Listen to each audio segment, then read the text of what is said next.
meeting to order. Just like we did last time, we're starting with a CDBG meeting. So I entertain a, I don't know if I have to entertain a motion at all. We're opening as a CDBG meeting. Can I have a roll call, please? Yes, Chair Hamilton, Here. Commissioner Roybal, Here. Commissioner Moreno, Present. Commissioner Present. Garcia, Present. Commissioner Hanson, Present. all in attendance. You have more than a quorum. Thank you very much. So we have a CDBG agenda before us. What's the pleasure of the board? Madam Chair, Yes. I move to approve the agenda. Thank you. So I have a motion and a second. All in favor? Aye. Aye. Aye. Any opposed? So we have Paul Olofson to give us start with a program overview. Madam Chair, Commissioners, Paul Olofson, Planning Division. I'm here today to present an item on the Community Development Block Grant. You know, at the previous meeting, the Commission selected 2 projects. This hearing now is to confirm that selection. We will not be asking you to take any action, but it's an opportunity to allow the public to have any more additional input. So I'm going to briefly go through the CDBG program and then ask for any public input. Thank you. So, as you know from the previous meetings, the Community Development Block Grant is a grant program administered through HUD, which is Housing Urban Development. It's federal grant money. It's channeled through the state, through the Department of Finance and Administration. The program objectives are to benefit low to moderate income families, aid in prevention of slum or blight, and to meet urgent community development needs. Eligible applicants are all counties, except Albuquerque, Las Cruces, Santa Fe, Farmington, and Rio Rancho. Those cities have their own programs. Water mutual domestic associations may apply. Pueblos and tribes are also funded through different funding streams. Eligible activities include community infrastructure, housing, public service, capital outlay, economic development, planning, and colonias, which also does not apply to Santa Fe County. Ineligible activities include city halls, general operation and maintenance, housing allowance payments and mortgage subsidies, expenditures for political purposes, and costs involved in preparing applications. Program requirements include that applicants must conduct at least 1 public hearing. This is our 3rd. Citizen participation encouraged throughout the process, including in Spanish and outreach, and we have placed advertisements in the newspapers in both English and Spanish. Recommendations from the public are to be considered, and we have done that already. And again, that each project would benefit low to moderate income persons, prevent slum or blight, or meet an urgent or life-threatening community development need. Excuse me. So some of the application requirements include that for infrastructure projects with a certified cost estimate, the project can apply for up to $750,000. Infrastructure projects without a certified estimate may apply for $500,000, and planning applications are limited to $50,000. Additionally, there is an economic development fund set aside for economic development projects, and that is limited to, at this time, to $500,000 per project. So any applicant, or the applicants must reach a threshold requirement that all grants are closed. We do have 1 grant that's open with our housing authority, but it's anticipated to be closed prior to submission of an application this year for either project, and that we've gotten confirmation from DFA that that's okay. Additionally, applications are scored by rating certain criteria, including the benefit to low to moderate income persons, leveraging of additional funds, citizen participation, planning, feasibility and readiness, user fees and revenues, and cost benefit. The Community Development Council will meet in September to review and evaluate projects and make a final selection. The infrastructure projects are due on June 20th of this year, and economic development projects, because they have a slightly different process, can be submitted at any time. So in summary, on February 12th, the board held a special CDBG meeting where projects were proposed. Additionally, the board met again on February 26th, where a project was selected, 2 projects were selected, one for New Mexico Foods, which is the food processing project for economic development. The other was an infrastructure project to support Phase 3A of the Greater Glorieta Mutual Domestic Water Users Association. And again, this hearing is to allow for confirmation of the previously selected projects. We do have some past projects that are, including the Housing Authority project I just mentioned. Greater Glorieta has also in the past received a grant for a mutual domestic system. La Familia Medical Center, Marcos P. Trujillo Teen Center, Nancy Rodriguez Community Center, and youth shelters have also been county CDBG projects in the past. And again, the CDBG process encourages public input. At this hearing, we are not asking for an action, but to allow for public input and any comments. And with that, I would stand for questions or to open the hearing to the public. Thank you very much. So unless there are commissioners who have particular questions right now, I could go for public input and then have discussion. So I'll open the public hearing. Is there anybody here from the public who wants to speak to the CDBG projects? Feel free. If there's anybody here who wants to speak, stand up now. Not seeing anybody, I guess I will close the public hearing. Is there discussion among the commissioners? Any questions remaining on this? Yes, Commissioner Hanson. Is it appropriate for me to make a motion? We don't actually need an action. Actually, we have a couple. No, we have no action? Madam Is Chair, that my Commissioner, question? no action required. Okay, so we just, But thank you, though, yeah. okay. So I think, It just says action item, so, I know. So there's some decision about appointing some people, present authority for acting on behalf of this, during this process. Is that not true? Madam Chair, yes. On the next 2 items, 3A and 3B, are appointing staff to act as the certifying officials for environmental documentation that is part of the application process. That's a separate item that will require action. I understand. So it is a separate item, so we can move to that if we're finished with this item and you have confirmation that what we did before was good. No additional input. Correct. Everybody, that's good? Thank you. So for 3A and B, Yes, what is it you need? Madam Chair, on item 3A, we're requesting the appointment of Jacob Stock to serve as the certifying official for the environmental review process for the 2019 Community Development Block Grant Infrastructure application, and that is the application for $750,000 for the Greater Glorieta Mutual Domestic Water System Phase 3A project. Right. So do you need a motion for that? Yes. Yes, Commissioner Hanson? I move to appoint Jacob, Stock. what's his last name? Stock. Jacob Scott, to the environmental review process of the 2019 Community Development Block Grant for Infrastructure application. I'll second. Thank you. So I have a motion and a second. All in favor? Aye. Any opposed or abstentions?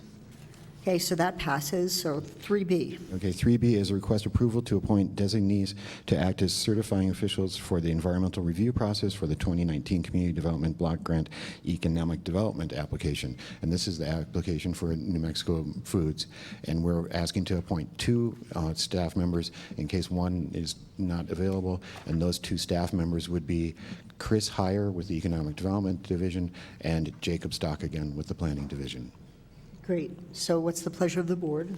Commissioner Hanson? I move to approve the appointment of designee to act as certified official CO for the environmental review process of the 2019 Community Development Block Grant Economic Development application, Chris Heyer and Jacob Scott. Stock. And, yeah. Second. Thank you. So I have a motion and a second. All in favor? Aye. Aye. Any opposed or abstentions? So that passes as well. So do we have additional business on this? Madam Chair, no, that's it. And Well, thank you very, very much for doing this. Do the commissioners have any additional business on this? I move to conclude or adjourn. I'll second. Motion and a second, all in favor? Aye. Aye. So we're adjourned out of our CDBG meeting. Thank you so much, Paul. Thank you. So we are moving on. I'm calling to order the Board of County Commissioners meeting, Santa Fe County, March 12th.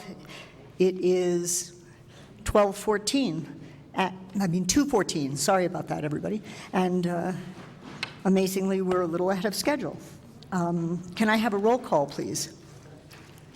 Yes. Chair Hamilton, Here. Commissioner Hanson, Yeah, here. Madam. Commissioner Moreno, Madam? Yes, here. Commissioner Roy Ball, Here. Commissioner Garcia, Here. all in attendance. Thank you. Thank you. So we have our Community Services Department leading the pledge for us today. Anna War leading the pledge, Helen Campion leading the state pledge. What did I mess up? Madam Chair, the agenda specifies that we can't begin the BCC meeting until 2:30. We can't begin the meeting. Oh, thank you for calling me off on this. Whichever is later. Well, then we will sit in recess until 2:30. Thank you very much. No problem. Yeah, it works fine. Thank you. So much for being.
So it's 2:30, and I'm starting again, calling the Board of County Commissioners of Santa Fe County to order at 2:30. Do we need to start with an additional roll call, official roll call? Can I have a roll call, please? Madam Hamilton, Here. Commissioner Raybal, Here. Commissioner Moreno, Present. Commissioner Garcia, Commissioner Hanson. Present. You have a quorum. Thank you. Thank you so much. So we'll have the Community Services Department do the Pledge of Allegiance by Anna War, the State Pledge by Helen Campion, and Moment of Reflection by Gina Montoya.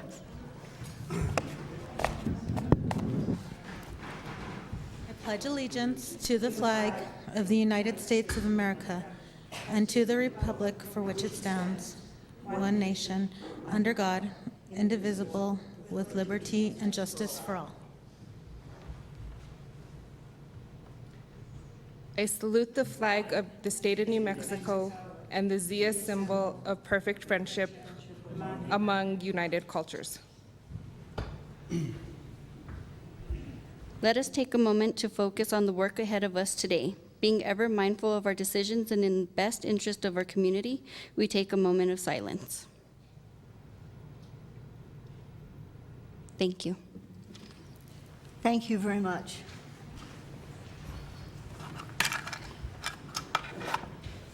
So now, even though we lost our little 15-minute bonus, before we actually move on to the rest of the agenda, we have this little fun segment celebrating Santa Fe County people, talents, and initiatives. So is Ambra around? You guys should come up, and Jerome and Joseph. So it turns out that most of you know our very own Ambra Baca. She's sat in the manager's office. Now she's moving up in the world as a constituent liaison, which is a fabulous thing, but we still get to have her around. And if we could actually get a slide up. But you know, part of what we do this for is we see each other all the time, and we know what we do at work. But so many people at the county, and not just employees, but people all over the county, do things we have no idea what else goes on the outside. And so then one day I walk into the manager's office, and somebody shows me Edible Magazine, right? Edible New Mexico. And there's Urban Rebel Farms winning an award, from the magazine. Well, so this is a really pretty big deal, and I realized that, one of our own is involved in something that's really interesting. It's a contribution to the community and a complete, something different from the kind of management stuff we do at the county. So we put a whole bunch of slides together that we'll roll through. You'll see how the families are involved in this and everything. But Ambra, if you could start, and the three of you could tell us a little bit about what this is all about. Well, thank you. So Urban Rebel Farms started, 2 years ago? Yes. And they grow microgreens, and they sell them at the local farmers market here and in Albuquerque, and to restaurants here and in Albuquerque, and they've just made it huge. The restaurants love them, the chefs love them. That is actually their new location right behind Meow Wolf that they just moved to, and they're expanding, and it's been really great for the community. Definitely go check them out at the farmers market. I don't know, it's amazing. It's been an amazing experience, and I'm so proud to be a part of it.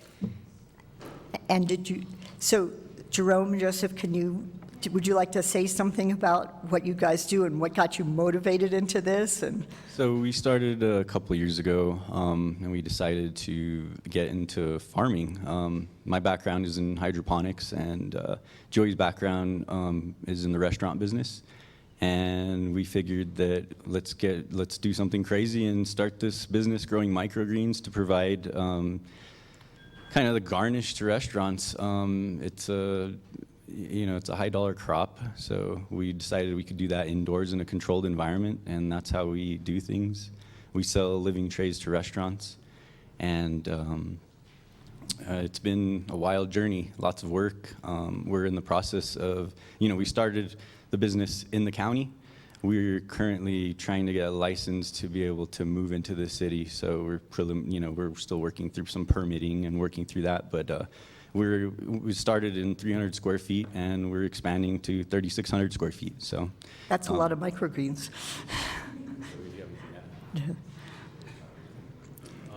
Yeah, it's been a great project. I couldn't ask for a better partner. Jerome, he's been a trooper through all of this because it is a lot of work.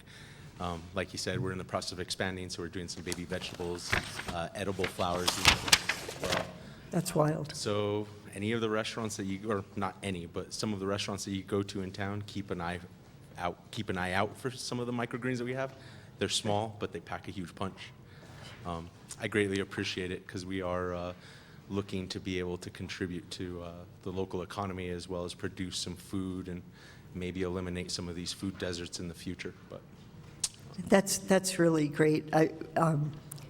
The idea that the county has room to support local entrepreneurs who can then do something good and keep the county healthy and support all kinds of activities through the restaurants and whatnot is really wonderful.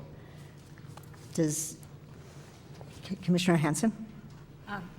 Yes, I discovered them when I was at the picnic for the farmers market that we had earlier this year and last year, and it was great.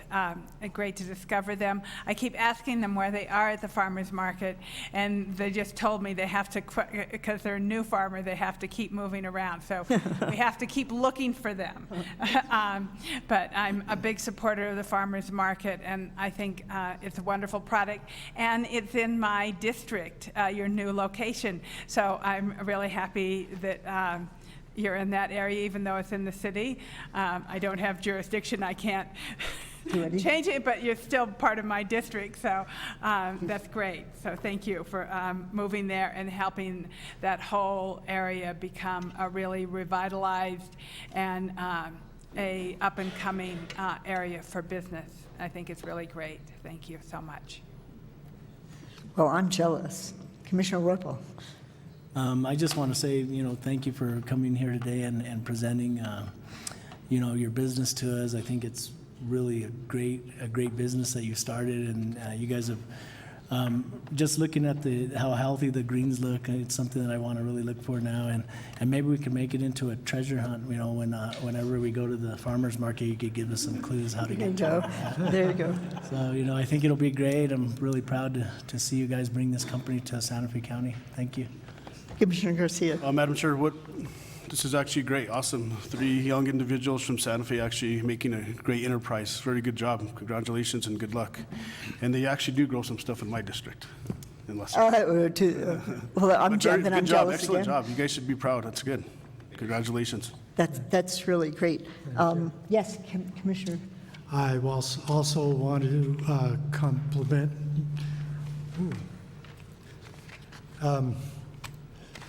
compliment you with your enterprise.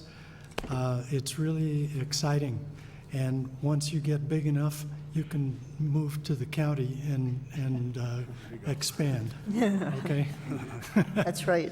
So we actually have certificates of appreciation and our classic, hopefully, little photo opportunity.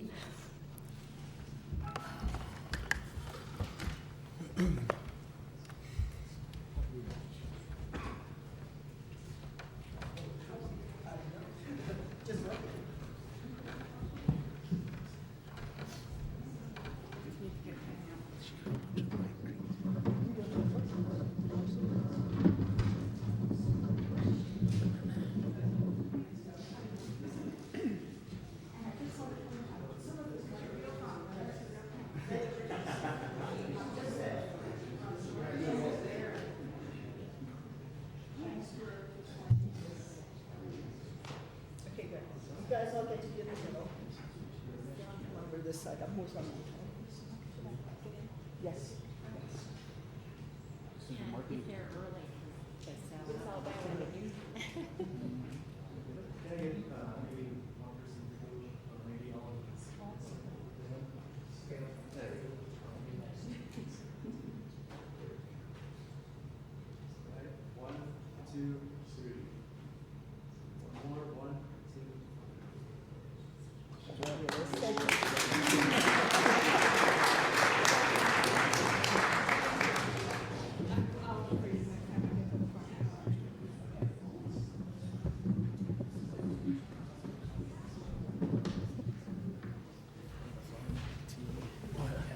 Thank you guys so much for coming and being part of this.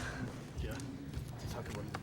Madam Chair, So, yes, Commissioner. just really quick, Garcia. I'd like to recognize Sheriff Mendoza out there in the audience, as well as his Undersheriff, Mr. Johnson. Thank you for being here.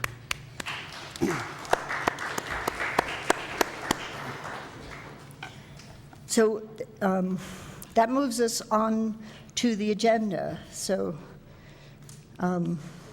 Manager Miller, do we have changes?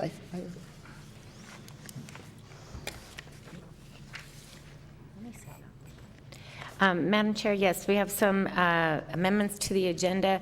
These amendments were posted on Friday, the 8th at 3:27 p.m., but on page 2, under the consent agenda, resolution number A4, that item was added.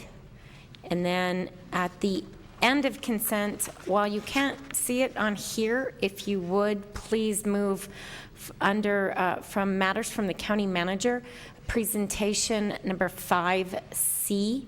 If you would move that to the end of consent, we'd appreciate that. We have a special guest here for that, and they need to get back to the facility. Right, no problem. Okay, and then under action items, item 3C1, that item has been withdrawn. It's not in blue on your agenda, but that item should be withdrawn. It will come back to you at a future meeting. Item 3C2 was added to the agenda. Then on page 4, go all the way to page 4, under matters from the county attorney, and item 8A2, the litigation update, that caption was corrected, and then item 8A4, the request to join an amicus brief was added. And those are all the changes to the agenda. Great, thank you very much. So what's the pleasure of the board? Okay, who do I have the motion from? I move to approve the agenda with changes. Second. Thank you. So I have a motion and a second. All in favor? Aye. Any opposed? Great. So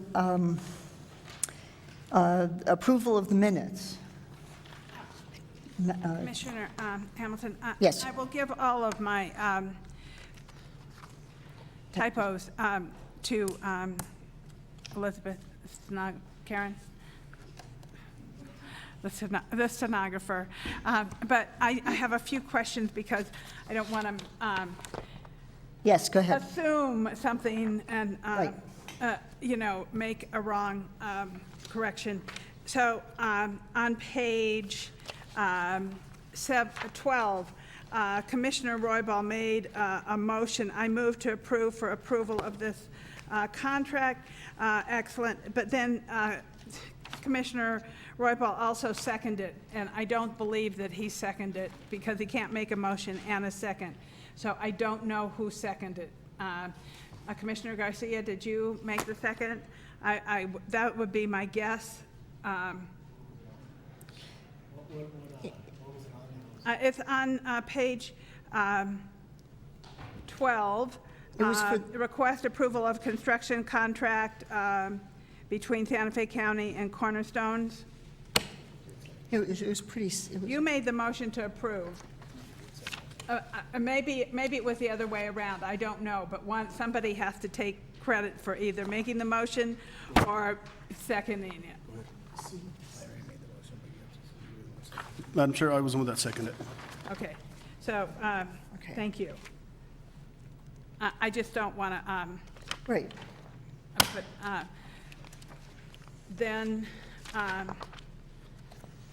and then also on page 19,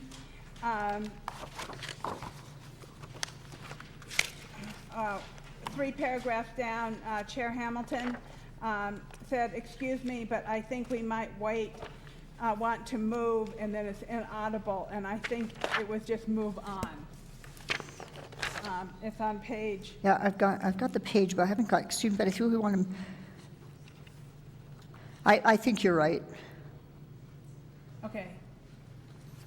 And then I believe the rest of my changes are just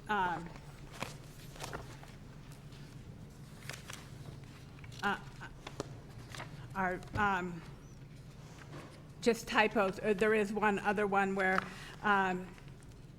you're speaking on page, I just want to go, page 34, and you're speaking, it's right up at the top, Commissioner Hamilton, Commissioner Hanson, Commissioner Garcia, Commissioner Hamilton, then it's Commissioner Hamilton again, and that was actually me, Commissioner Hanson.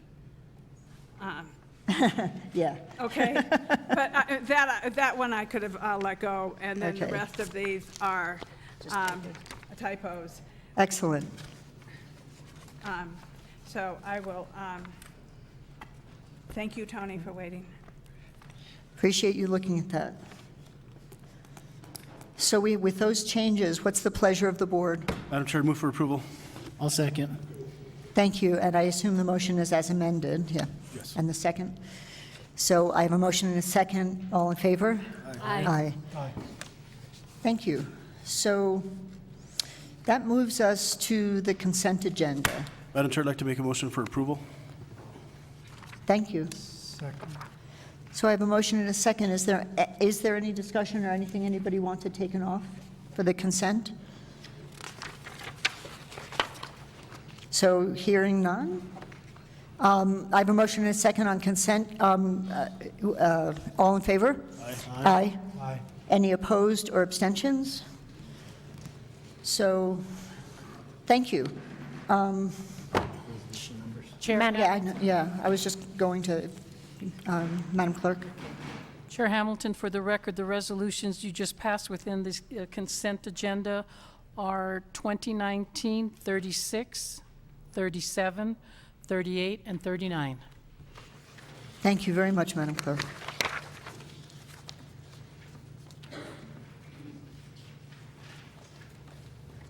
So that moves us right along to action items.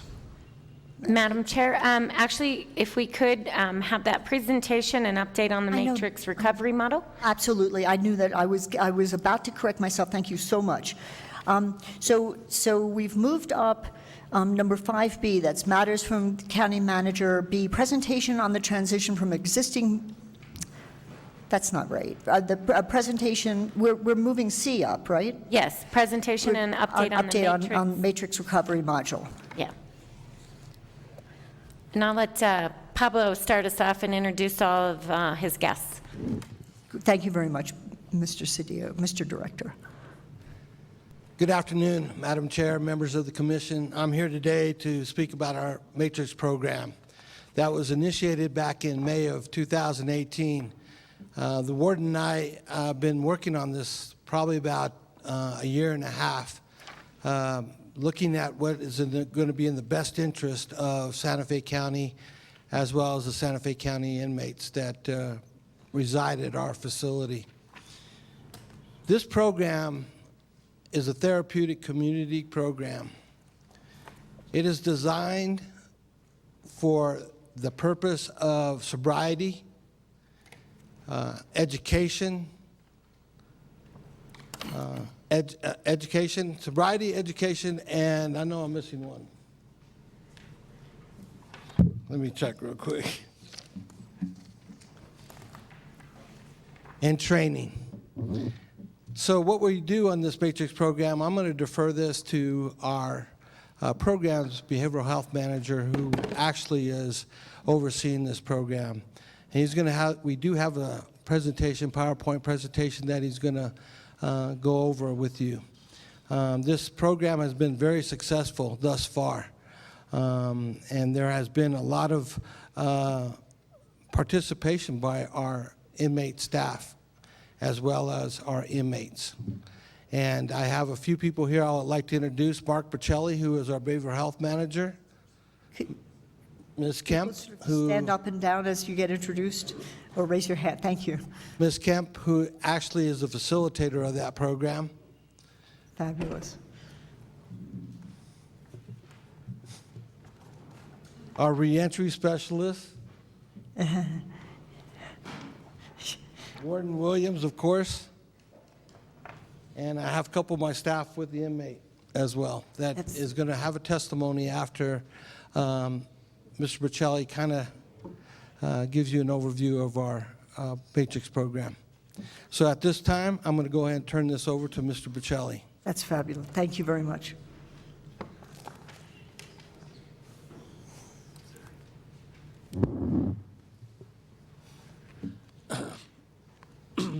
Good afternoon,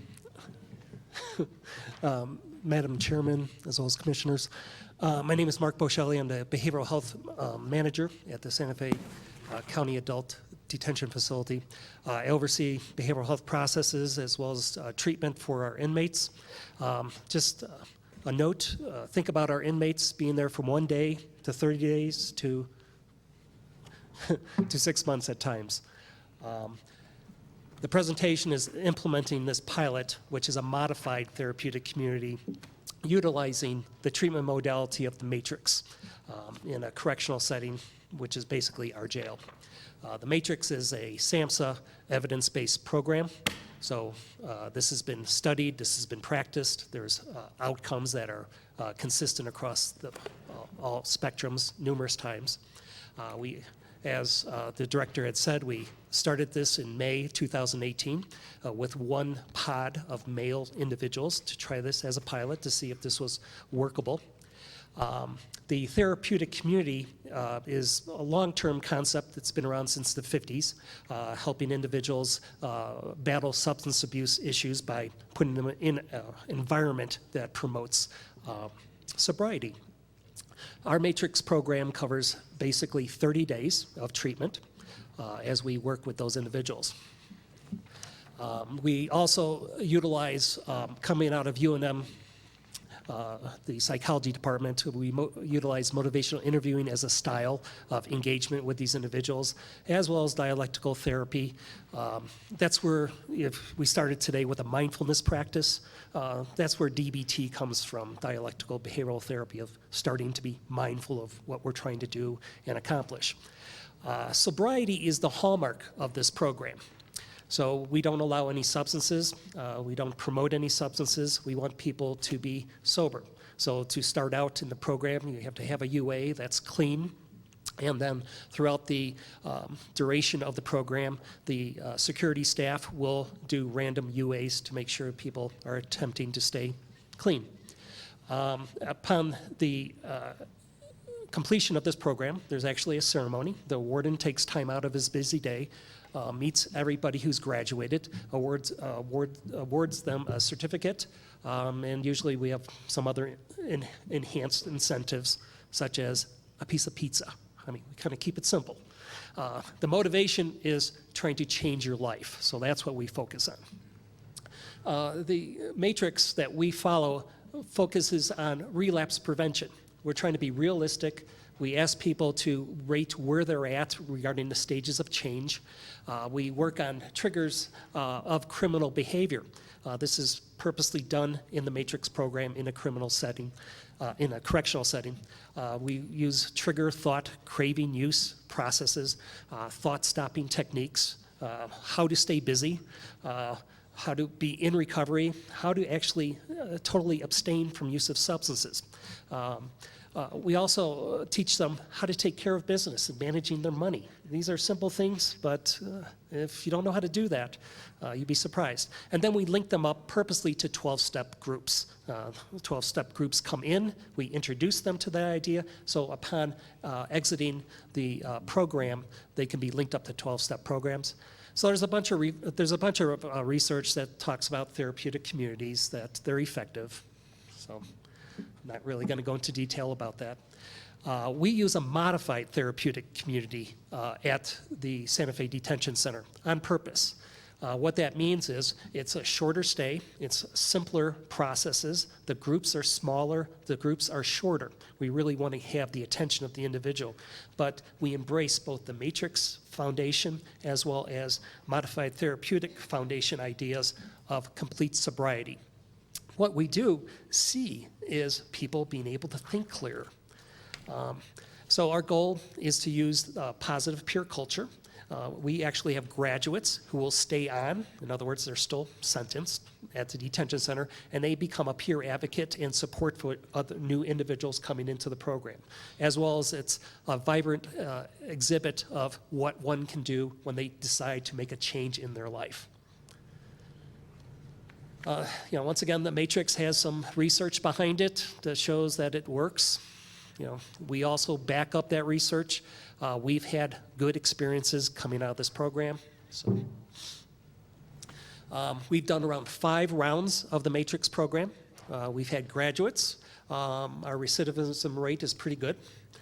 It will, of course, go down as we continue to do this pilot and expand out this program. We expect to usually have the same type of rates that are shown in research, which is around 50%. But over time, we'll see what really happens. But we've had good results. We're surprised and pleasantly surprised. Currently, we've expanded the Matrix program as of the beginning of March. These are inmate volunteers. No one is forced to participate, so we have one pod set up for males. It's set up as a modified therapeutic community. There's no harshness in it. There's no confrontation. It's actually supportive for everybody in that pod. Currently, we have 10 to 12 participant males who have started the next round of the Matrix. In addition, this is our new expansion of this pilot. We have started a women's pilot project, set up another modified therapeutic community in a separate pod for women. Currently, we have 9 women who are interested. We have a couple more that might join. We're just trying to figure out if they're able to join. We'll be able to compare both the males as well as the females and see if we get the same type of results over time. So we're kind of interested in this. The reason I moved to the detention center, just a side note, is I come from one of those federal qualified healthcare centers for over 30 years in a community, working with medication-assisted treatment such as Suboxone. I had concerns of when we were actually going to start titrating people off of these opioid replacement medications, and there really was no plan. When I moved to the detention center, I was able to work with people who are actually sober. There's no substances involved. What I found was concentration was vibrant. There was interactions that I did not see on the outpatient basis. And it really, I can akin this to sobriety going on for these individuals. The goal of our Matrix program is hopefully over time, we'd like the courts to be able to recognize this as a regular 30-day treatment program, to see if someone graduates from this program, that actually this could be in lieu of going on and being judge-ordered to another 30-day program. Ideally, we would only have to link these inmates into our community into outpatient, intensive outpatient programs, which there is room to do that. Otherwise, they have to sit around and continue to be in a detention center for an inpatient program, which are few and far between. Finally, we do endorse medication-assisted treatment, except we're endorsing a little bit different than what people have been talking about. We're endorsing our opiate overdose prevention program, which is both a didactic as well as video presentation of what an overdose looks like, how to help someone in an overdose situation, what to do, what not to do. In addition, that if the inmate who's upon discharge wishes, they get 2 doses of Narcan actually distributed to them in their possessions. So they can go right out. They are part of our cure into the community. On top of that, we've now are able to start Vivitrol shots upon discharge and graduation from the Matrix program to decrease opiate as well as alcohol cravings. So that is our program at this time. Thank you for your attention. Thank you so much, Director. Madam Chair, members of the commission, piggyback up a couple of topics that Mr. Bocelli mentioned. Our reentry specialist is one in the community. Ms. Torres is the one that kind of helps them that transition from inside the facility after they complete the program and try to find a program for these individuals as a follow-up as well. So we are start to finish, so to speak, and Ms. Torres works very closely with stakeholders around the community which is a big blessing for us as well as the community. At this time, I'm going to turn it over to William. I didn't know him by William. Come on up, William. And I think he's going to give you a quick testimony because he has been through the program. He's graduated from the program, and now he is a mentor in the program. Thank you. Welcome. How you doing? My name's William. I am a Santa Fe Detention Center inmate. I have been in drugs, got introduced to drugs when I was 16. Been in and out of institutions since I was 16. First DWI at 16, first joint at 16, started cocaine at 18. Went from cocaine to heroin. Heroin, I went from there to speedballing, cocaine and heroin, as we call them back home, speedball. Oh, my bad. But anyway, I as well experienced with methamphetamines, of course. It's running rampant here, which is pretty sad, and heroin. Had my dealings with methadone. I weren't in the program. I lived in Ohio for briefly 2 years. Got hooked on methadone. Now, the truth about methadone, from my standpoint, from my heart, okay, it's worse than heroin.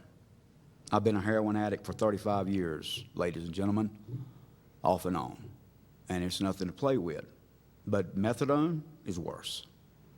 The addiction is worse. The trying to come off of it is worse, and it'll kill you quicker than heroin. That's the truth.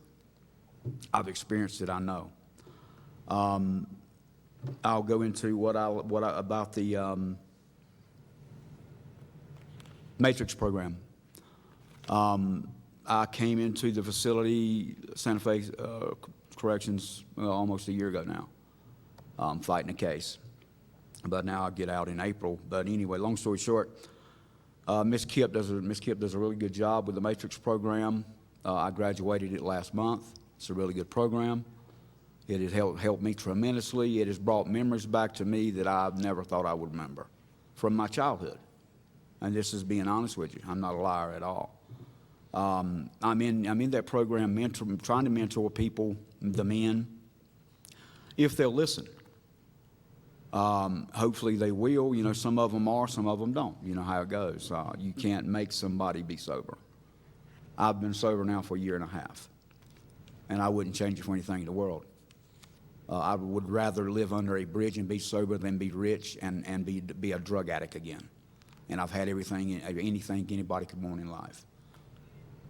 And I lost it all. I lost my family. I lost my kids. I won't go into detail with that because I'll be up here crying.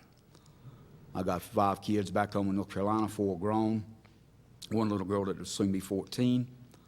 Hadn't seen her daddy in 8 years. Why? Because of drugs, to be honest with you. I thank you folks for listening to me. It's a privilege, and I hope this can help somebody out here that's a drug addict, or even somebody in the community that wants to help. When I get out of jail, I do intend on pursuing a career in helping people in Taos. That's my goal. That's what I want to do. Thanks to Ms. Kipp and the warden here, and even the COs in Santa Fe Detention Center. It's a really fair place. Can't say I enjoy being there, but it's what you do, you know? It's called doing time. Thank you. Thank you. That is very good to hear. And it takes a lot of courage to come and talk about it and to share the experience, and that's frankly very meaningful for us. Director, were you going to say some more? I was just... Madam Chair, members of the commission, no. I think it's been all said. Thank you. Commissioners, this is just informational, but are there questions or comments? Commissioner Garcia? And then...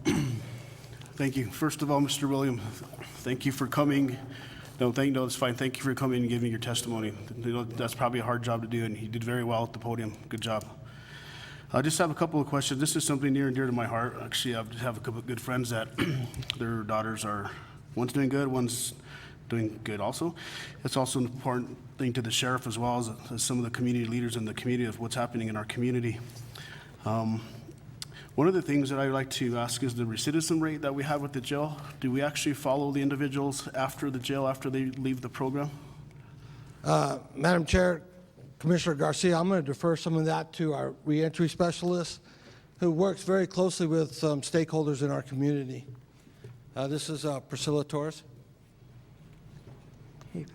Madam Chair, members of the Commission Board, my name is Priscilla Torres, and I'm the Community Reentry Specialist there at the Santa Fe County Detention Center. To answer your question, Commissioner Garcia, yes, I usually meet with these individuals while they're going through the program and try to kind of figure out what's going on with their current court case. Depending on when their release is expected, we try to set up services. Some of these individuals request sometimes medicated assisted treatment, whether it be Suboxone or continuation of naltrexone. I try to refer them out to providers that we have within our community. We also ensure that their insurance is up to date, Medicaid is reinstated, or if they need to enroll as well. And try to keep track of them the best that we can.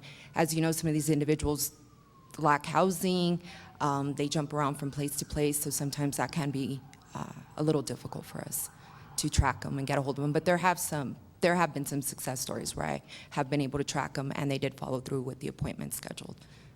Thank you. Also, the presentation, there's some SAMHSA funding, I think. Do we receive SAMHSA funding from the state or the federal government? Or do we apply for grants? Madam Chair, Commissioner Garcia, we have not received any funding from Samsung yet.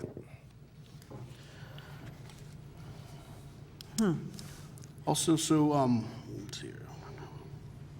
So have we actually talked about our program to other clinicians or other organizations throughout the community as into how it's working, or some ideas that we could utilize from other clinics possibly? Madam Chair, Commissioner Garcia, again, this program was initiated in May of 2018, and you really can't get any real statistics until it's gone a little bit further than more than a year. I would defer that to, again, to Ms. Torres as a reentry. I do believe you speak to about our Matrix program. She sits on several committees within the community as well. And then just one last question, and once again, thank you for the presentation, Mr. William. Thank you for coming forward. Is in regards to, this is a voluntary program for the individuals that are incarcerated. What about the individuals that actually go into the facility that, for lack of better terms, are really high and messed up? How do we handle them if they don't want to have any part of the volunteer program? Madam Chair, Commissioner Garcia, I'll turn that over to the warden on that question. Madam Chair, Commissioners, currently, as we mentioned, this program, it's important that this program, and being that it is a pilot, is voluntarily, because we want them to be heartfelt. We want them to be sincere about the program. We want them to be mature and take it serious. We have a town hall with all the inmates when we are trying to put together a list for people who want to partake in the program that we have. And we're pretty blunt with them as far as the expectations from them and from the program. And basically the talk that we have with them is that for those who are in custody, who are serious about having a better way of life, a better quality of life, family reunification, enhanced education, then we're here to help, and we're going to give them the tools to complete that. And then we hear from them. After that process, there's a couple tough processes that we have to go through with respect to classification. We have to review enemy concerns. We have to make sure that the group that we're putting together, that they meet without any security concerns amongst themselves. So classification, behavioral health, reentry, they all play a key role in that. They have to communicate, and they have to go through the list, and then we kind of put people in there. So having someone who is forced to go in that program could be disruptive to the rest who voluntarily want to have a better way of life and are trying to participate in that program. We have close to about 22 other evidence-based programs that are all either educational or have a factor with rehabilitation that are also being rolled out on a daily basis with some of the population that you're talking about that don't necessarily want to volunteer for this program. And some of those programs are anger management, domestic violence, which we have a partnership with CYFD, and many other programs. So we're trying to, between the 6 licensed therapists that we have, the 3 reentry, and our new volunteer services coordinator, and then we have a new teacher, we are trying, our objective is to make sure that we have ample programming for all the population that we have. So, but we do want them to voluntarily want to be a part of it because we want them to take it serious. If we force them to go through it, they're just going to go through the motions. And we want to be honest and sincere about the outcome of this. So, Madam Chair, Mr. Warden, so right now we're still a little bit challenged as into the individuals that don't want help and go into the facility high, right? Yes, sir. That's still a challenge. Thank you. Thank you for your presentation. Thank you. Commissioner Hanson? Thank you very much for coming forward and talking to us about this. Thank you, Mr. Williams, also for being here. So one of my big concerns is, you know, how many AA meetings or how many other meetings do you have in the facilities? Is it biweekly, weekly, or daily? I mean, how often for... Madam Chair, Commissioner Hanson, there are several different programs, as the warden indicated, with NAAA and other programmatic services that we provide. Is it on a weekly basis? It's on a weekly basis that the volunteers do come in to our facility, but not only the volunteers, but we're very fortunate, Santa Fe is very fortunate to have 6 licensed therapists that work with that as well. Okay, so then, I think that it's fantastic that we have this program. I think it's really important that people want to get sober. But then, once they get released, this is where I think we really need to have some kind of follow-up, and how are they attending, you know, these 12-step meetings once they get released? What kind of, I know this might be a judicial issue, like is the judge recognizing that these people have gone through this matrix program, and then are they adding possibly to their probation or something that they attend, you know, weekly or AA meetings? And, you know, I'm concerned about recidivism.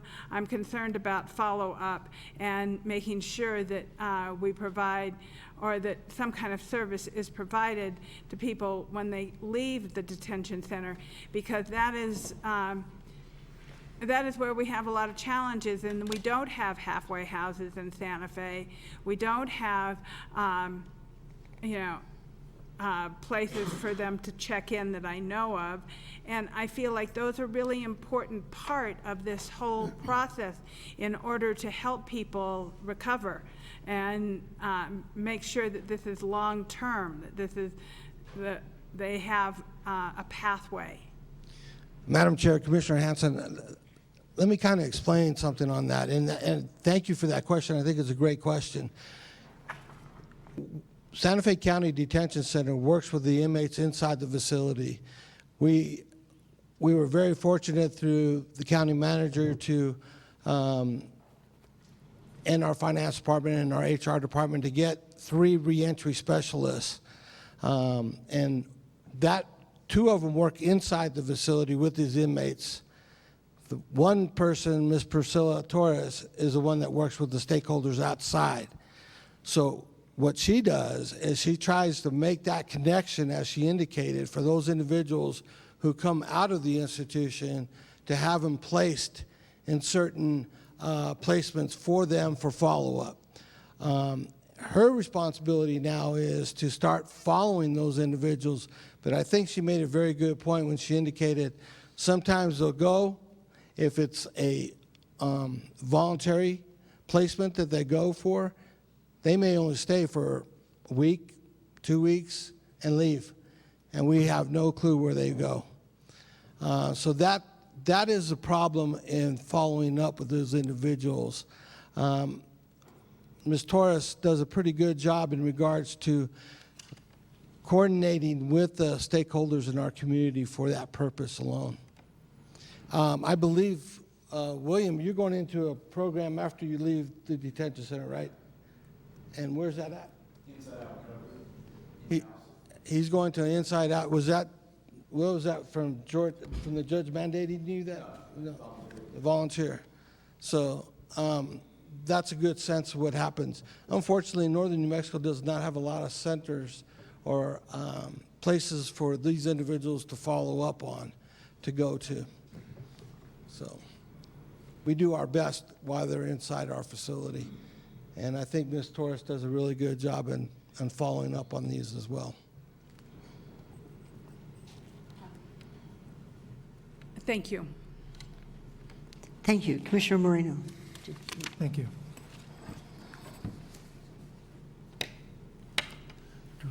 Mr. Director,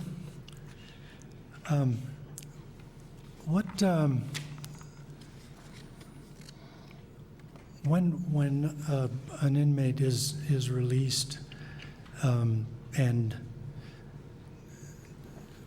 from this program, does a judge get involved in this transaction? Madam Chair, Commissioner Moreno, actually there's some good time that we send letters to the judge, if I'm not mistaken. Is that correct, Warden? So we send good time letters to the judges and letting them know that this individual has gone through this program successfully, has graduated from the program.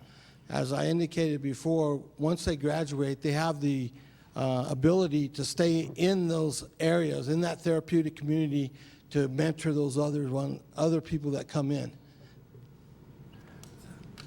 I think it occurred to me that if the judiciary would really embrace this program, that we could really maximize it and help more people. Madam Chair, Commissioner Moreno, you're absolutely correct, but it's very difficult because you have to have those individuals who want to make that change. And we give every opportunity for that, for them wanting to make that change. But you're absolutely right. I think the judiciary probably needs to know a little bit more about our program. Madam Chair, Commissioners, I just want to make a point on that note. With the CYFD course that has been approved by them, kind of what happens there is some of these children that are taken away from their families and while they're in custody, sometimes the courts will not allow them to go back with their children when they get released until they accomplish a course that's approved through CYFD.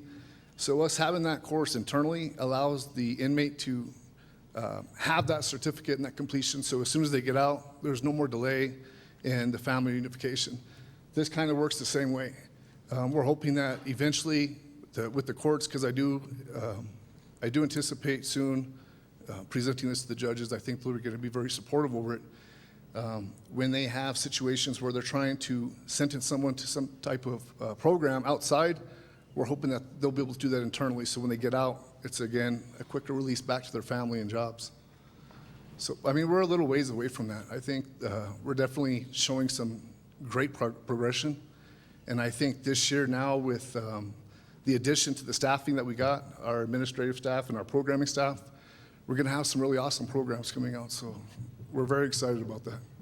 And just on a quick note, I do want to take a minute while Ms. Kemp's here. She's very shy, but I do want to commend her in front of everyone because she's a very passionate facilitator and she gets great rapport and success from the inmates that she's involved with. So I do appreciate you, Ms. Kemp. Thank you.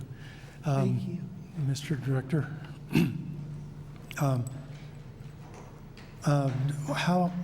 when the inmates are released, what is the frequency of contacting them?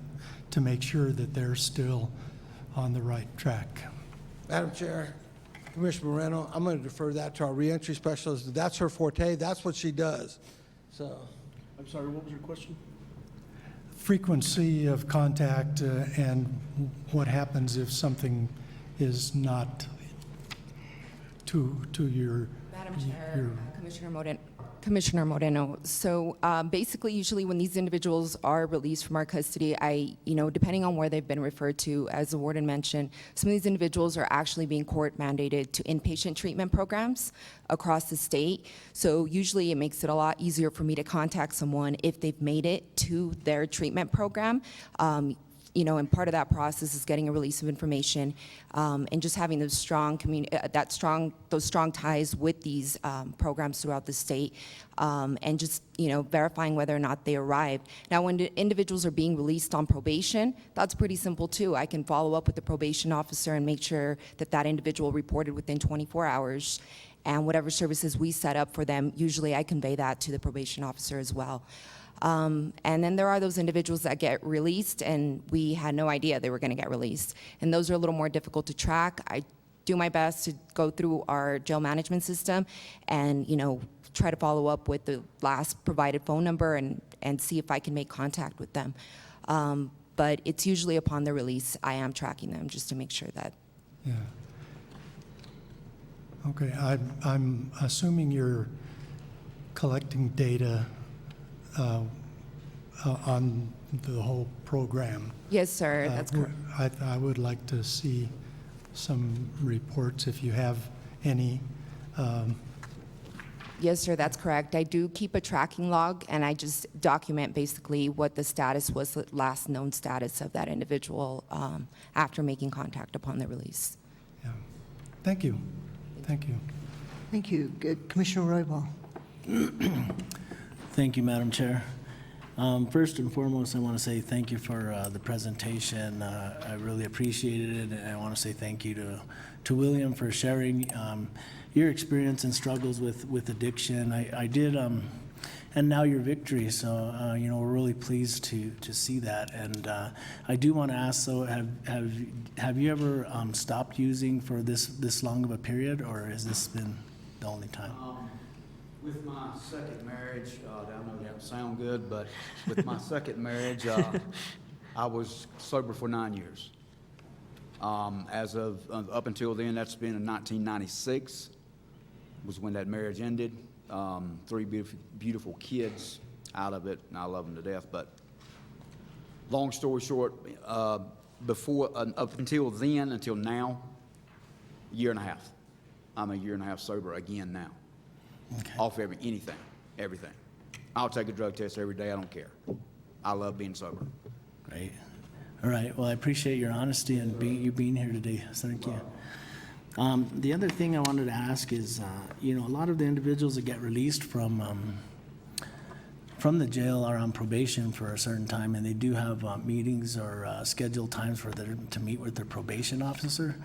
So I was curious, is there any way to integrate certain questions that might help us collect information about how they're doing after they're, to help our reentry specialists? Or if, I think there's probably quite a few meetings that happen for our reentry specialists to be at those meetings with the probation officer, but are there a series of questions that might help her with them collecting their data?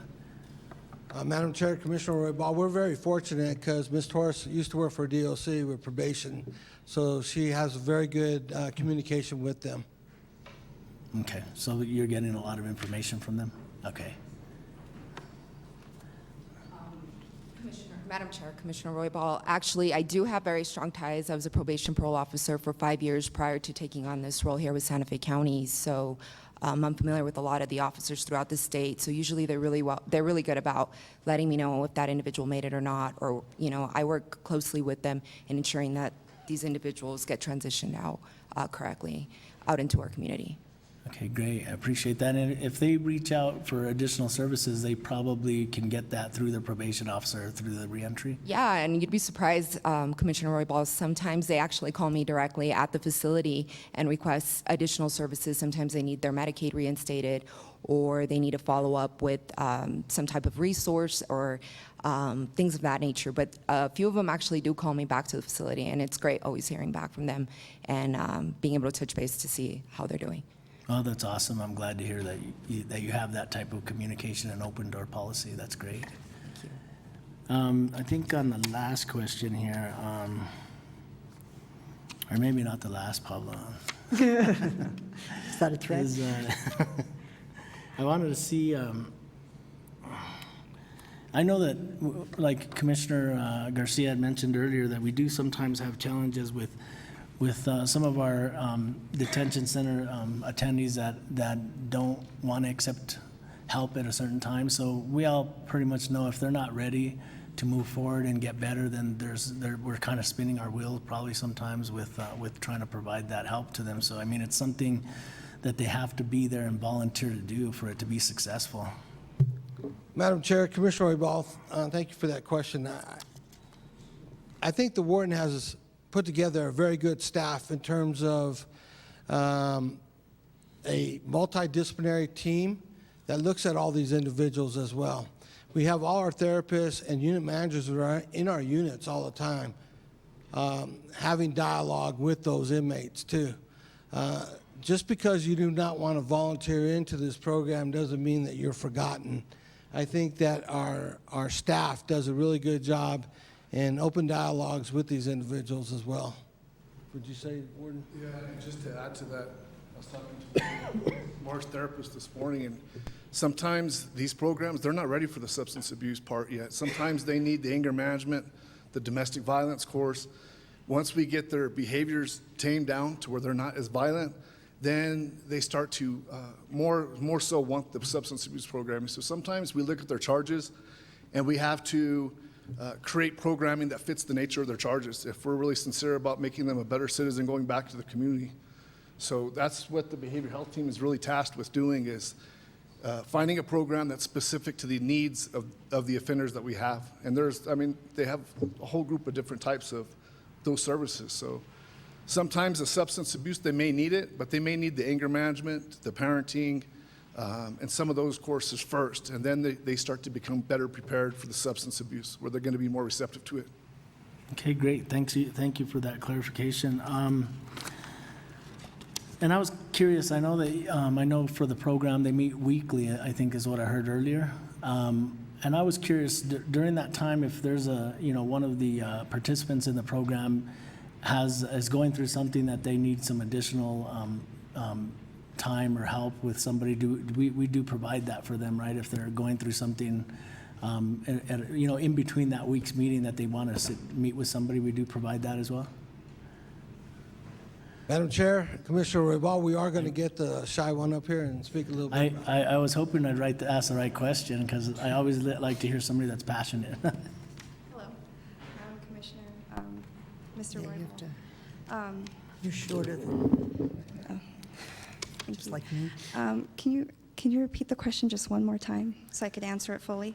What I was wondering, during the program, we have you were saying that you meet once a week, and I was wondering if there's a participant in the program that needs some extra help in the middle of the week. They're going through something. They got a letter that they got upset with because something from family or whatever, some sort of news, or even just a situation in the jail. Do we provide extra help during that time if they need support? Right.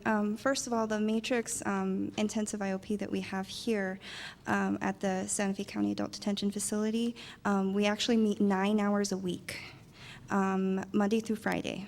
And I kind of have different hours that I meet with them throughout the week.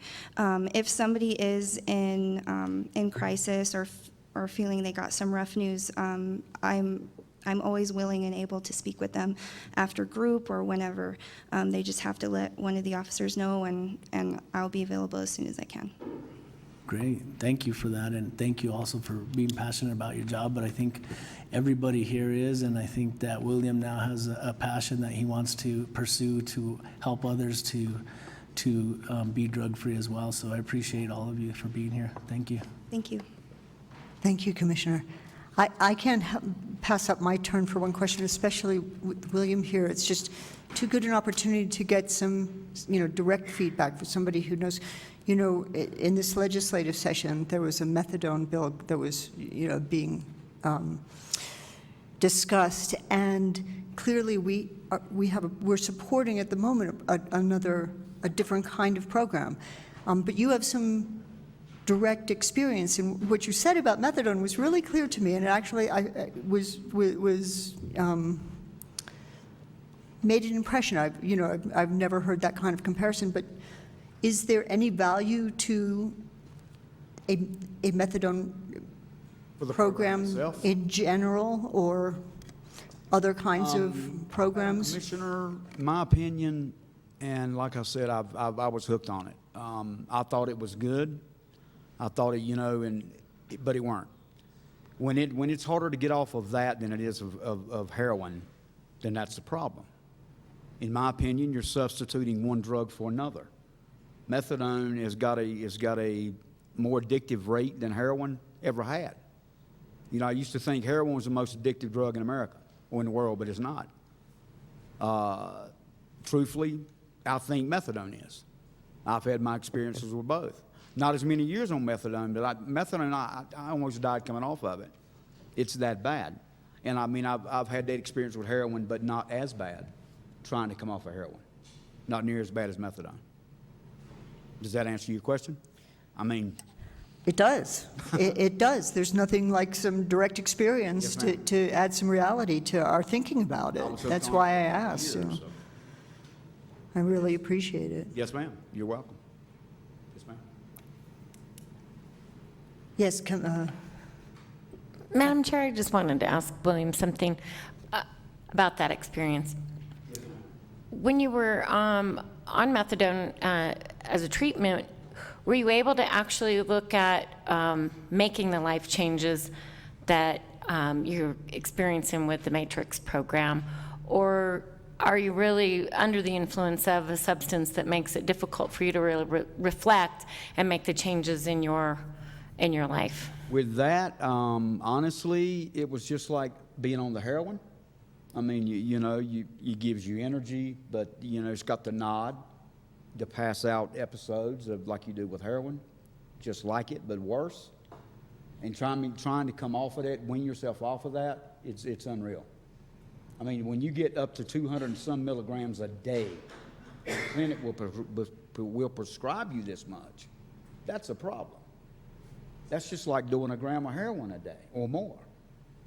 I mean, you're killing yourself.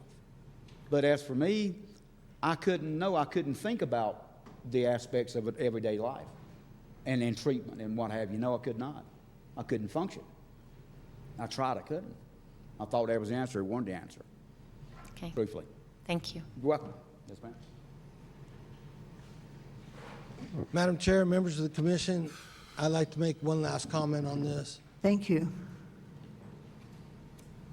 This could not happen without the vision of Warden Williams coming to me, sitting down, talking about what he would like to see at this facility.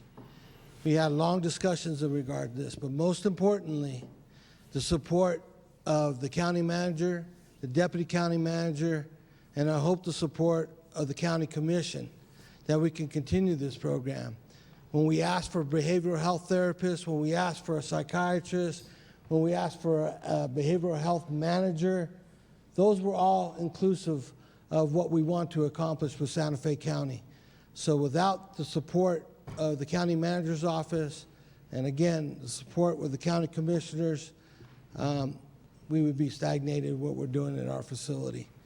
Always remember something in corrections that I learned a long, long time ago. It's easy to warehouse people. It's difficult to manage them, program them, education, but I tell you what, it's all worth it.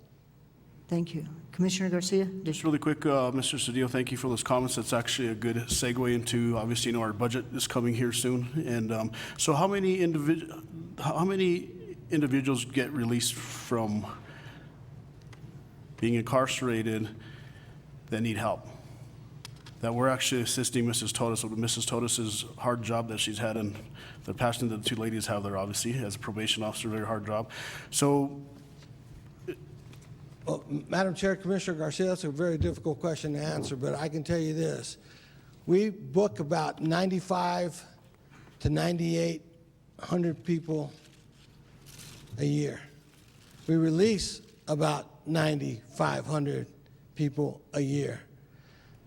Everybody that comes in that facility, we have a high percentage of people who have dual diagnosis of substance abuse and mental illness. So to capture all that is very difficult. But we do have a high percentage of those people that have substance abuse in our institution.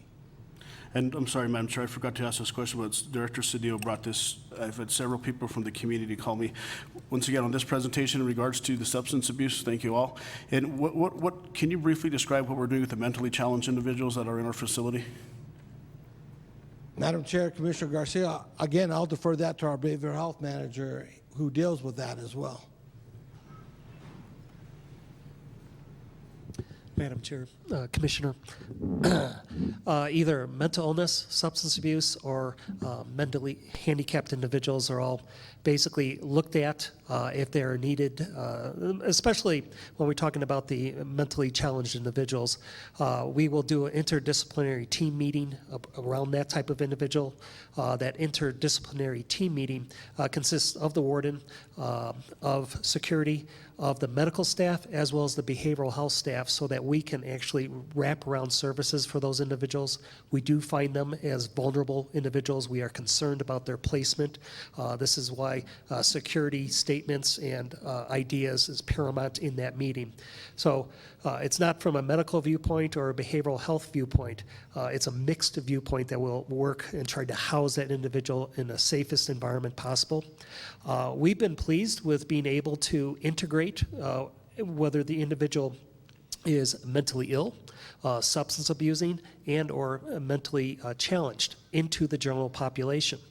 We've been surprised at the success of that, but part of that is because all of our behavioral health staff are actually situated in the units. They're not up front in the administrative section. They're back in the units.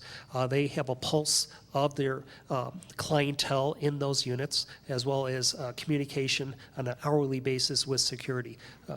So specific programming, we are now in the process of trying to formulate additional mental health understanding type of group therapy that we are wanting to implement. We have not as of yet. We have a past history of doing it successfully. And so the mentally challenged individual, once again, is we're thinking about them, looking at them, and trying to make sure that there's a safe environment around them. Thank you. Thank you. There's only one more thing I want to add, and that is to thank you, Director, and the Warden for not just making a sanitized presentation, but bringing everybody who's involved, and including William with direct experience that can share with us. It's so much more meaningful to really understand what's going on. And that's what, I mean, this commission really is, I mean, everybody can speak for themselves, but motivated to really know what we're doing and what the successes and the challenges are. And this was really meaningful as far as, to me, and I think to us in terms of sharing. So I really appreciate you thinking to do this. Madam Chair, members of the commission, thank you very much. I'd like to thank the staff who do this every single day, day in and day out. They are the heartbeat of the facilities. And thank you, William, for taking the opportunity to come up here and speak. And also, thanks to for the correctional officers also. You guys are actually the guys there and women on the front lines there. Madam Chair. Chair Yes. Hamilton? Yes. I'd like to say something. Mr. Bocelli, it's good seeing you again. Over 20 years ago, I was BHSD Director, Division of Substance Abuse, and it's a pleasure to see that you left the bureaucracy where you see all the plans and the programs that are shelved, and you bring all that knowledge into Santa Fe County. That's so exciting. It's so exciting to hear that you are doing this work. I'm so proud of Santa Fe County. I mean, heroin's been around for a long time where I come from. I come from originally from East Los Angeles. I used to see heroin addicts. I could spot them, you know, who was who and whose mother was concerned when they were on heroin, and they'd buy them short dogs just to keep them drunk enough to see if they can get off heroin. And I can remember when I was division director going to Delancey, and I talked to a program person there who was from a gang from Eloyo Maravilla, and she said, we do not accept anyone with methadone. It's a worse withdrawal than even heroin. Our treatment process is we give them a shovel and we make them work and get detoxed on their own. So a lot of people do not understand that, the difference between methadone and heroin, and also the model that you have here. It really follows a model of looking at trauma also, because many individuals who start abusing at a very young age, they use all that developmental capability of being resilient, of being able to participate in the community and society. So by you having these tools for them to see what their triggers are, they're going back into their brain and connecting into the humanity and the person who they are.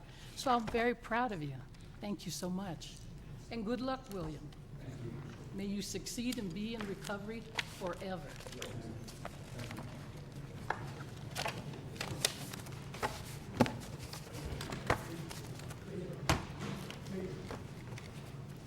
Thank you very much.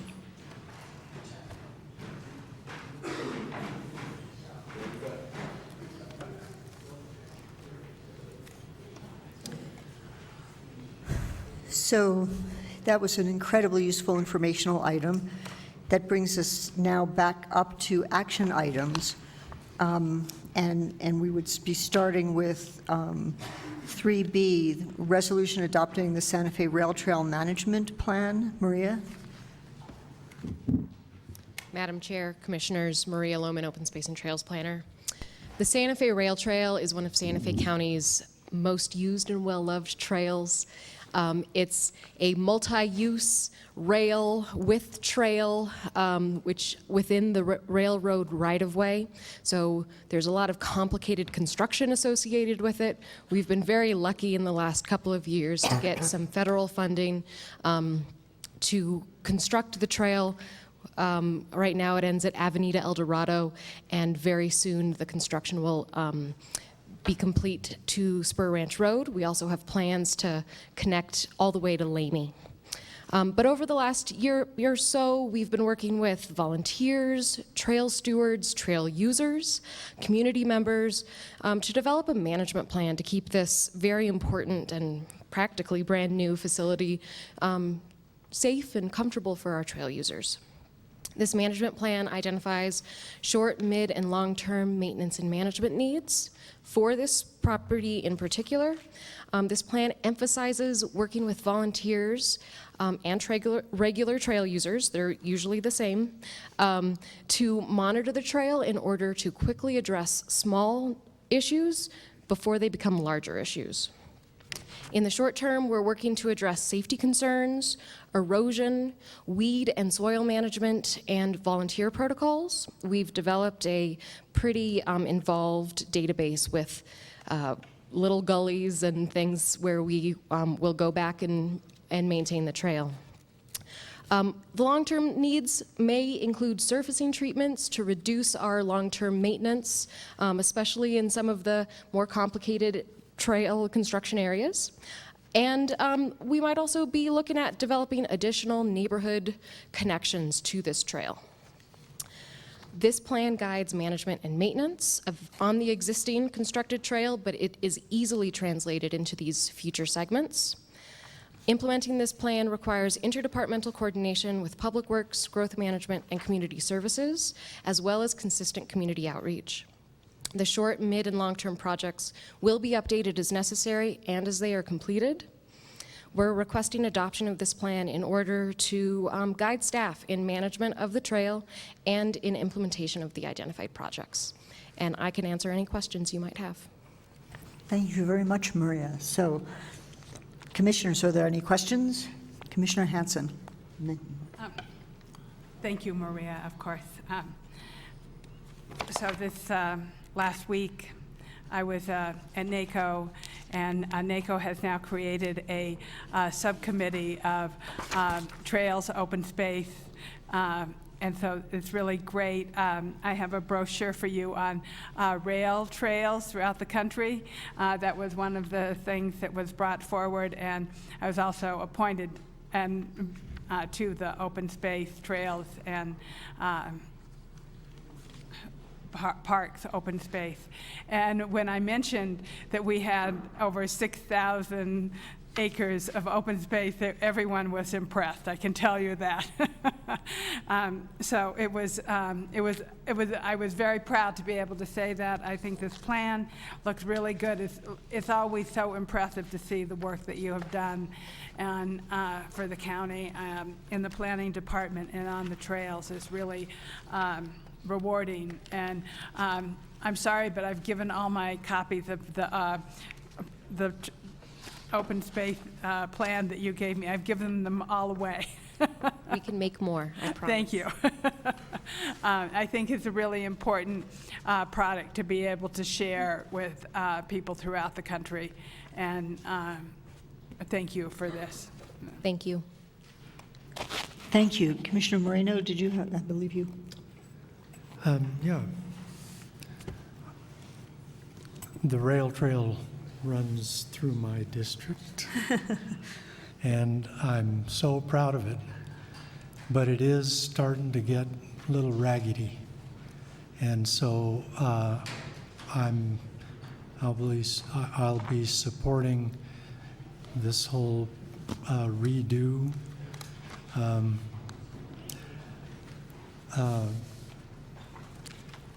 It's sometimes it seems like it.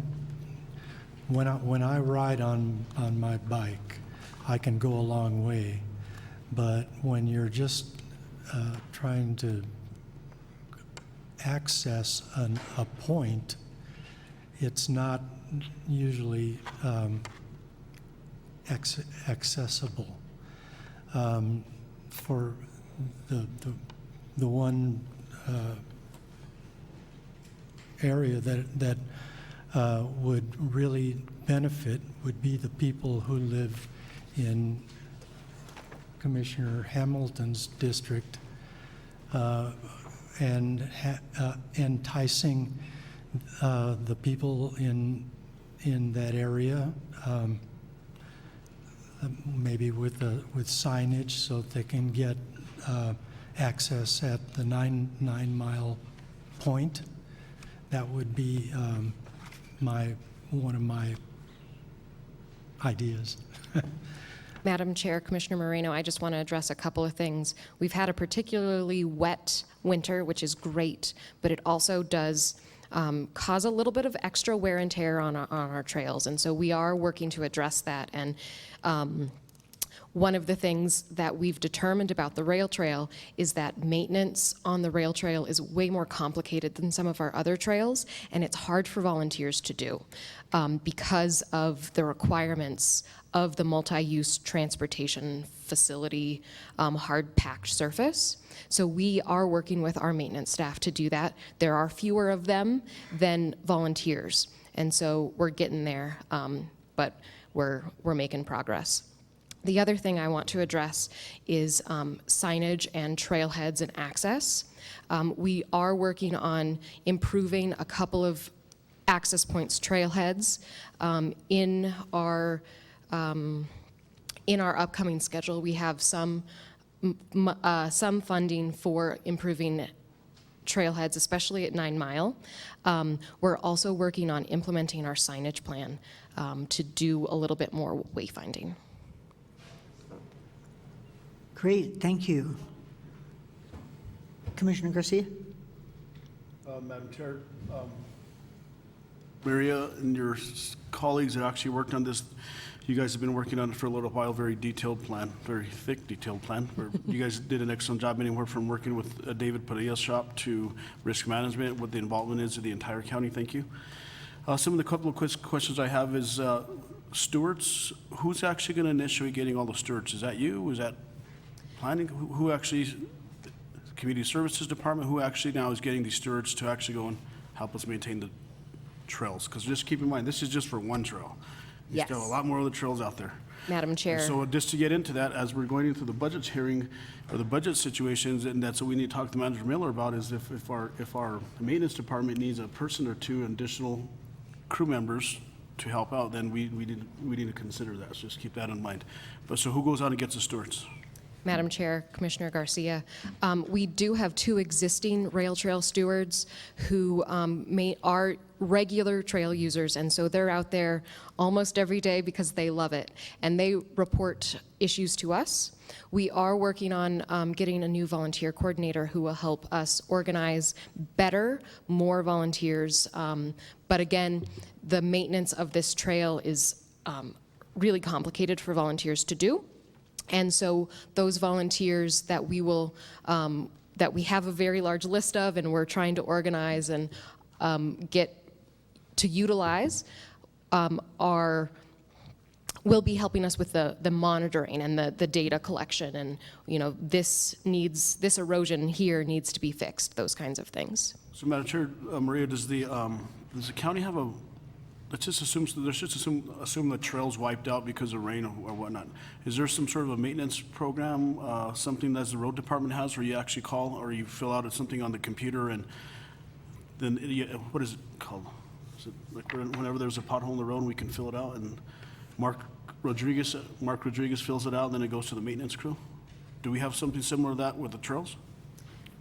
Madam Chair, Commissioner Garcia, we do have something that's probably a little less formal than that. We work with our trail stewards to report issues, definitely.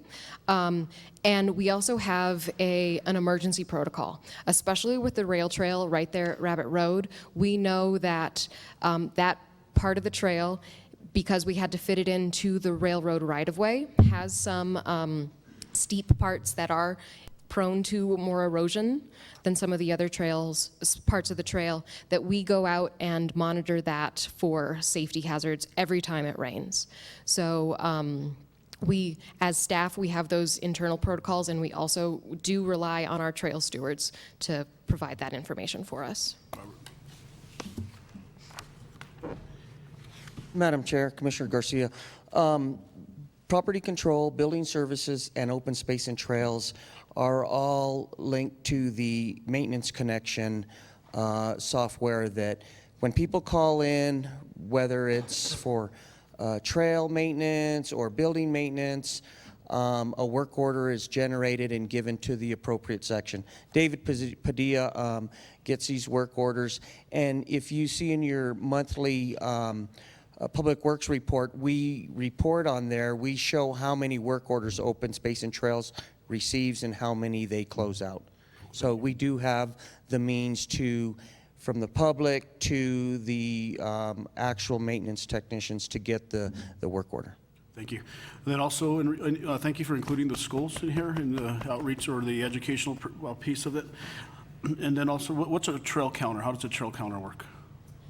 That basically counts the number of people, bikes?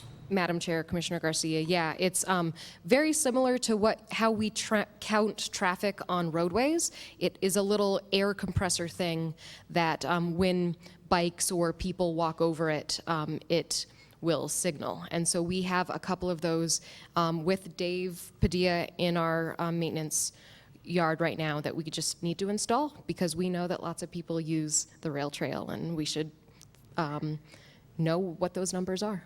And then one last thing, thank you. One last thing in regards to the list of improvements to the rail trail. So it's a pretty big, hefty list.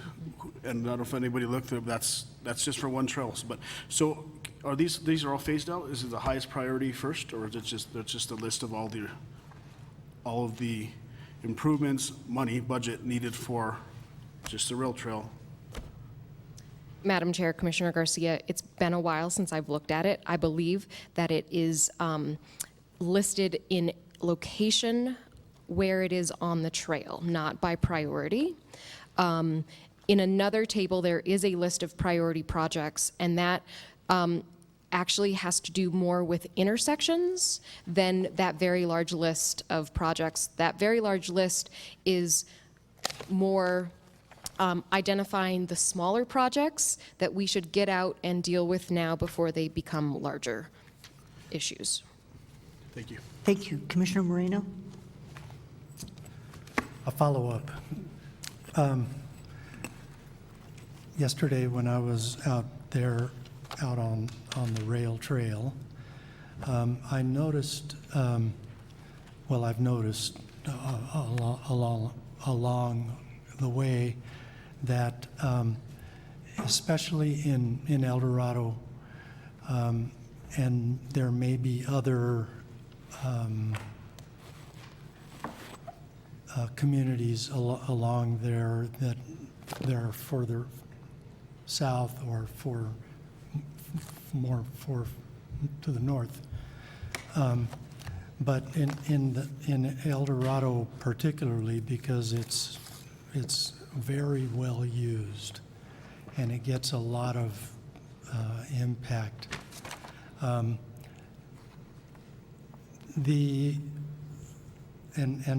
you were referred that in the report, the social trails that kind of impact the rail trail. And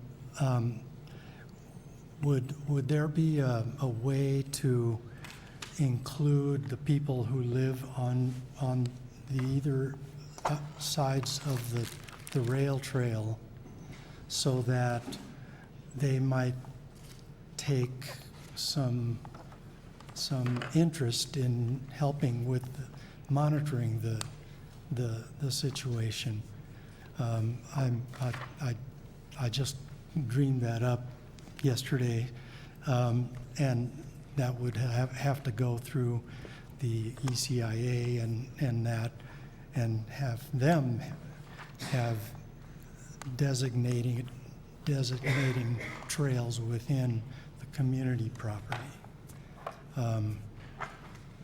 Is that something that would be useful or we wanted? Madam Chair, Commissioner Moreno, absolutely. We're hoping that by having staff out there more and having our stewards out there more, we will generate a lot of that interest from the neighbors.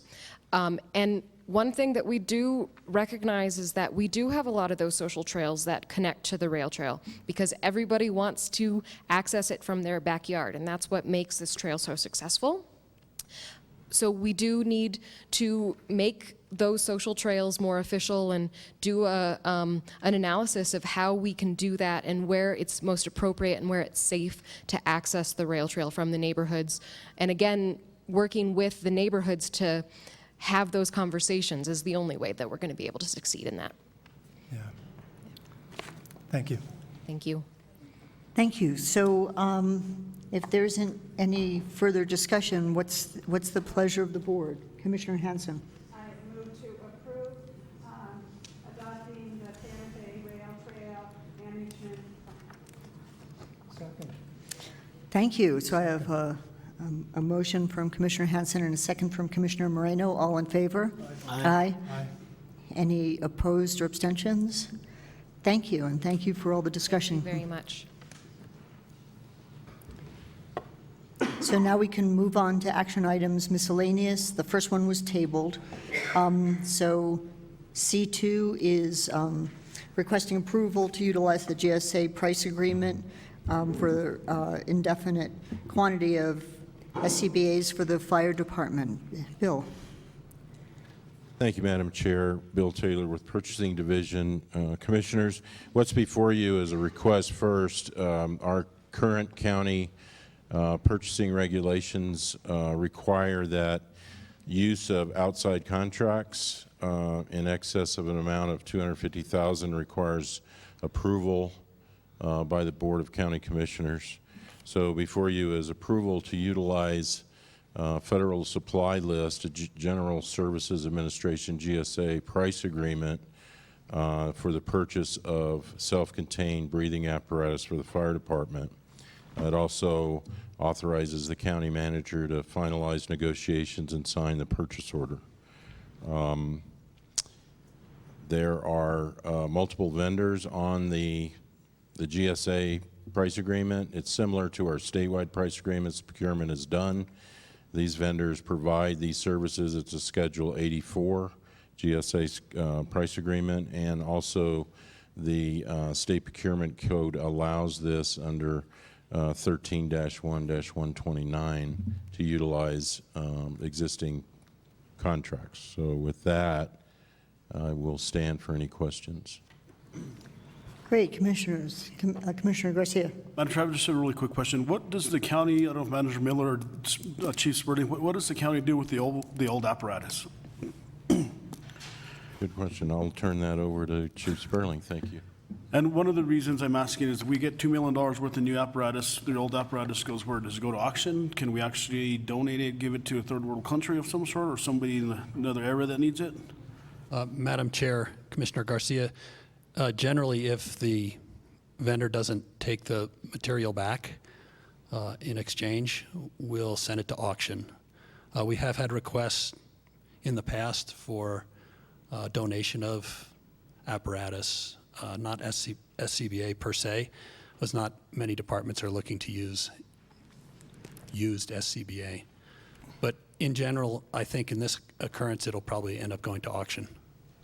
Thank you. I would just like to see if the county could possibly just look into some other departments that aren't fortunate as Santa Fe County, but thank you. Madam Chair, Commissioner, I'll see if we can do that. Thank you. Thank you. Other questions? Yeah. Yes, Commissioner Moreno, sorry. No. No? I Commissioner mo- Roybal? I'll move for approval. Okay, so I have a motion and a second, but I actually have a question with regard to the fire department personnel evaluating these. I understand the evaluation is going to be at the end of the March, and I assume on the record that includes paid and volunteer staff personnel? Madam Chair, that's correct. We'll be utilizing both career and volunteer personnel to do the evaluation. That's fabulous to hear. Any other discussion? So I have a motion and a second. All in favor? Aye. Aye. Any opposed or abstentions? Great. Thank you very Thank much. you. Chair Yes. Hamilton, for the record, the resolution you just passed is Resolution 2019-40. 40. Thank you very much, Madam Clerk. Whatever. There it is.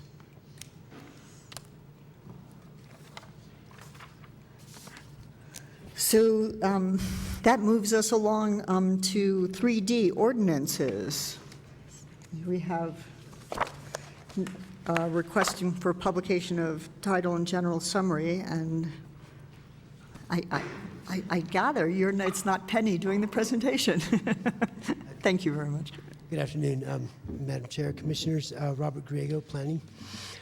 This request is to publish title and general summary of an ordinance amending the Sustainable Land Development Code, Ordinance 2016-9, to restate Chapter 11, Developments of Countywide Impact, adopt regulations for mineral resource extraction and processing, and add definitions to Appendix A.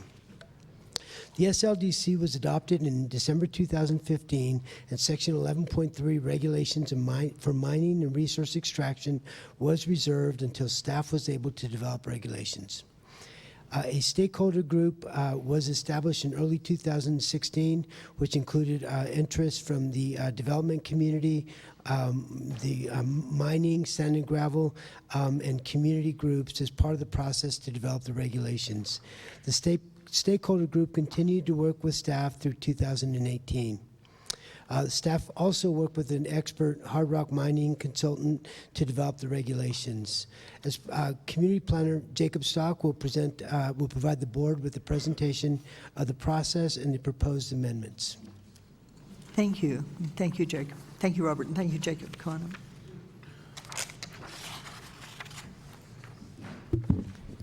This was going to be the very, very long and very, very boring one, right? Yes, that's correct, Madam Chair. Excellent. Excellent. So, everyone buckle in. Madam Chair, Commissioners, my name is Jacob Stock. I'm with the Planning Division, and I've been working on this project along with other county staff, including Robert Griego and Paul Olafson. I'll be presenting on the proposed amendments to Chapter 11 of the SLDC concerning developments of countywide impact.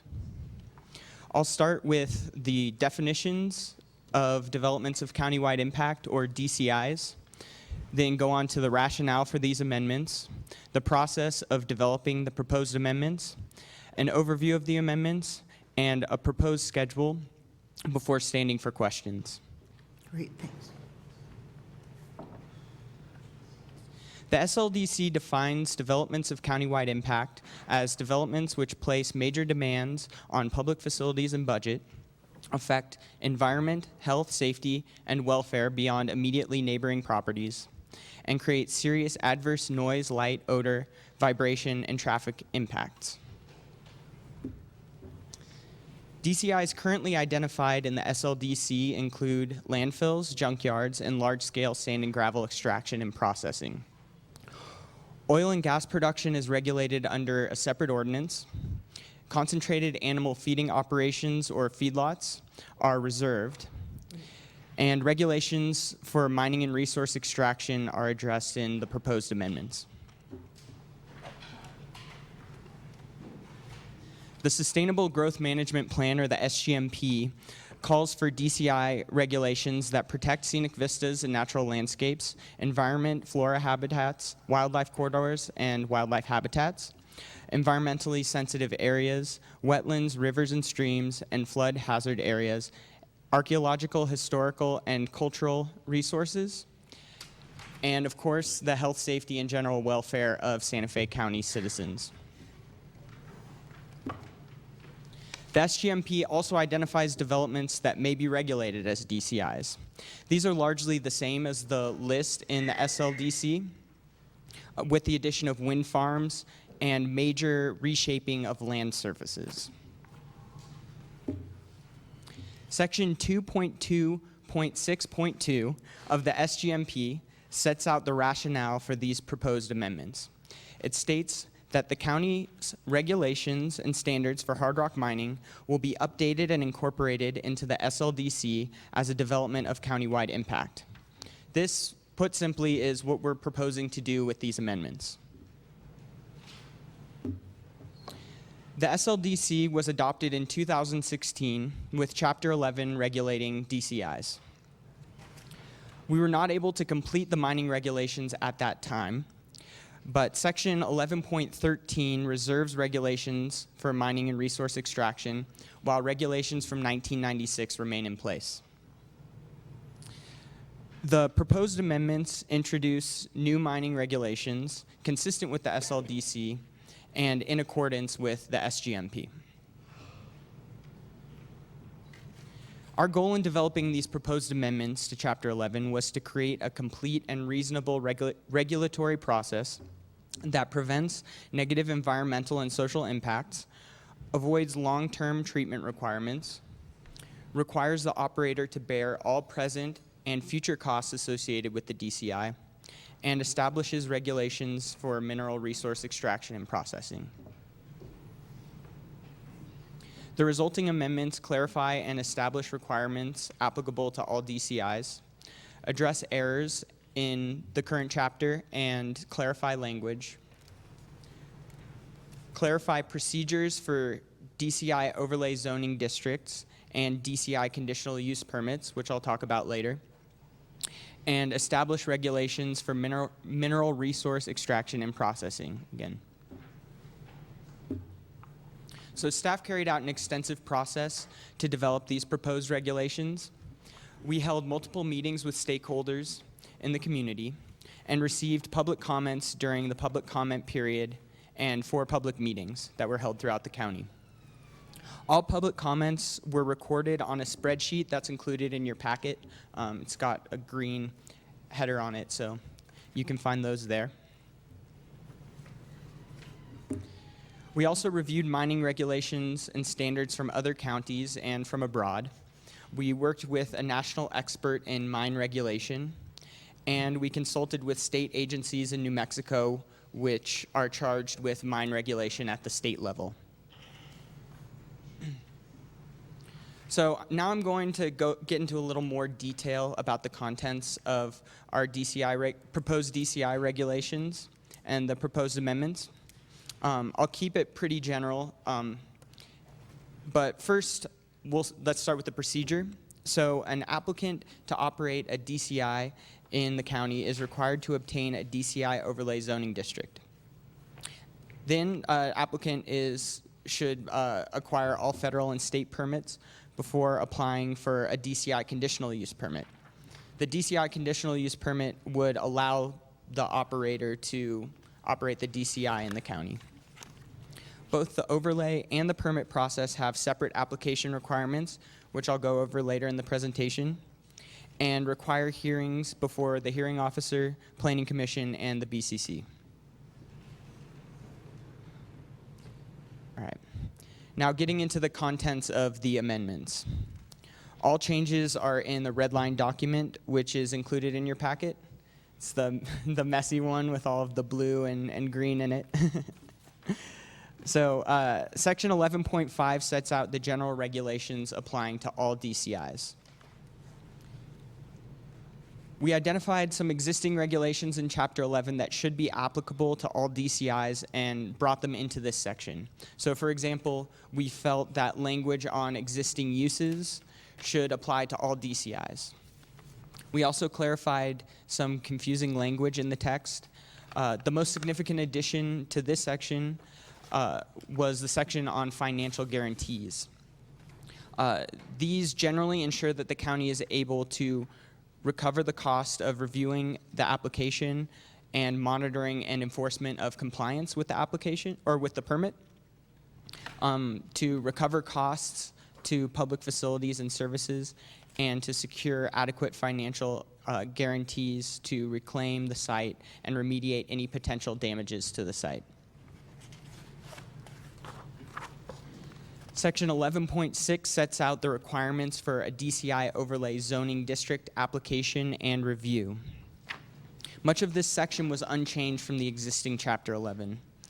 The proposed amendments add to required studies, reports, and assessments, and they include requirements that the applicant demonstrate that they will not impede on the water rights of other individuals in the county, that the cost of environmental impacts are calculated as a fiscal impact, and that the operator applicant has previously complied with laws and regulations in other municipalities. Section 11.7 sets the requirements for a conditional use permit. Each class of DCI has its own supplemental requirements for a conditional use permit in addition to Section 11.7. But the requirements in this section apply to all DCIs. So proposed additions to this section include requirements for proof of technical and financial feasibility, a report on previous business practices, and plans for handling hazardous materials, and a plan for reducing and offsetting emissions associated with the DCI. Performance standards are proposed as a new section in Chapter 11. This is Section 11.8. They set the standards for DCIs during operation.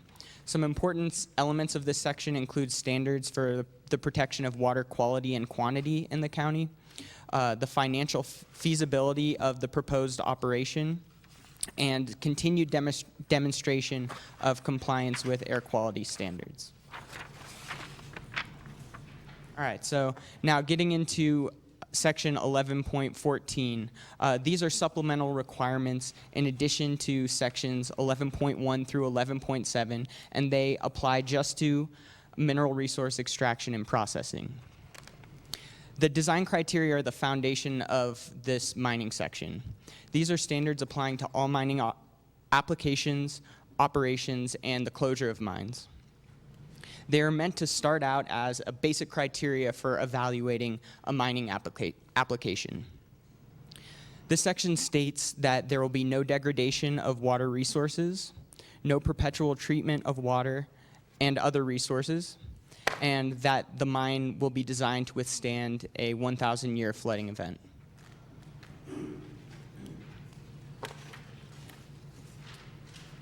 So the supplemental requirements for a mining conditional use permit are in addition to the general requirements for DCIs set out in section 11.7, like I mentioned before. Generally, the proposed amendments create a process which focuses on collecting baseline environmental conditions, modeling the potential effects of a mine on those conditions, proving a mine proposal meets the county's design criteria and standards, and providing additional financial guarantees that may be needed for the mine.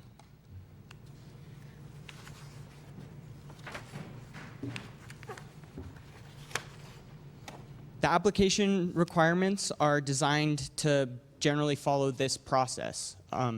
They include baseline data collection requirements, detailed project description, environmental studies, in addition to those already required, operating, closure, and reclamation plans. The section also includes performance standards. These are standards designed to ensure compliance during mine operation and to act as contingency measures against any possible non-compliance.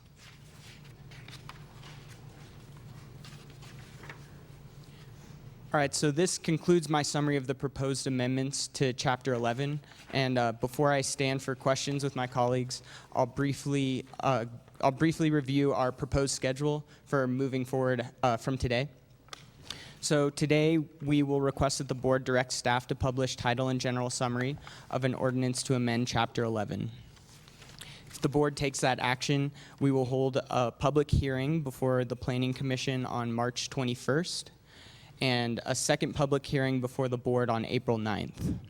And it's during this April 9th hearing where the board may consider to take action on the ordinance. So this concludes my presentation, and I'll stand with my colleagues for questions. Thank you very much. Are there questions? Commissioner Hanson. Thank you, Jacob. I've spent a little bit of time reading over some of these changes. According to Senator Stefanik, this is one of the most progressive regulations in the country, and I personally really like that. I think that it's really important that we do what we can to protect our environment. And I think that a lot of these regulations help to set that out. I know there might be some concern with the intensity of these regulations, but at the same time, I think that being progressive in our concerns about the county is really important. And so I don't have a question today. I'm looking forward to the hearing. Who was the professional that you consulted with? Madam Chair, Commissioner Hanson, the consultant's name is Don Sutton. He's works for a company called Spectrum Engineering out of Montana, and they've worked on a number of mining regulations in other states and counties around the country. And yeah, as well as in the state of New Mexico. Yeah. And so, are we going to be? Are we outside of any state regulations, or are we pushing the envelope? Madam Chair, Commissioner Hanson, we've done our best to stay in our lane as far as what we're allowed to regulate and what is in the state's jurisdiction. So, yeah, and we consulted with the state as well, with the Environment Department and with the Mining and Minerals Division specifically. They had a chance to look at the regulations, and we spoke with them about questions. And they're good with what we're doing? Yeah, generally speaking, yes. They were. That's good to hear, because that is, I think that, you know, our oil and gas rule has been well received, and we took the right approach, and we went as far as we could go in regulating that without creating detriment to the county. And I want to see us do the same thing with the mining, that we go as far as we can without any detriment to the county. You know, I mean, that is my job and my concern. I will continue to read, and I look forward to the public hearing, and I appreciate what everyone has done. I know this has taken a long time, and that this is hard work. And it's hard rock mining. I don't mean to make a pun, but it is hard work, and I appreciate that very much. Thank you, Commissioner. Thank you. Commissioner Garcia, are you? Yes. Just a couple of quick questions, and actually, I'd just like to sit down with staff because I have a lot of questions. And in regards to regulations, sometimes regulations are very difficult, and us as the policymakers need to really think in depth as to how the regulations can help, not help the local government, economy, so on and so forth. An example is, where's Hutch at? Hutch Miller, actually, last 3, 5, 7 8 years ago, because of our oil and gas regulations, which the policymakers adopted years ago, there was a lot of legislators from the northwestern part of the state and from the southeastern part of the state, as Manager Miller knows, where they actually wanted to pass bills. The oil and gas individuals wanted to pass bills to the state legislature, not allowing Santa Fe County to have any capital outlay money because of our so restrictive oil and gas regulations. Some of the things that we need to think about: hard rock mining. Anytime anybody drives down that road over there, that base course road or that asphalted road, or anytime you fill a pothole, if we have very strict regulations, the cost of aggregate goes from here to here, because we now have to bring in aggregate from further away than there's where the existing aggregates are. So just always, all of us just keep in mind, sometimes regulations are good, sometimes they could be bad, but I hope that we all continue to read the articles. One of the things you had here is the amendments to these are amendments to Chapter 11, or Chapter 11 is brand new? These are, Madam Chair, Commissioner Garcia, these are amendments to Chapter 11. There's an existing Chapter 11 in the SLDC as it currently stands. Okay. And it does not include regulations for mining and resource extraction. And the stakeholders that the staff actually met with, can you name 3 or 5, or how many were there, 10, 20?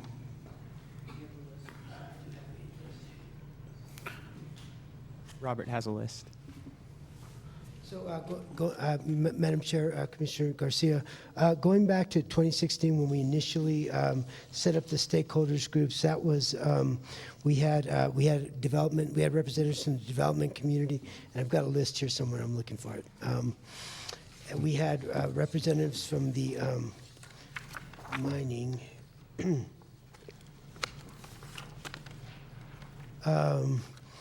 We had representatives from Sand and Gravel, from the Cook Aggregate. We had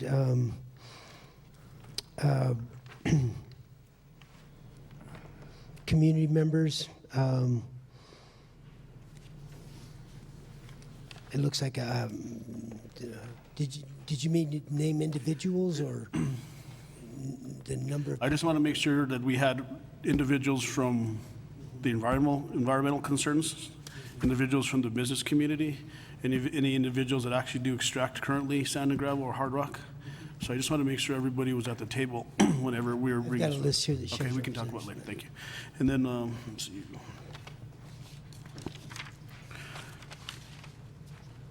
So in regards to one of the last questions I think I have is in regards to the red line document that that you all brought forward, is that redlining the existing Chapter 11 or is that redlining the 1996 mining ordinance? Madam Chair, Commissioner Garcia, so, as Jacob was pointing out, again, we've got new regulations for hard rock mining, and that replaced the 1996 regulations that we had in the old code. But other changes to Chapter 11 were also made in this. So we've restated Chapter 11 in its entirety, and that's the red line document that you see. Because we brought forward some of the regulations that should apply to all DCIs, and then we created new regulations specifically for mining and resource extraction. Thank you. And the group that actually helped us out, the engineering firm out of Montana, what type of engineers are they? Mining engineers. Mining engineers. Thank you. I'll sit down with staff maybe in the next week or so and go through some of the other questions I have. But thank you for this good document. Looks like a very good document. You guys put a lot of work into it. Thank you. Thank you. Are there other questions? So what is the pleasure of the board? I move to publish title and general summary. I'll second. Thank you. So I have a motion and a second. All in favor? Aye. Aye. Any opposed or abstentions? Good, so it passes. Thank you very much for the presentation. Thank you. But Thank you. Jacob, you're going to have to improve. It wasn't nearly long or boring enough, so. I'm sorry, Madam Chair. Thank you very much. That was from an earlier joke we were making, by the way. So that takes us to 4 matters of public concern. Is there anybody here from the public who, in general, wants to speak to the commissioners? Again, is there anybody from the public who has something to present to the board? Seeing nobody, I will close matters of public concern. And that moves us on to the remainder of number 5, matters from the county manager. And I think the first one, 5A, is the legislative update. Yes, Madam Chair, I'll have Hutchie, I think, do you have reports, or did they already get them up on the dais? Yeah, we have. So they already have them, okay. As you know, we're entering the final hours of the session, and Hutch's been over there tracking all the bills, so let him know where we stand, Hutchie. Good afternoon, Madam Chair, Commissioners. As the county manager, I just stated, it's getting exciting finally. We're in the home stretch, and the legislature is going to wrap up on Saturday. I was just sitting there listening to the tax reform bill in Senate corporations, and still looks like there's a lot of compromise that needs to occur. I was just going to go over some of the big items here with you regarding what has been going on more or less in the few days and even today regarding the budget, the junior bills, capital outlay, and the film tax credit bills, and also our reauthorizations. So let me begin by going over House Bill 2, which is the state budget. And yesterday that passed through Senate Finance, and it was amended. And there was 123 different changes that the Senate made on that side. But overall, the budget is 11% bigger than it was last year. And there was $19 million added in the Senate version, which was passed yesterday.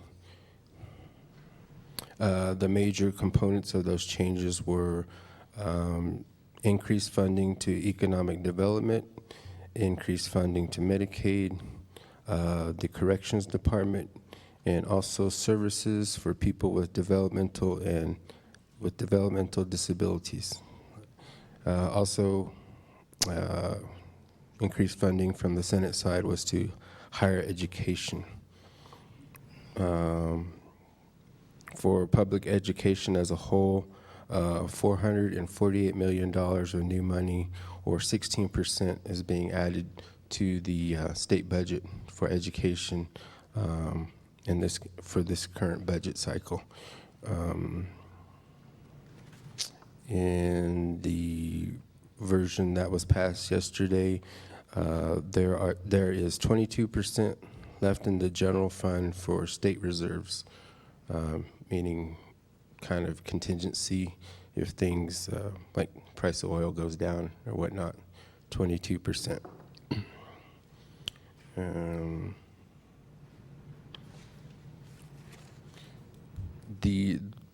Going next, there's two junior bills. There's a House Bill 548 and a Senate Bill 536. These are something that haven't occurred for a while. I believe the last one was in 2007 when the state had money to provide such funding to the legislators, excuse me. These funds are separate from capital outlay expenditures, and they are supplemental projects and services to provide to state departments. The bill for the Senate, which passed through Senate Finance yesterday, is still being categorized into its different departments and whatnot. So I have the information for the House bill, but I can get you the information for the Senate bill, which probably will become available later today. But just to overlook at the House bill, 548, there's $30.4 million in that bill, and the 70 members of the House got an extra $400,000 to appropriate to different state departments for projects and services that they wanted. That's in addition to the capital outlay projects. And going back, those two junior bills are House Bill 548 and Senate Bill 536. The capital outlay bill, which also was a committee sub yesterday in Senate Finance, was approved and passed through Senate Finance. And that had a grand total of $933 million worth of project funding in that. And that's a lot different this year over the fact that it's not using severance tax bonds. It's all general fund. So we're not going to be issuing bonds from the state this year. They're going to give that bonding capacity a rest for the time being, and they're just using the general fund money for that. In total, for Santa Fe County as a whole, there was over $89 million in projects in Senate Bill 280. Was there information passed out regarding the projects themselves? Yeah.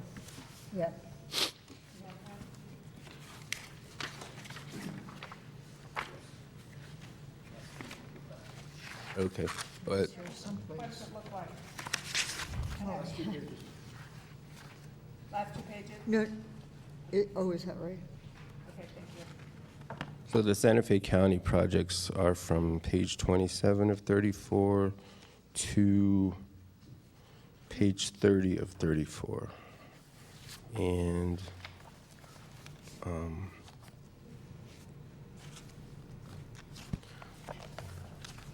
I hadn't highlighted in particular the Santa Fe County managed projects, as our assistant manager Tony was looking over that still, and I'm not sure. He said he was working on a spreadsheet for that, and I'm not sure if that had been provided to you yet, but we can clarify that information to you if you have any questions regarding that. House Bill 568 was the reauthorization bill for capital projects, and there were two Agua Fria water projects, and then there was a El Dorado fire station project, which were all included in the bill. And so those were the reauthorization projects for Santa Fe County, and they are contained within the bill. And should not be an issue.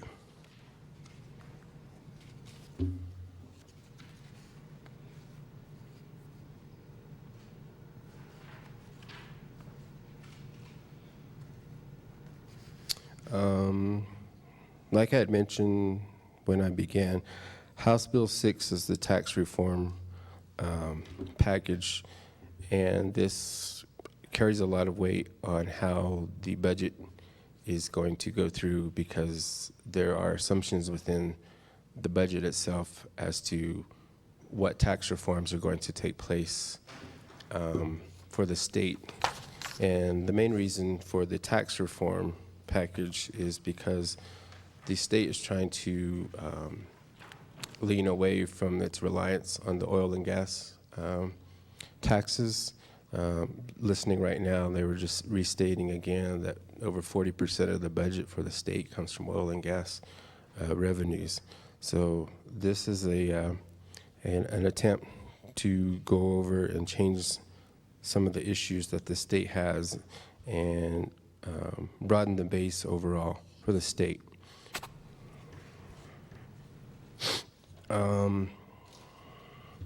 I would note that within House Bill 6, it is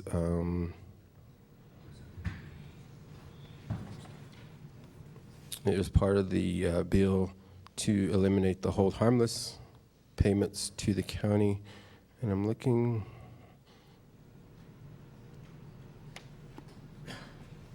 I believe it's 2021 when they are going to eliminate, July of 2021 when they were going to eliminate the hold harmless.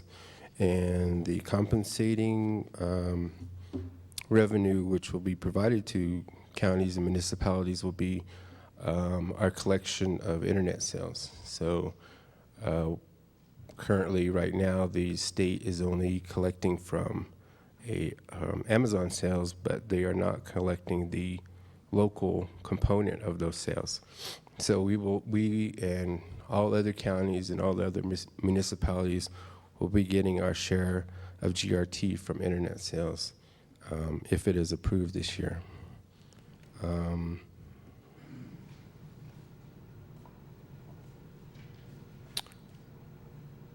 Also here, bolstering revenues for the county should occur through the passage of House Bill 479, which is consolidating certain local option taxes. Currently now there are, I'm not certain of the exact number, but there are many different local options that counties have to raise revenues. But a lot of the time, not every county is able to use every option, and they're not able to raise the right revenues that they would be able to if these local options did not contain the earmark like they currently have. This has passed through both houses right now, and I believe it will be heading to the governor's office pretty soon. So that's another element of a revenue stream that counties will be obtaining in the upcoming, I believe it's 2021 as well. And within the report itself, I have provided all the House bills and Senate bills which Santa Fe County is tracking, which are near or close to being completed through both houses, and it also includes those bills which have also been signed into law already in the governor's office.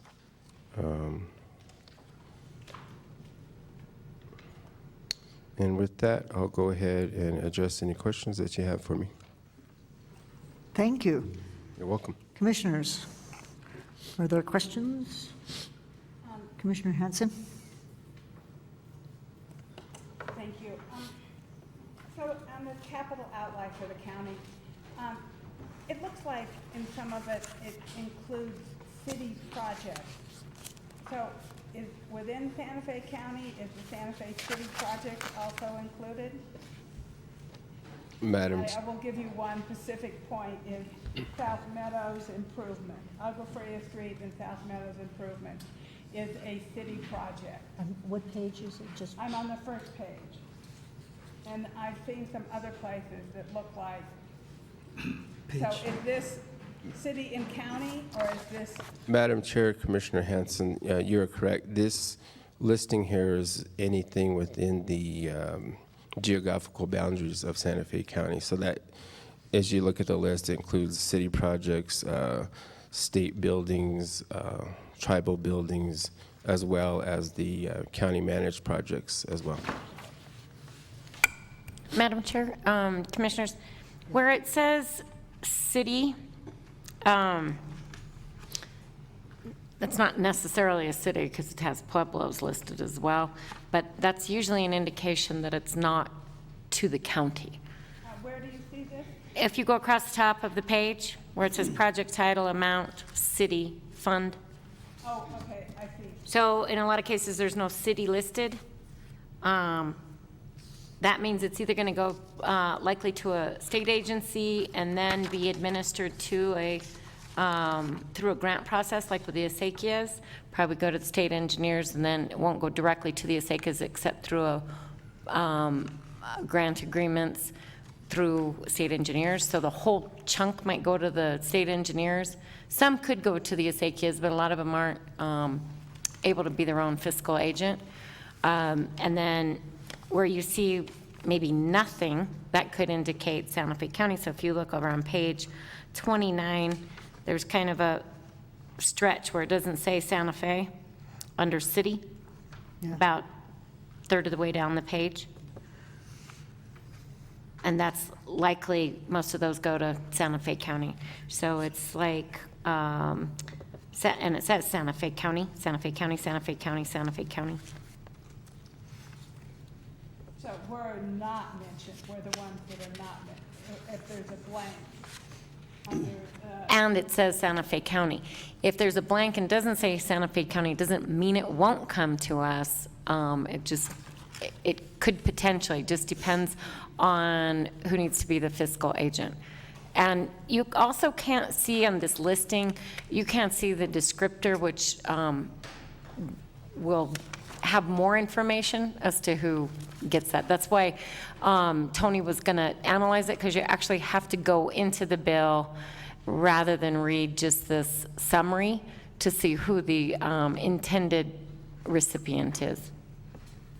But that, just for purposes of reading this, that if it says Santa Fe County, it's likely to come, and then it doesn't have the city of Santa Fe listed next to it, that's a more likelihood that it would come to us. So when you look at that page 29 out of 34, from the third of the way down, it's got Santa Fe County Agua Fria wastewater and utility system expansion 375, Santa Fe County facility photovoltaic, these 505. So those were the things that we asked for.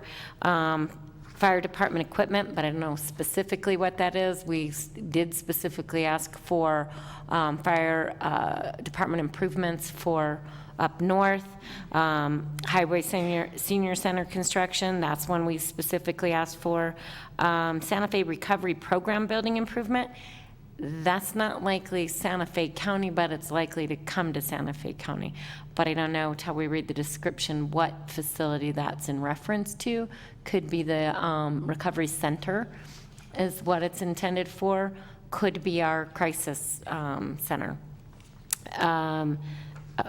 Santa Fe Mountain Center, we didn't specifically ask for a yurt, but that is our building. The Santa Fe Mountain Center is owned by us, but if the Santa Fe Mountain Center went and requested funding for a yurt, that money would come to us because the building belongs to us. So that's just, I can't give you much more detail than that, but just going down the list, that's kind of a good indicator whether it came to us. It might have come to us if we own the building as well.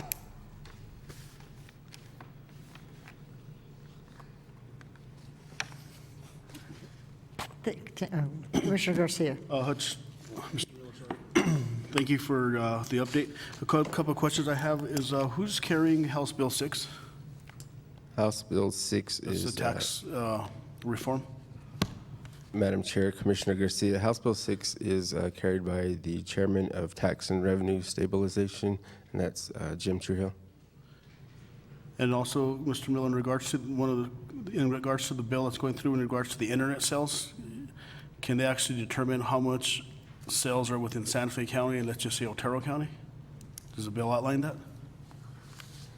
Madam Chair, Commissioner Garcia, that is one of the issues at hand that local governments are questioning at the current moment, whether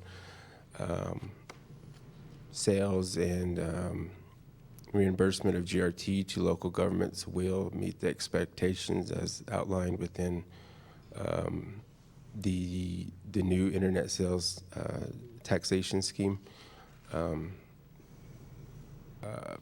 Right now, the analyst for the bill, as I was watching it moments ago, was still working on the analysis of the bill and the changes that were coming in Senate Corporations Committee currently. So I would hope that there's a more definitive answer once the bill reaches the floor, but at this time, I wouldn't say that there's definitive information available to the local governments. Thank you. And so this, the capital outlay bill, Senate Bill 280, so has it already gone past both houses? Chambers, sorry. Madam Chair, Commissioner Garcia, no, it was just substituted with all the different projects from both House members and Senate members and introduced and approved in Senate Finance yesterday afternoon. And then one last question, this might be for Manager Miller or Attorney Frederick. One of the projects in there is actually $2 million for the Amot water settlement. Is that actually beyond what we're asking for? You know? Madam Chair, Commissioner Garcia, we actually requested, but it's more than likely if you notice, most of this is all general fund. Another thing to look at is that column funding source. All the GF is general fund, which it's also been probably 10 years since there's been general fund appropriations for capital outlay to local governments. It's been a long time. It's kind of good news for us because it gets to you quicker. But as far as the Amot settlement goes, what we were requesting, along with our partners, the Pueblos, was $18 million, which was $9 million to make up for last year's state required contributions, as well as $9 million for this year. In addition, we had requested that they have additional funding beyond that to help meet the shortfalls. We'll have to look in other bills because my guess is that it's in severance tax and also could be in the, there's another fund that they pulled it from last year. So it came from a couple different sources in a few different bills. So we'll have to take a look and see if it's, it's my understanding that they were going to try to fund the $18 million at a minimum this year. And then one other last question, probably Manager Miller, in regards to why would they actually use general fund instead of tax, what is it, STBs for capital outlay? So, Madam Chair, Commissioner Garcia, part of where the state was considered awash in money and doing so well, so to speak, was that over the past year they essentially had general fund revenues, and predominantly due to oil and gas, but the overall economy being better, they got a lot of additional revenue over their operating budget, and so it's one-time money. It's not likely to be available on a recurring basis. They do have an estimate of recurring funds. As Hutchie said, their operating budget is up by 10%. But they also had a large influx of cash above and beyond their recurring budget this past year that's available for one-time expenditure. There's always a debate at the state as to whether that should be held back for state appropriations or whether it should go, and when I say state appropriations, appropriations to agencies to do their capital needs. And then there's always, that's usually an executive position to want because it's the more flexible funding versus severance tax bonds, which they only issue in June and December. So I think that legislators like using general fund for the local projects because it's available sooner.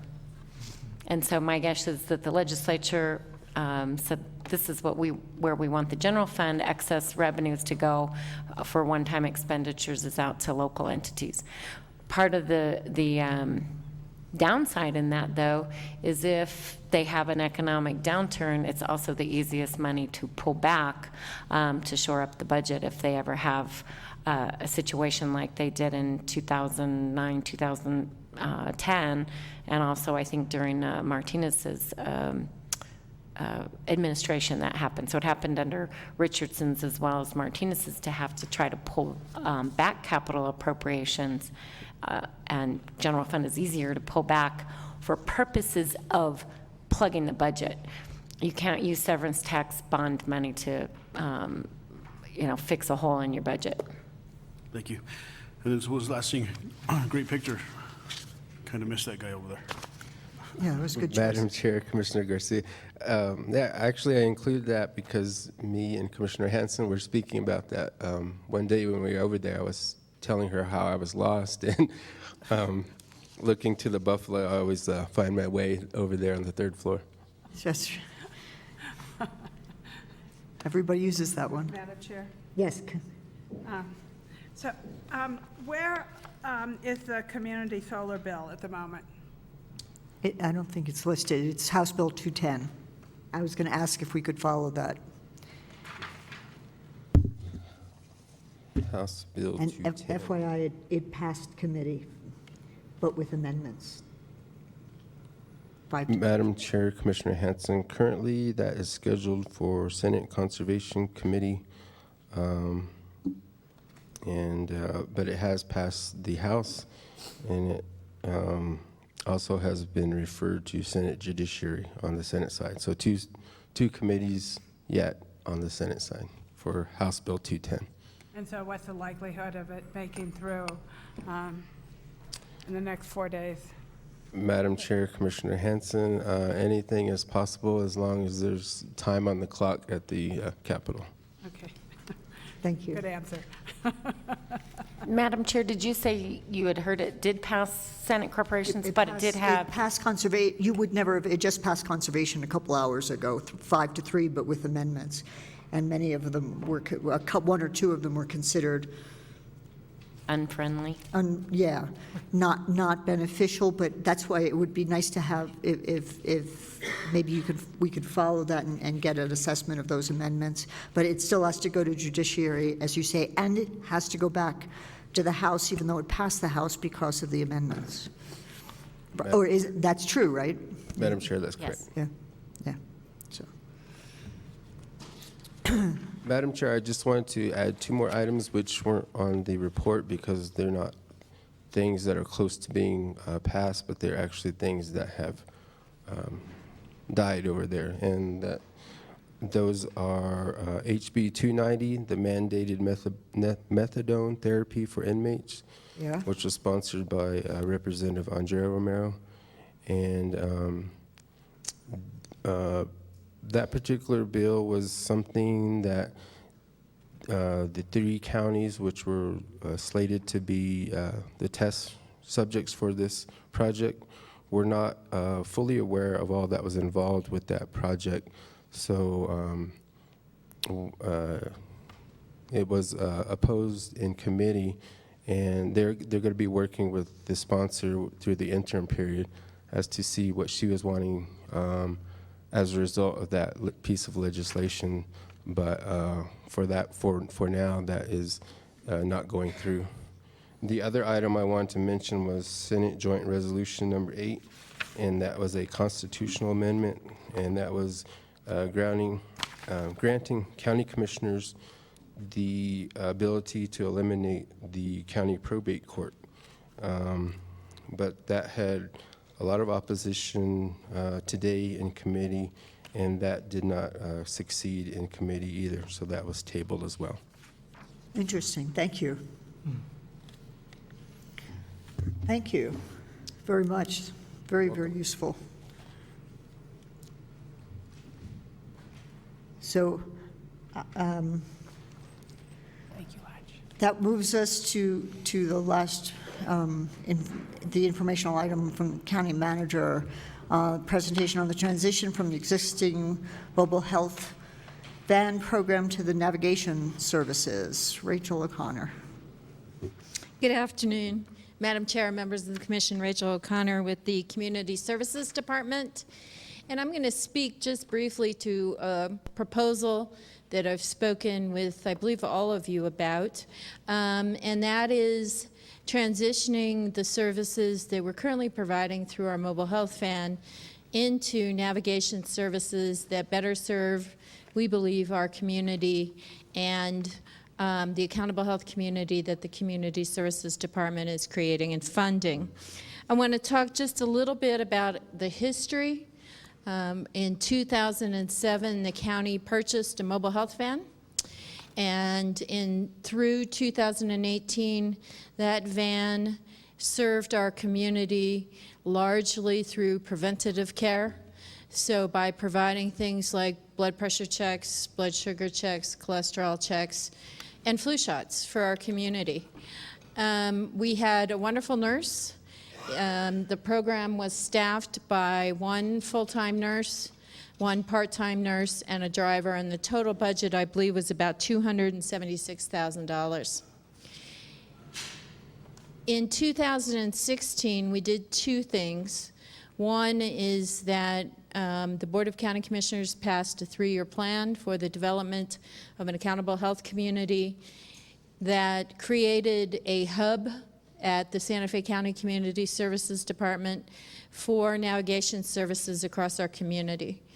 In addition to that, we funded, as part of the 3-year plan, a gap analysis that identified gaps in our community and that recommended to us that we move towards a more intensive navigation system to provide care and particularly around what we call the social determinants of health, things like housing, things like food security, things like safety in your home, to the residents within our county.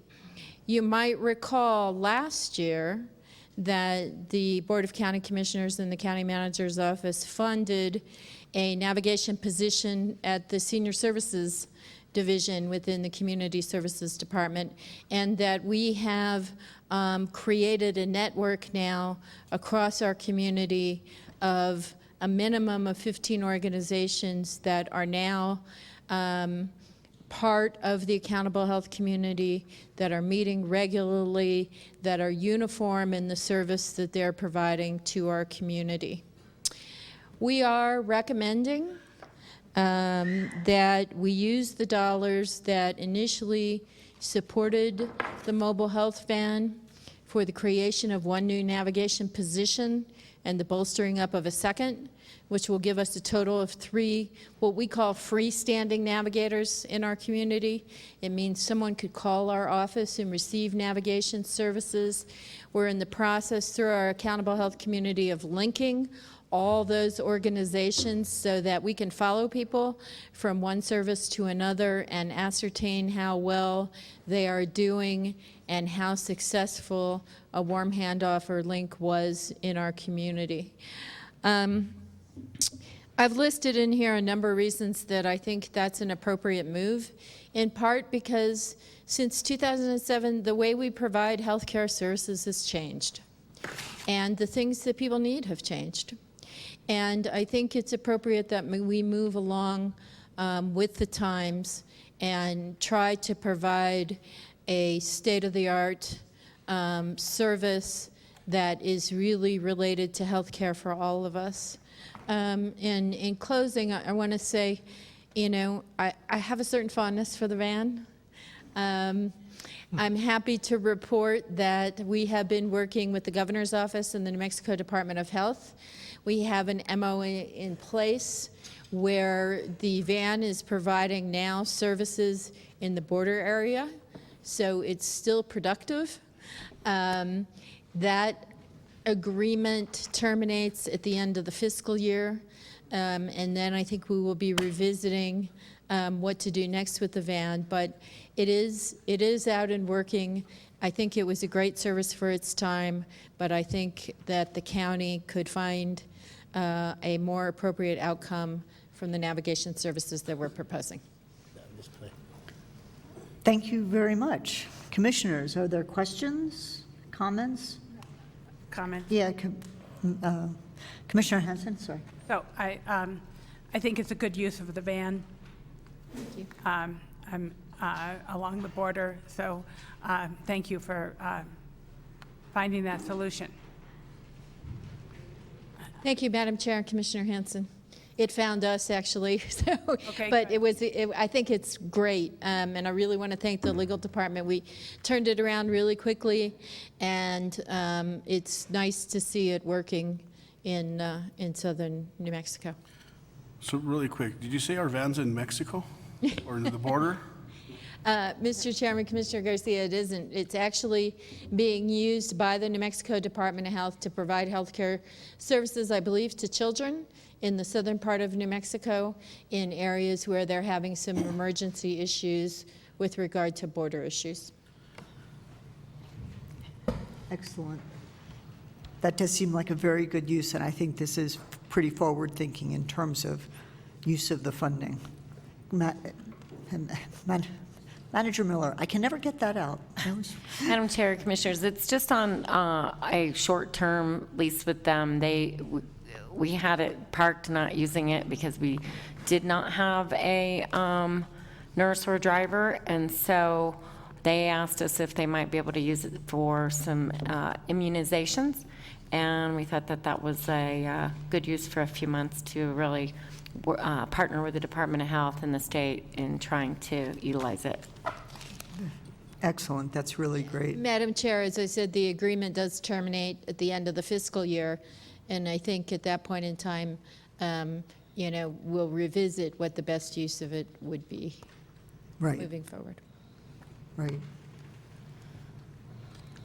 Great. Thank you very much. And also, just one little last comment. I'm definitely interested in these navigators, how their job description works and what exactly their role is. So I'd like to know how they actually, how my grandparents know about them.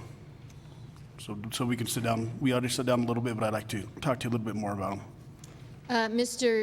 Madam Chair, Commissioner Garcia, I'd be happy to. We just created a new job description. I'd be happy also, I believe in the month of April, to have our first county-funded navigator come and speak about the navigation services and the outcomes that he's had at the Senior Services Division, and show you some of the things that you're purchasing and some of the things I think the other navigators will be able to do. That'd be great, because back in the days whenever none of us were sitting up here, whenever the great late speaker, Ben Lohan, was actually in office, I can remember a lot of the senior centers were packed. There were a lot of senior centers were packed, and now I don't know if it seems like there's 3 or 5 seniors that actually are coming to our seniors, so I'd be interested in how your department could actually get our seniors back into our centers, kind of a nutshell. Thank you. Thanks. Any more questions? Very much appreciated. Thank you. So that moves us, for people just coming in, we're still in our primary agenda. Matters from county commissioners, 6A are resolutions.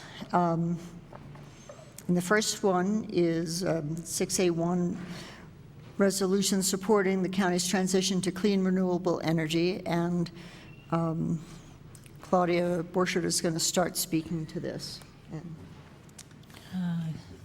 Good evening, Madam Chair, members of the Commission. This is a resolution that that County Commissioner Hamilton and I have been working on, and what this resolution proposes is that the county work with PNM to consider subscribing for renewable electricity through a Solar Direct program that PNM is working on. And it directs the county manager to monitor and, if necessary, comment on the program development as it moves through the Public Regulation Commission process. It directs the county manager to negotiate a subscription agreement with PNM for that program, and it directs the county manager to consider other options for off-site renewable energy production as they arise. So that's the heart of this resolution, and I think it's important for me to explain a little bit more about what is it that the PNM Solar Direct program is, so that you can understand, why we might be interested in that. So the way the program works as proposed is that PNM is seeking subscribers to a renewable energy supply from government customers and other non-government customers who have an aggregated demand of 2.5 megawatts or more. Just as a reference, our annual use is the equivalent of about 1.7 megawatts a year. And so they will need to get subscribers first and then go to the PRC and get approval for this voluntary renewable program. Apparently, the statutes already exist for them to be able to do this. Then they will build a 50-megawatt facility. They have already gone out to RFP, competitive RFP, for the 50-megawatt facility, and we heard from them that they got some very cost-competitive responses. Then PNM would send a bill to all the subscribers for their percent of the subscription that they have entered into a contract for. And the way that the funding would work as it's proposed right now is that, for example, we would be paying what they call a premium for the renewable energy at about 3 cents per kilowatt hour. And that replaces a component on our electric bill where we pay 2.2 cents per kilowatt hour for our fuel charge. That's just one piece of our electric bill. And so that's a 0.8-cent difference, and over time, as the fuel charges increase, then we should come at parity where we're actually not paying any more for our electric bill in about 5 to 10 years than we do initially when we pay a little bit more.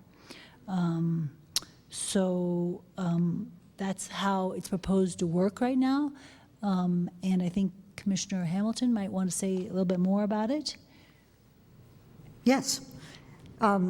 Thank you. So I'm sure you guys have had some chance to read this, but the reason I was really interested in moving forward with this was, first of all, because Claudia and her team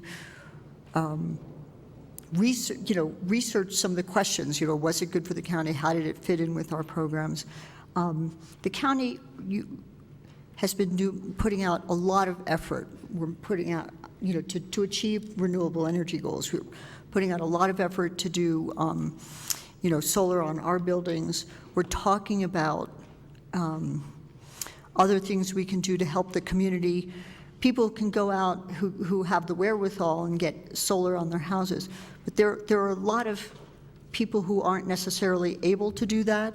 It leaves lots of groups out. So what we really need is every tool that we have in the toolbox.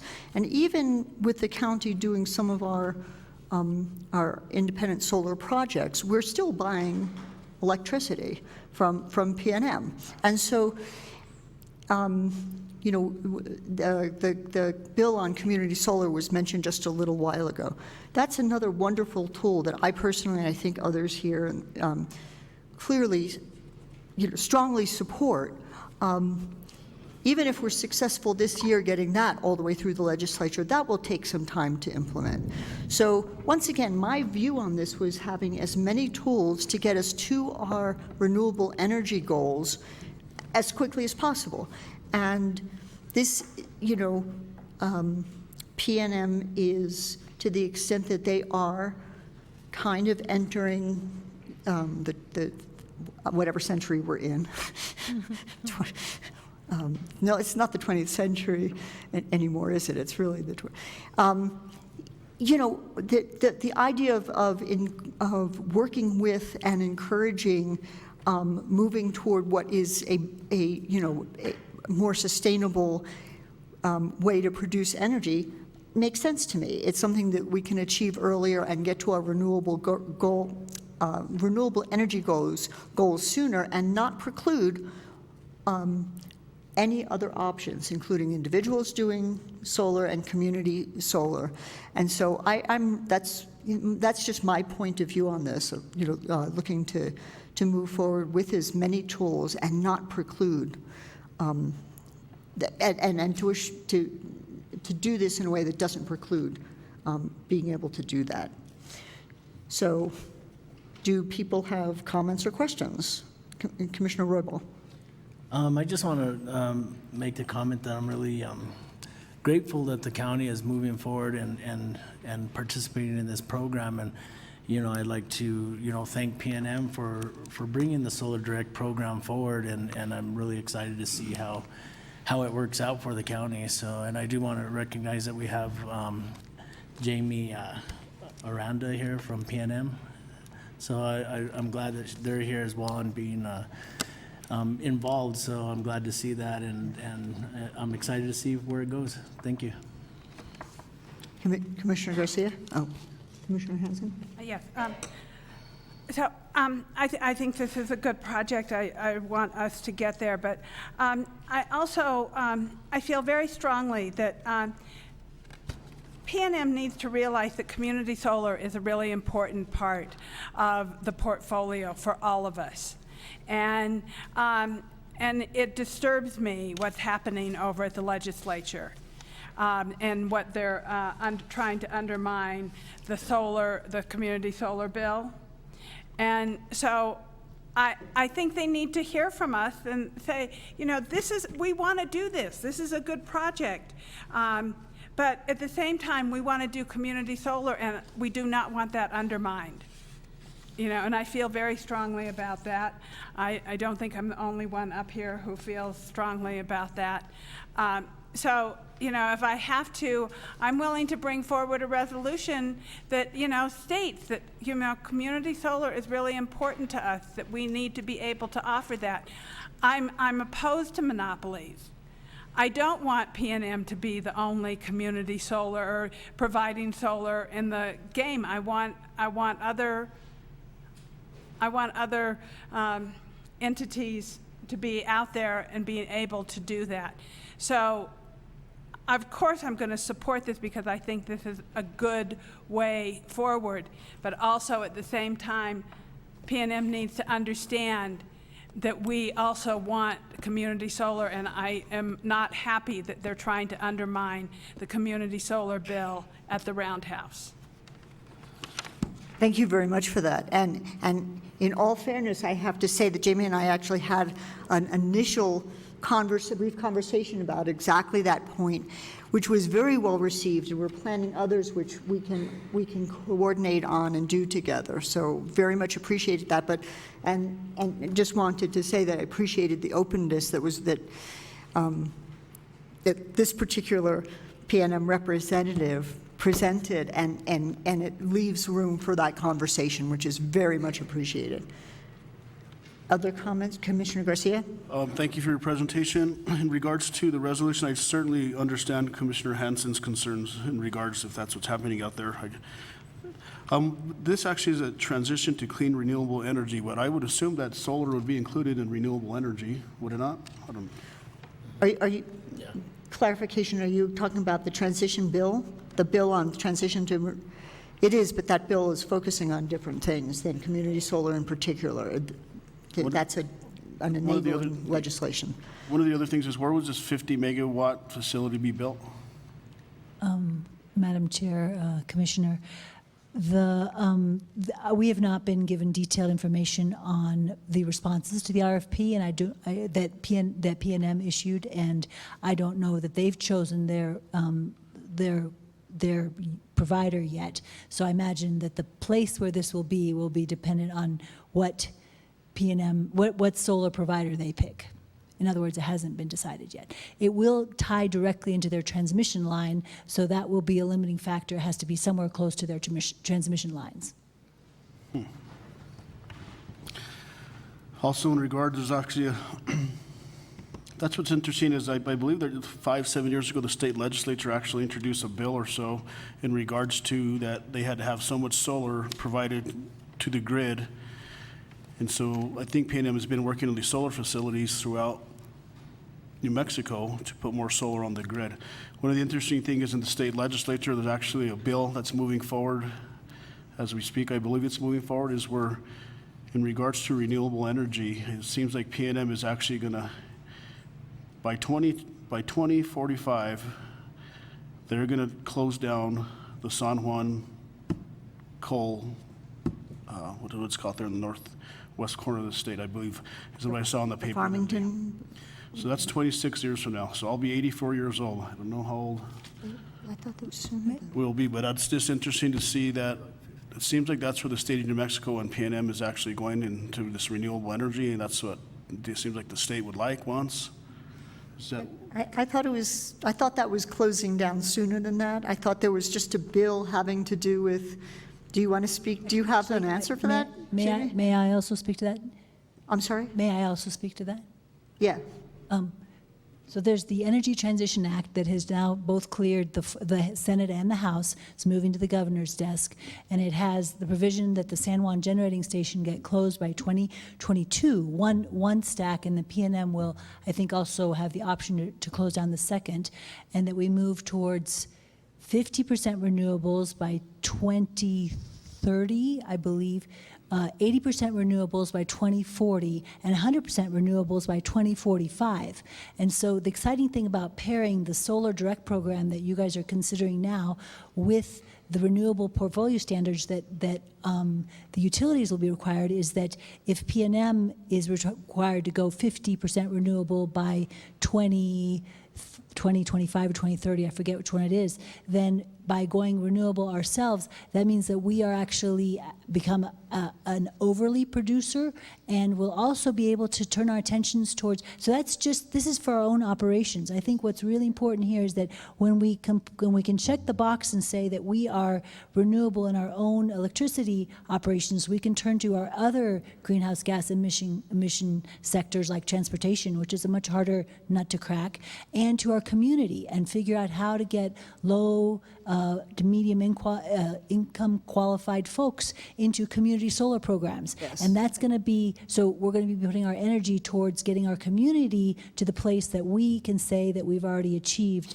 by participating with PNM on this. And I will Yes. be happy to let Jamie speak to Thank that you. more. Yeah, thank you for adding that. That was really important. Thank you. And if you don't mind just stating your name, because we probably butchered all of everything. I'm Jamie Aranda with PNM.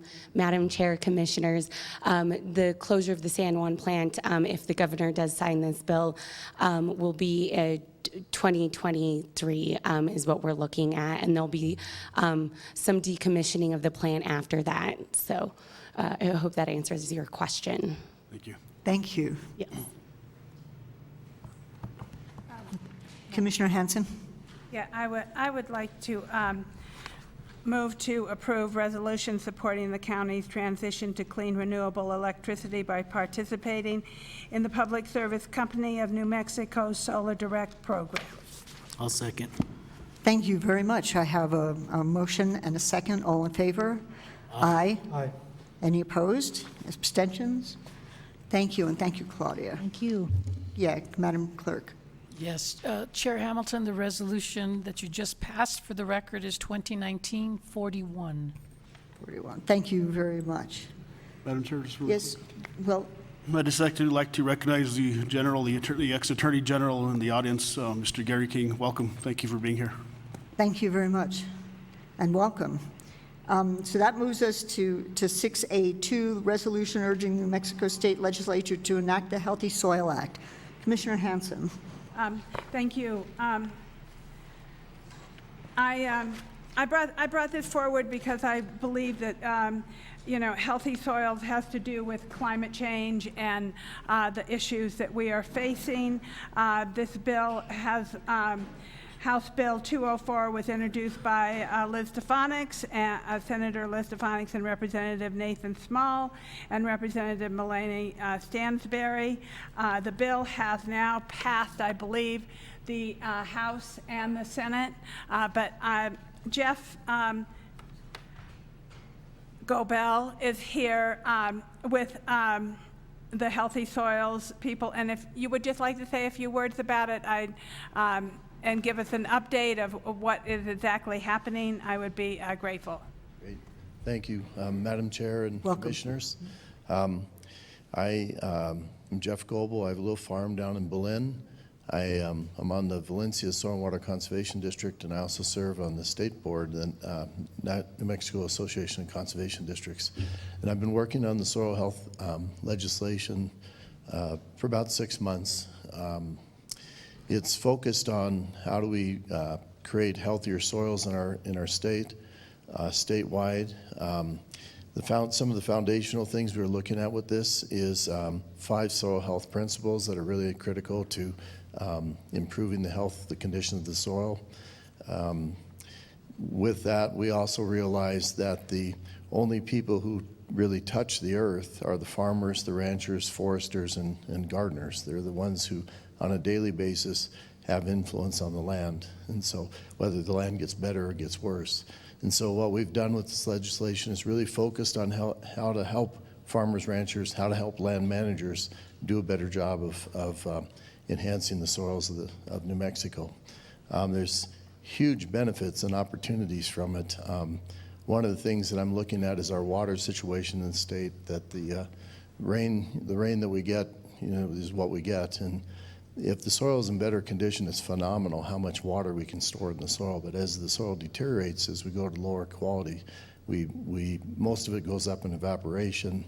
A lot of it is runoff, and so we really don't have that recharging opportunity. So as we can restore the earth, restore the soils, it's just phenomenal what we can do. So if there's any questions or anything like that I can answer. The current situation, it's passed both the House and the Senate, and it's now at the governor's office, and so we're waiting signature there. And we've gotten, it sounds pretty favorable in the governor's office, so yeah. That's good to hear. Yeah, go ahead. Madam Chair, thank you, Jeff. Yes. I respectfully request that we support this, and I know that it has an extremely favorable outlook in the House and in the Senate, and also from the governor. I heard her speak about this at an event, and she was really enthusiastic about healthy soils and recognized how much it has to do with climate change. And further, the Act also identifies ways to increase the generation use of compost to build healthy soils that directly supports the work that is being done in Santa Fe County through multiple public and private initiatives to improve soil health by composting food waste. The programs are consistent with Santa Fe County's priority to emphasize the importance of soil health and support active projects to improve soil health condition and migrate erosion, Santa Fe County open space properties. So I think that's really important. And also, I did talk to the county manager about possibly changing the wording, but I think that we are urging the New Mexico State Legislature to enact the Healthy Soils Act, but we are now, I think that it is adequate that we are supporting this and on the record is supporting this, and we will share this resolution and a letter with the governor as soon as possible so that she knows that we're on board with you. And on board with everybody, because healthy soils provides a better community throughout New Mexico. Yeah, thank you.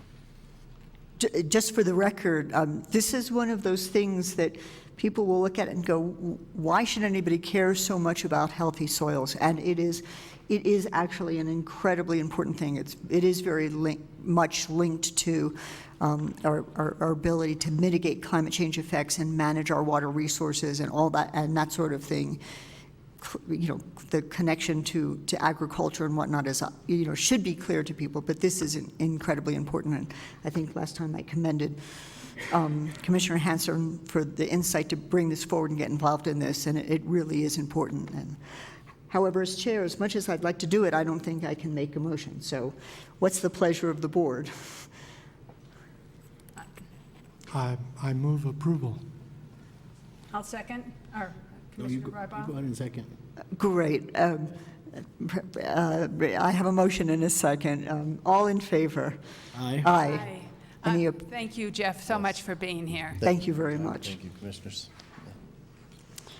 And there's one more resolution in this section requesting the U.S. Department of Energy rescind or substantially revise the order regarding the Defense Nuclear Facility Safety Board's access to information. Commissioner Hanson. Thank you so much. It was actually quite enlightening to be in Washington and to be able to speak about this order and recognize that it is really under the radar. I was able to bring it forward at the Energy, Environment, and Land Use Committee that I sit on for NACO, and I got a number of responses, and people were really grateful that I brought this information forward to them.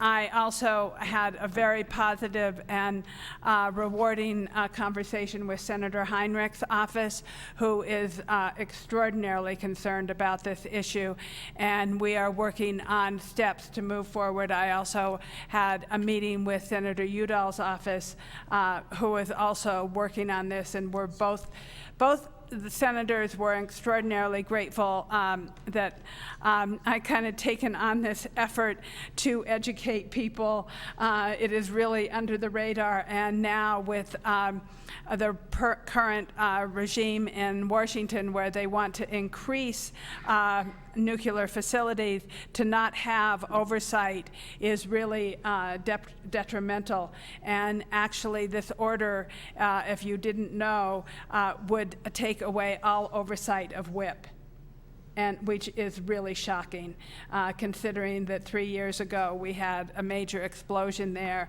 and it is thanks to the Defense Nuclear Facility Safety Board that they had to be brought into compliance. So I think I have spoken last time about how important this is. You have the resolution, and if there's any questions or issues that you have, I would respectfully request that we as a board write a letter and pass this resolution for this. Okay, do we have any questions from commissioners? Commissioner Garcia? I just have a couple of comments. Thank you for going to Washington and actually talking with the congressional delegation. I didn't realize exactly what we were on the last meeting, and I would have definitely supported it, but I think you did a good job there in DC, so thank you for that.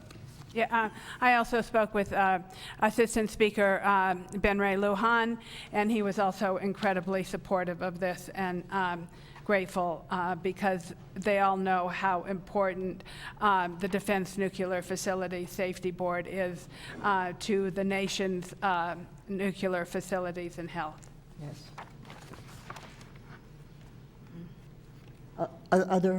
Other questions? I want to echo Commissioner Garcia's comments, thanking you for doing this. So what's the pleasure of the board? Commissioner Hanson, it's your Okay, resolution. I'll move to approve resolution requesting the U.S. Department of Energy rescind or substantially revise Order 140.1 to remove restrictions on the Defense Nuclear Facility Safety Board access to information. Do I have a second? Second. Thank you. I have a motion and a second. All in favor? Aye. Aye. Any opposed or abstentions? Thank you. It passes unanimously. Madam Chair. Yes, Thank you Commissioner very Wilson. much for your support on this, everyone. I really am grateful. As someone said to me, you take on the really easy issues. And as a joke, of course, and, fighting the Department of Energy on this order is not an easy undertaking, but I feel very passionately and strongly about our protection of public health and safety. Thank you very much.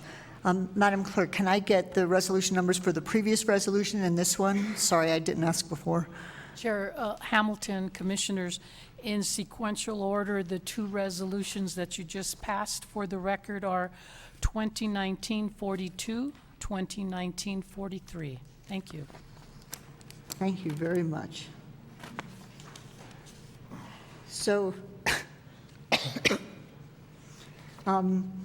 under 6B, recognitions and acknowledgements, I think we've probably done those.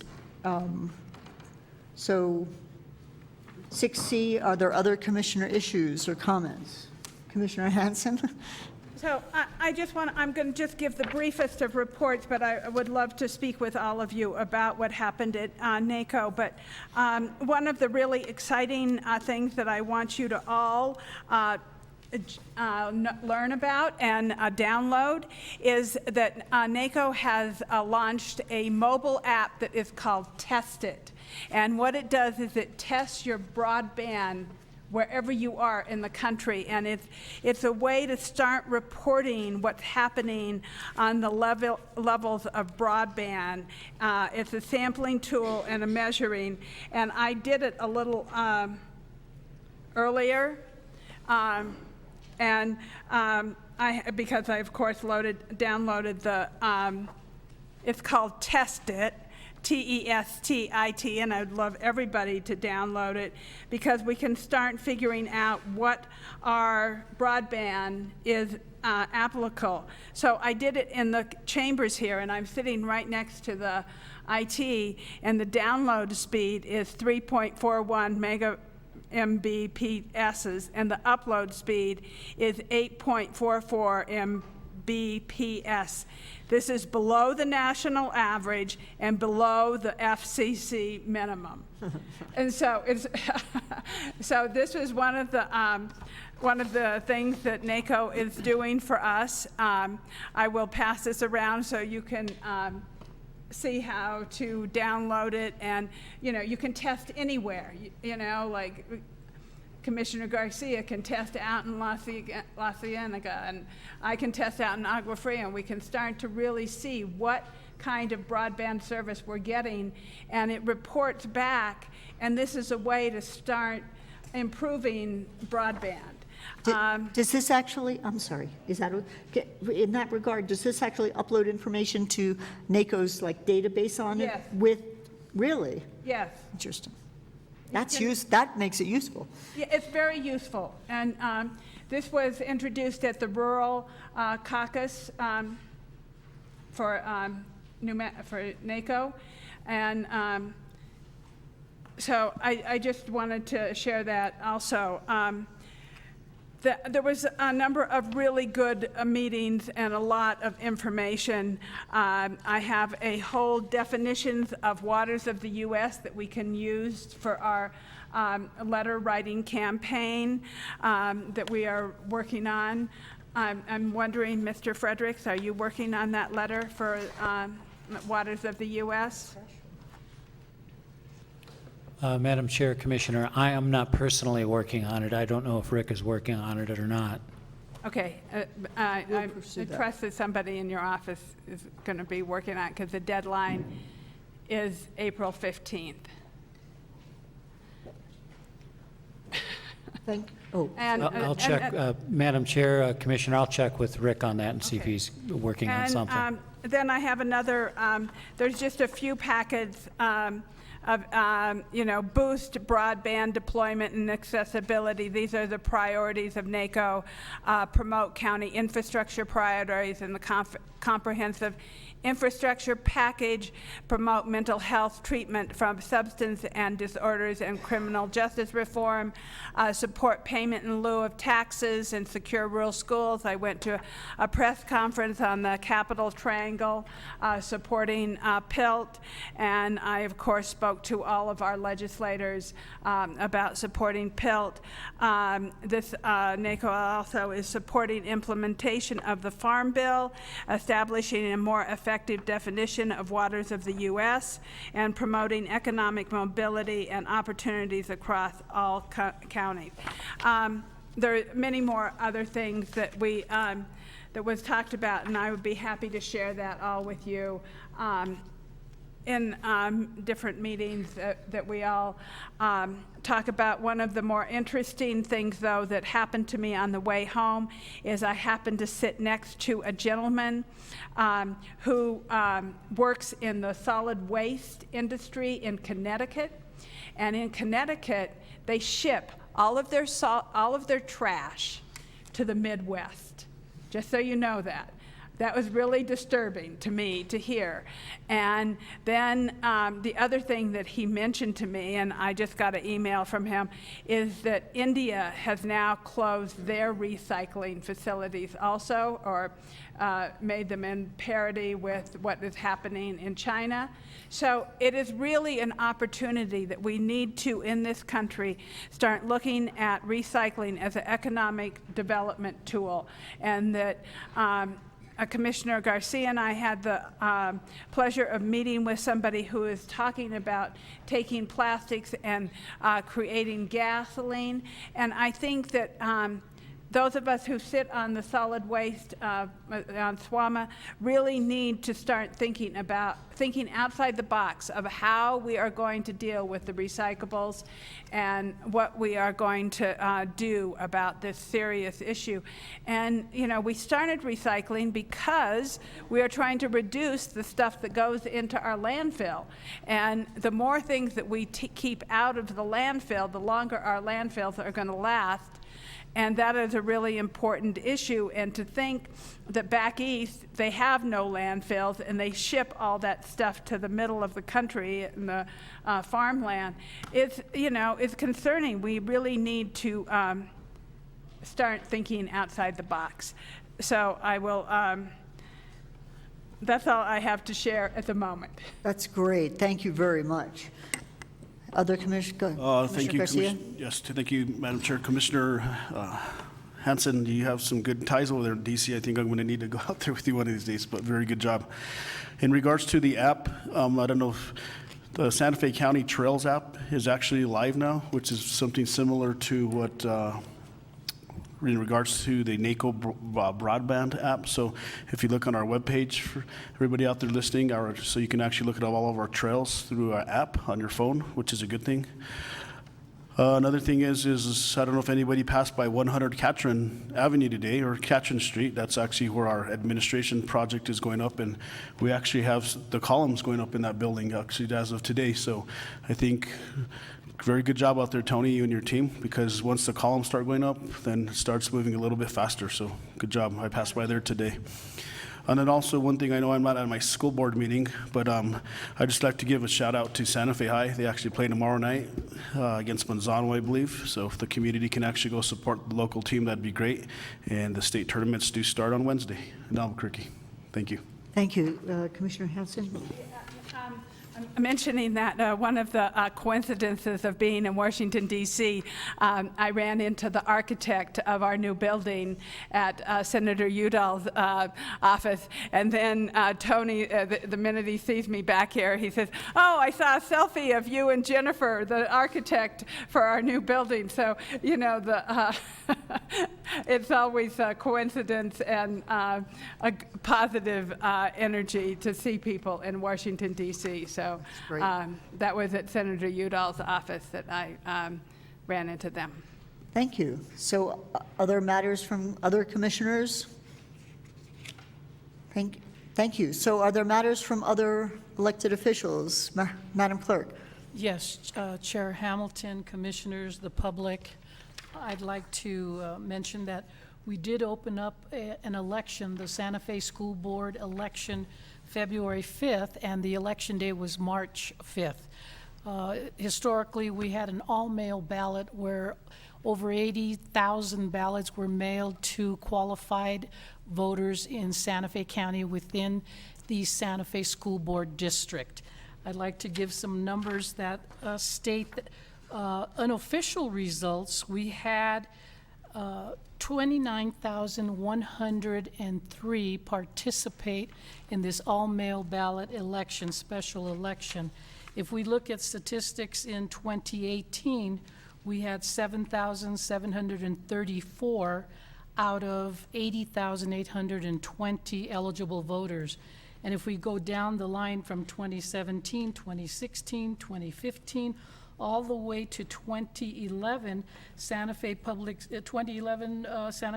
School election, back then we had 45,176 eligible qualified voters, and only 3,477 participated, which was 3% of the eligible voters. So for this election, our unofficial results show us that we had over 58% who voted for 17,098, and 41.25%, 12,005, with the total of 29,103 participate. And so I want to thank the eligible voters who voted, who received their ballot by mail, and who also contacted our office stating that they did not receive their ballot, and they came into our office, received a provisional ballot, and voted in this election. So thank you so much. Thank you very much. So I'll see no other elected officials. I'll close the matters from other elected officials. Next on the agenda is matters from the county attorney. And I know there are people here for the next agenda item, public hearings. We have to go to executive session first. We will make it as efficient as possible. I am truly sorry if that inconveniences anybody. Very much appreciate that you're all here. But if we could go to County Attorney, Mr. Frederick, can you tell us what we would be dealing with? Madam Chair, we're requesting to go into executive session to discuss the matters listed under agenda item 8, pursuant to the authority listed in the same agenda item.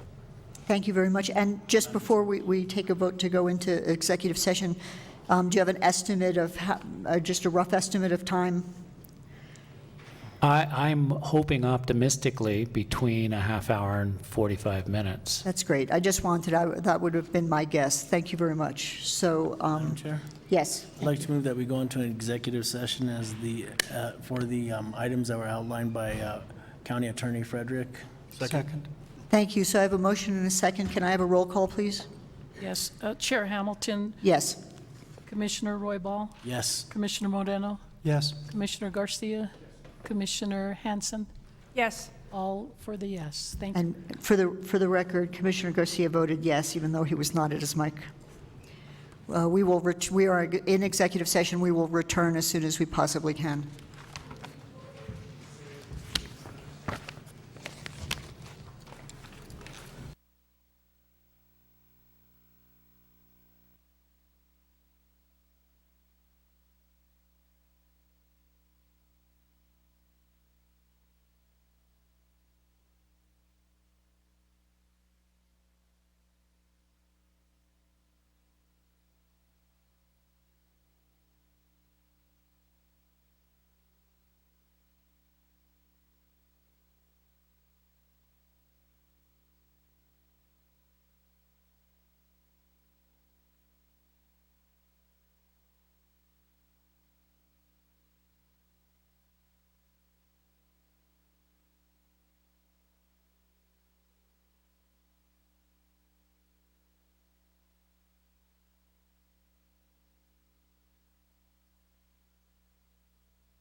Okay, but we need to start. Are you going to be back?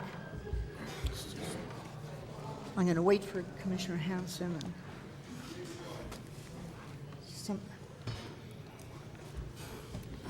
Well, we have to wait for everybody. You want to take us out? Let me take us out.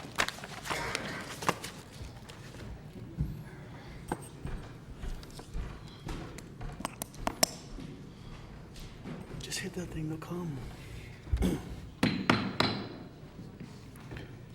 Didn't work. At least I got you guys laughing.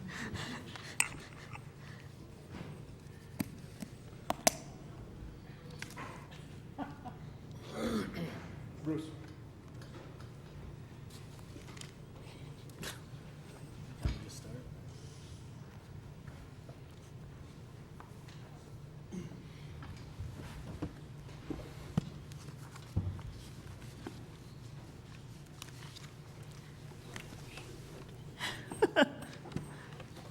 This is wrong. This is wrong. I didn't know earlier. Thank you, sir. Can I have a motion to come out of executive session? Madam Chair, I'd like to make a motion to take us out of matters from the county attorney, which is executive session, which the items we discussed was item number 1, the regional water system related to Abbott settlement. Number 2, litigation updates. Number 3, pending litigation concerning Harcado Ranch Road. And item number 4, which is request to join amicus brief in support of an appeal of federal district court decision in which no action was taken on any of those items. Thank you. Do I have a second? I'll second. Second. Thank you. I have a motion and a second. All in favor? Aye. Any opposed? So we are out of executive session and back in the general BCC meeting, and we're on item 9, public hearings. Land use cases, and the first one is BCC case on the Santa Fe Craft Cider. Mr. Larignana. Thank you, Madam Chair. Santa Fe Craft Cider LLC applicant requests approval of a wine grower's license and a wholesaler liquor license. The property is located at 21 Bisbee Court, Suite C, and is zoned as employment center within the PD1 Community College District within Section 35, Township 15 North, Range 8 East. Can you actually speak up just a little? I really appreciate it. Commission District 5. The zoning for this property is regulated by ordinance number 2016-9, the Sustainable Land Development Code, Chapter 8, Section 8.10.3, Plan District, Santa Fe Community College District. The site is zoned as employment center within the PD1 Community College District. Table 8.44 CCD use table illustrates the uses allowed within the above-mentioned zoning district subject to all other applicable standards of the SLDC.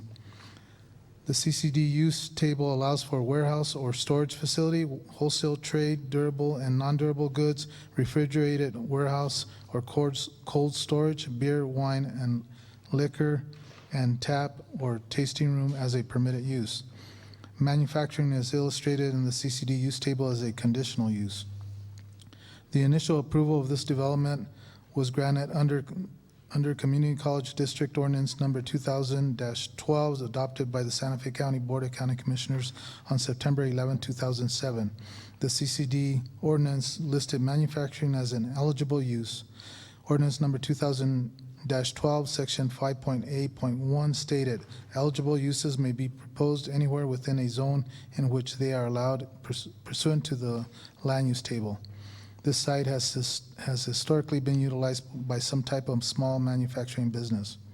Existing uses on this site not allowed in Table 8.44 are covered in Chapter 1, Section 1.11.3 of the SLDC, which states development permits and final approvals granted by the Board, County Development Review Committee, or the administrator prior to enactment of the SLDC for which rights have vested shall remain valid, and development and use of the property shall be allowed so long as the development and use is in accordance with the development permit and final approval. The State Alcohol and Gaming Division granted preliminary approval of this request in accordance with Section 60-6B-4 NMSA of the Liquor Control Act. The Liquor Control Act requires the Board of County Commissioners to conduct a public hearing on the request to grant a wine grower's liquor license and a wholesaler liquor license at this location. In accordance with the Liquor Control Act, the BCC may disapprove the issuance of the license if the location is within 300 feet of any church or school. The issuance would be in violation of zoning or an ordinance, or the issuance would be detrimental to the public health, safety, or morals of the residents of the local option district. Growth Management staff has reviewed this request for compliance with pertinent code requirements and finds the following facts to support this submittal. CCD Use Table 8.44 allows the requested use. Chapter 1, Section 1.11.3 validates existing uses which were previously approved by the county prior to enactment of the SLDC. The applicant has met the state of New Mexico requirements for noticing. Staff recommendation is for approval of a wine grower's license with on-premises consumption, patio service, and package sales, and a wholesaler liquor license to be located at 21 Bisbee Court, Suite C. Madam Chair, I stand for any questions. Thank you very much. So is the applicant here, and does the applicant wish to make a statement? Or thank you. Madam Chair? Yes. I'd like to move for approval. No, I can't do that yet. So I will go ahead and open public hearing on this. Is there anybody here from the public who wishes to speak to this application? Again, is there anybody here who's wanting to speak to this application? Seeing none, I'm going to close public approval, and now I'll entertain any motions that... Motion to approve. Second. Thank you. So I have a motion and a second. All in favor? Aye. Any opposed? Abstentions? Thank you. Thank you. Thank you for coming. Good luck with your business. Yeah, very good luck with it. So that will move us to the second case, which is the Village of Galisteo Basin Preserve conceptual plan. Thank you. Madam Chair? Yeah. Just really quick. Well, is it appropriate for I've already read the packet. Is it appropriate for Mr. Latinaga to read the entire memo word by word? Or can he just easily summarize it for us? yes, I mean, that's certainly an option, but yes, in my mind, everybody's read it, having an explanation but I know you want to include details we need to know, but if you can summarize, that's fine as well. Madam Chair, I do believe I've kind of summarized it as much as I can. That's great. Thank you. Vicky is handing out an email that I got from Mr. Roger Taylor in support of this project. Commonweal Conservancy applicant Ted Harrison, agent, requests approval for an amendment of a conceptual plan to allow a 36-foot tall communications tower as an allowed use within the Galisteo Basin Preserve Trenza Plan Development District. The proposed cell tower will be on Lot 22, which compromises 468.08 acres. The site would take access from Astral Valley Road via US 84-285. Lot 22 is located at 99 Astral Valley Road within Township 15 North, Range 10 East, Section 31, SDA 2 in Commission District 3. On June 12, 2007, the Village of Galisteo Basin Preserve was approved by the Board of County Commissioners. On December 10, 2015, the BCC approved an amendment to the master plan to reduce the density from 965 residential units and 150,000 square feet of commercial, educational, and civic land uses to allow 275 residential units and 71,000 square feet of commercial, educational, and civic land uses. The prior approvals did not address communication towers as an allowed use. On December 8, 2015, with the implementation of the Sustainable Land Development Code, the 2,502-acre planning envelope associated with the approved master plan was designated as a planned development district. The applicant is requesting approval for an amendment to the conceptual plan to allow a 36-foot tall communications tower as an allowed use within the Galsdale Basin Preserve Transit Plan Development District. The applicant does not propose any other changes to the existing conceptual plan. SLDC Section 8.10.10.3, expansion of existing PD states an expansion of an existing PD is a request for an enlargement, greater density or intensity of non-residential uses, relocation, decrease in project size or density, or modification of any condition of a previously approved and currently valid PD. SLDC Section 4.9.9.1 purpose states a conceptual plan is comprehensive in establishing the scope of a project, yet is less detailed than a site development plan. It provides a means to review projects and obtain conceptual approval for proposed development without the necessity of expending large sums of money for the submittals required for a preliminary and final plat approval. A conceptual plan submittal will consist of both plans and written reports. The applicant has addressed the conceptual plan criteria, and staff has responded as contained in the report. Building Development Services staff has reviewed this project for compliance with pertinent SLDC requirements and has found that the facts presented support the request for a conceptual plan to allow a communications tower as an allowed use within the Galsdale Basin Preserve Transit Plan Development District. The proposed use is a permitted use or a conditional use within a planned development district as per Appendix B, use matrix, and the application satisfies the submittal requirements set forth in the SLDC inclusive of criteria set forth in Section 4.9.9. Staff has established findings that this application for an amendment of the conceptual plan to allow a communications tower as an allowed use within the Galsdale Basin Preserve Transit Plan Development District is in compliance with the criteria set forth in the SLDC. Recommendation. The recommendation of the Planning Commission and staff's recommendation is for approval of the request for an amendment of the conceptual plan to allow the proposed 36-foot tall communication tower as a permitted use or a conditional use within the Galsdale Basin Preserve Transit Plan Development District to be located on Lot 22, which compromises 468.08 acres with the following conditions.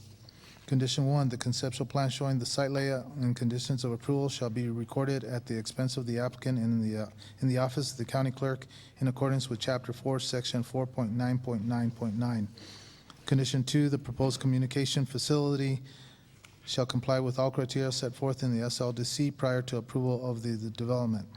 Condition 3, all conditions of approval of the prior or existing conceptual plan shall be complied with. This report and the exhibits listed below are hereby submitted as part of the hearing record. Madam Chair, I stand for any questions. Thank you. So before we go to any questions from the board, I would open the public hearing. Is there anybody here in the public who wants to speak to this application? Yes, please come up and give your name and your address for the record.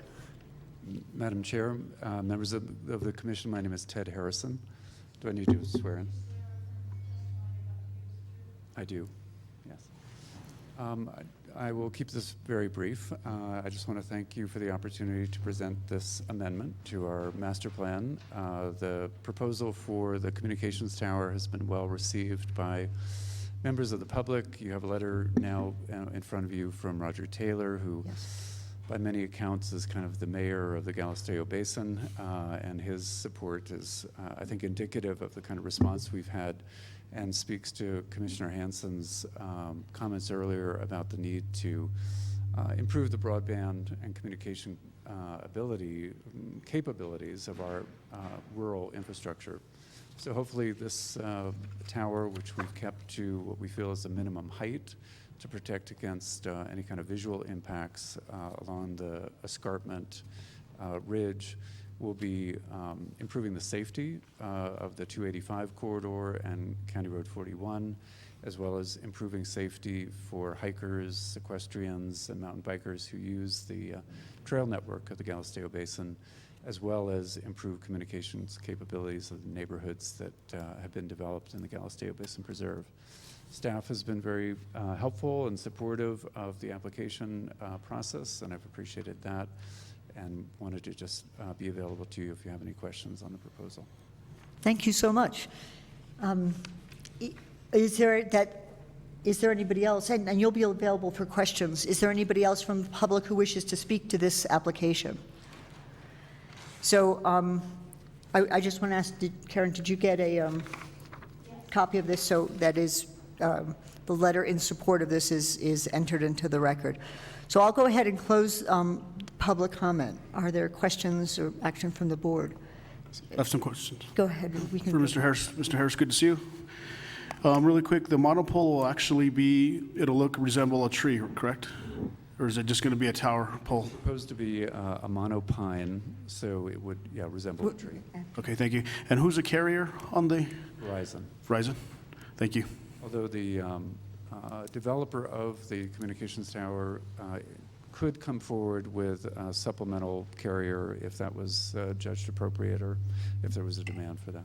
Thank you. And also just to add, actually, it is correct whenever you're going up the hill from Lamy to El Dorado and all the way down 41-285, the service there isn't too good, so this will actually help with that entire area. That's true. Thank you. Okay, so Commissioner Hanson? Those are some of my same questions, but is the only option you have is this monopole, and is it going to look like a tree, or is it, I mean, what is the aesthetic going to be like? I believe, I looked through the book and I saw one picture, but that was it on, is there another picture that I missed? The developer of an applicant, which is Hemphill Communications, and Verizon did some photo simulations of the monopine relative to different vantage points within the Galisteo Basin Preserve. So those are included in your packet. What page? I think I saw this page. BA 25. So those are the photo simulations of what the monopine Right. would, how it would present. Is that your only choice? A pole, just as it would be in a typical situation, or a monopine are the two options that are typically provided for You have these to talk communications into the towers. mic. I can't hear you. Either a standard pole, which actually some people have advocated for, as why go through the exercise of trying to pretty it up or make it something that it isn't. I think in the context of the preserve, it will actually be less visible if it has a well-constructed set of artificial branches. I know that we don't have great examples of this, but we will have control over the design as the owner of the property. I know the county staff will also be attentive to the actual aesthetics of the monopine. Yeah, I mean, I would prefer the monopine, or, something that had some disguise, so to speak. And then I know Commissioner Garcia asked, but so anybody is going to be able to use this. And what's the radius area? I believe the new tower, Commissioner, will extend for at least 5 miles. Okay. In that range. And then at the moment, only Verizon is on there, but you're hoping that other carriers will be able to jump on, or? Madam Chair, Commissioner Hanson, we actually kept the pole at a low height, which limits the number of other carriers that could be on the pole. Originally, I think Verizon, or the developer for Verizon, had wanted a 50-foot pole, and we felt like that was going to be too distracting and too disruptive to the skyline and viewshed of the escarpment. So we kept them to the 36-foot height, which they felt was the minimum in that location to provide at least service for one provider. So Verizon, being the dominant provider, I think, in Santa Fe County and the city area generally, seemed to be the best choice for us. Okay. Thank you. Thank you, Commissioner Moreno. I have a couple of questions. I'm sorry. No, well, I'll get to you next. Oh, I'm sorry. I didn't realize. Yeah, Commissioner Moreno had asked. Sorry. Thank you. I know it probably hurt you to have to make this decision. The property is so unique in that part of the world, but there comes a times when and I'm sure anybody would say the same thing, that it's a balance of how are we going to be able to have reliable communications that is desperately needed in that area. In Roger's letter, he remarked that the only way that people living there have to drive to Goose Down Farms to get their emails. And moving into the future, there will be some measure of development on the corridor for 41. And just for safety's sake, I think this is going to be a good addition to the infrastructure for communications in that area, I think. Commissioner, I agree. If we'd had the option to have a technology that didn't have any visual impact on the escarpment, that would be the preferred approach. And it's unfortunate that even at 36 feet, there'll be some limited visibility of this monopine. I don't think even attentive drivers or many of the hikers within the larger Galisteo Basin Preserve, much less residents of Lamy or Galisteo, will ever see this monopine as anything but just part of the larger forest structure of the escarpment. So that's good, but I wish we had a different technology than a tower. So you're right. I'm sorry that this is our way, but I think public safety does override the very limited visual impact this will have. Thank you. Commissioner Garcia? Oh, was that it? I'm Yes, done. thank you. So in regards to staff, do we didn't make a recommendation that it be a monopole to look like a tree, or is that what's going to happen?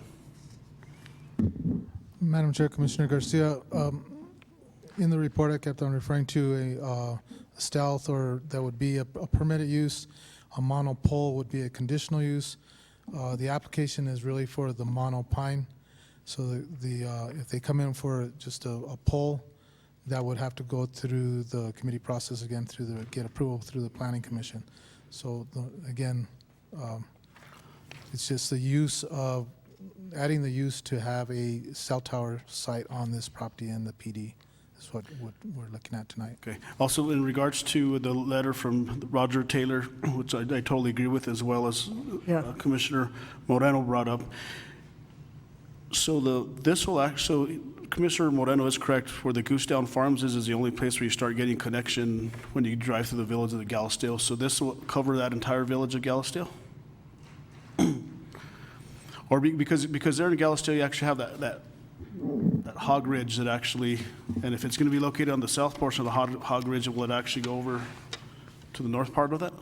Do you know? Madam Chair, yes. Commissioner Garcia, the cell signal, I believe, has a 5-mile reach. It will have a gradation of strength as it moves past that 5-mile area.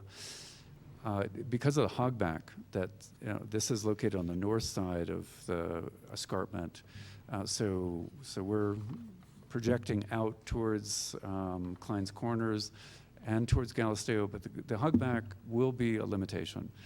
Apparently, the cell signal rolls over topography, and the newer technology does that better than the older technology. So there should be some improvement within the village proper.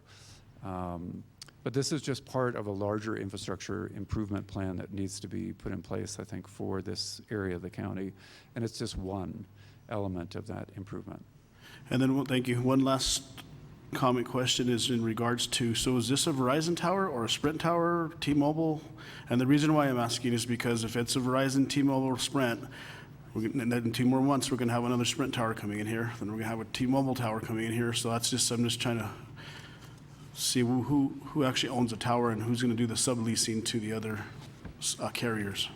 Yeah, Commissioner, the owner of the tower will be Hemphill Communications, which is based in Oklahoma, and they are doing the lease with Verizon.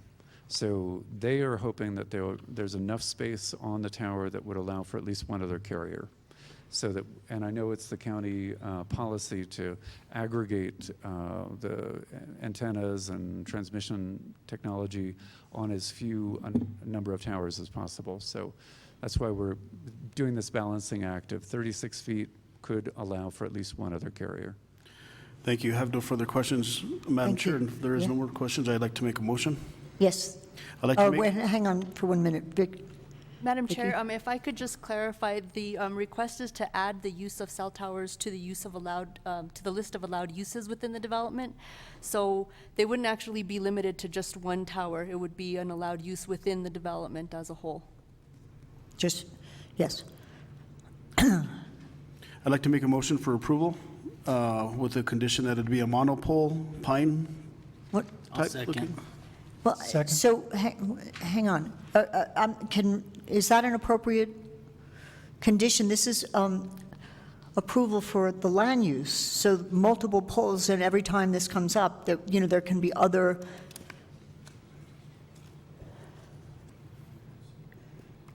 Madam Chair, that's correct. If the use is allowed, then they would be allowed to come in for a monopine or a different kind of stealth facility that would require a conditional use permit. So it's basically what it is that they're asking for is to allow the use within the development. So for clarity, what I'm asking is it's not really relevant to put that type of condition on the motion. Is that true or not true? So, Madam Chair, where I'm going with this is I think the Board of County Commissioners as policymakers can put any condition on any development we'd like within reason in accordance with the attorney. I would just like to see a pole come here that looks like a tree instead of the silver bright pole or a silver red pole or a silver orange pole, because if we're approving the use right now, which we're approving the use, who's to say that they can come in here, correct me if I'm wrong, Mr. Attorney, is that they can come in here with any color or pole because we allow the use. So I would like to approve the use and allow the use to be approved subject to a condition or two. Okay, so let me let the question be answered. I'm going to let them answer the question.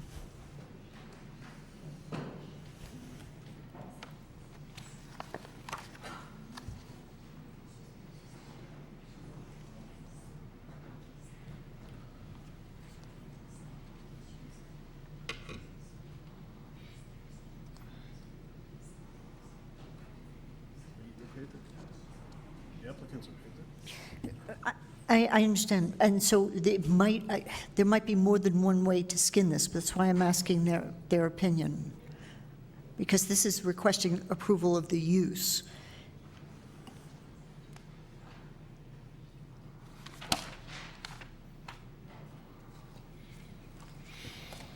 Madam Chair, I just want to say that I also support what Commissioner Garcia is asking. I got that from previous. I respect that, and it's possible that it could be approval of the use and a condition on this application of the use, perhaps. I just want to find out what's appropriate.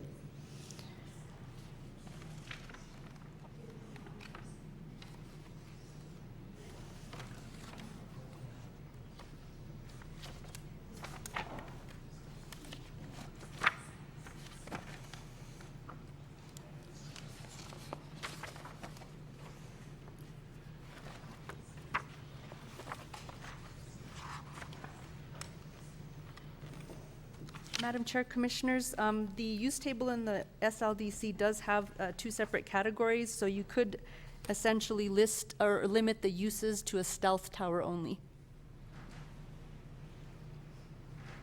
which would include the monopine that they've presented. Okay, I'm not sure that that actually totally answers the question. So the question is, so we could limit the approval of the use to, and what would we be eliminating? Any other type of a cell tower, a brand-new tower, that's anything other than a stealth, a monopine, that sort of thing. That's appropriate. Okay, fine. So your motion can stand. Thank you. And thanks for your indulgence to get that answer. And do I have a second? I'll second. Thank you. So I have a motion and a second. All in favor? Aye. Aye. Aye. Any opposed? Okay, so the motion passes. Thank you very much, and good luck with this. So, Yes. we need, Vicki, are you clear with what we passed? Madam Chair, I believe so. So it's just, yeah, it's just the use of the stealth facility, so no other towers would be allowed. Yes. Or no other types of towers.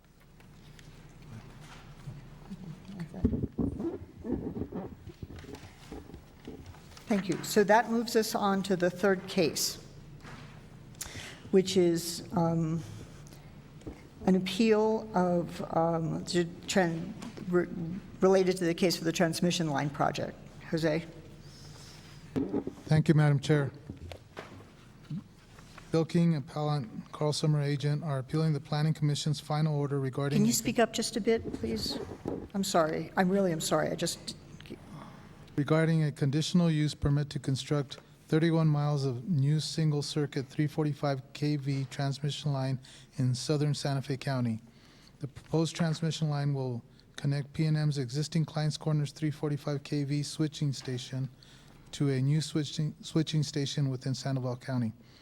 The new single-circuit transmission line will be located immediately adjacent to the existing BB 345 kV transmission line on a separate 150-foot easement. The steel H-frame structures will be constructed 120 to 150 feet in height. The proposed 31-mile transmission line will meander through state land and through parcels that are zoned agricultural, ranching, and rural. Ordinance number 2016-9, the Sustainable Land Development Code, Appendix B, Use Matrix, identifies high-voltage electric power transmission lines as a conditional use within these zoning districts. The proposed transmission line will run east to west within southern Santa Fe County, north of Stanley, and north of Golden, meandering through approximately 25 separate parcels of land within Township 10, Range 7, 8, 9, 10, 11, East, Township 11, Range 7, 8, 9, 10, 11 East, and Township 12 North, Range 7, 8, 9, 10, 11 East, SDA 3, Commission District 3. Just for clarification, PNM submittal and staff report make reference to the BB line. The BB line is an existing 345 kV transmission line on an existing 100-foot easement which was constructed in 1984. The CUP request is for the proposed BB2 345 kV transmission line on a separate 150-foot easement. PNM labeled documents as exhibits and/or attachments which are in staff's exhibits and which do not coincide with the exhibits listed on page 13 of this report. Appeal. On January 16, 2019, Mr. Bill King submitted an appeal of the Planning Commission's findings of fact and conclusions of law regarding the approval of a conditional use permit to construct approximately 31 miles of single-circuit 345 kV transmission line in southern Santa Fe County as requested by PNM. The appellant states the proposed 150-foot right-of-way is inadequate and contrary to SLDC requirements. The appellant submitted the reasons for the appeal. Staff and PNM have responded to the appellant's comments as contained in the report. Summary of the CUP review.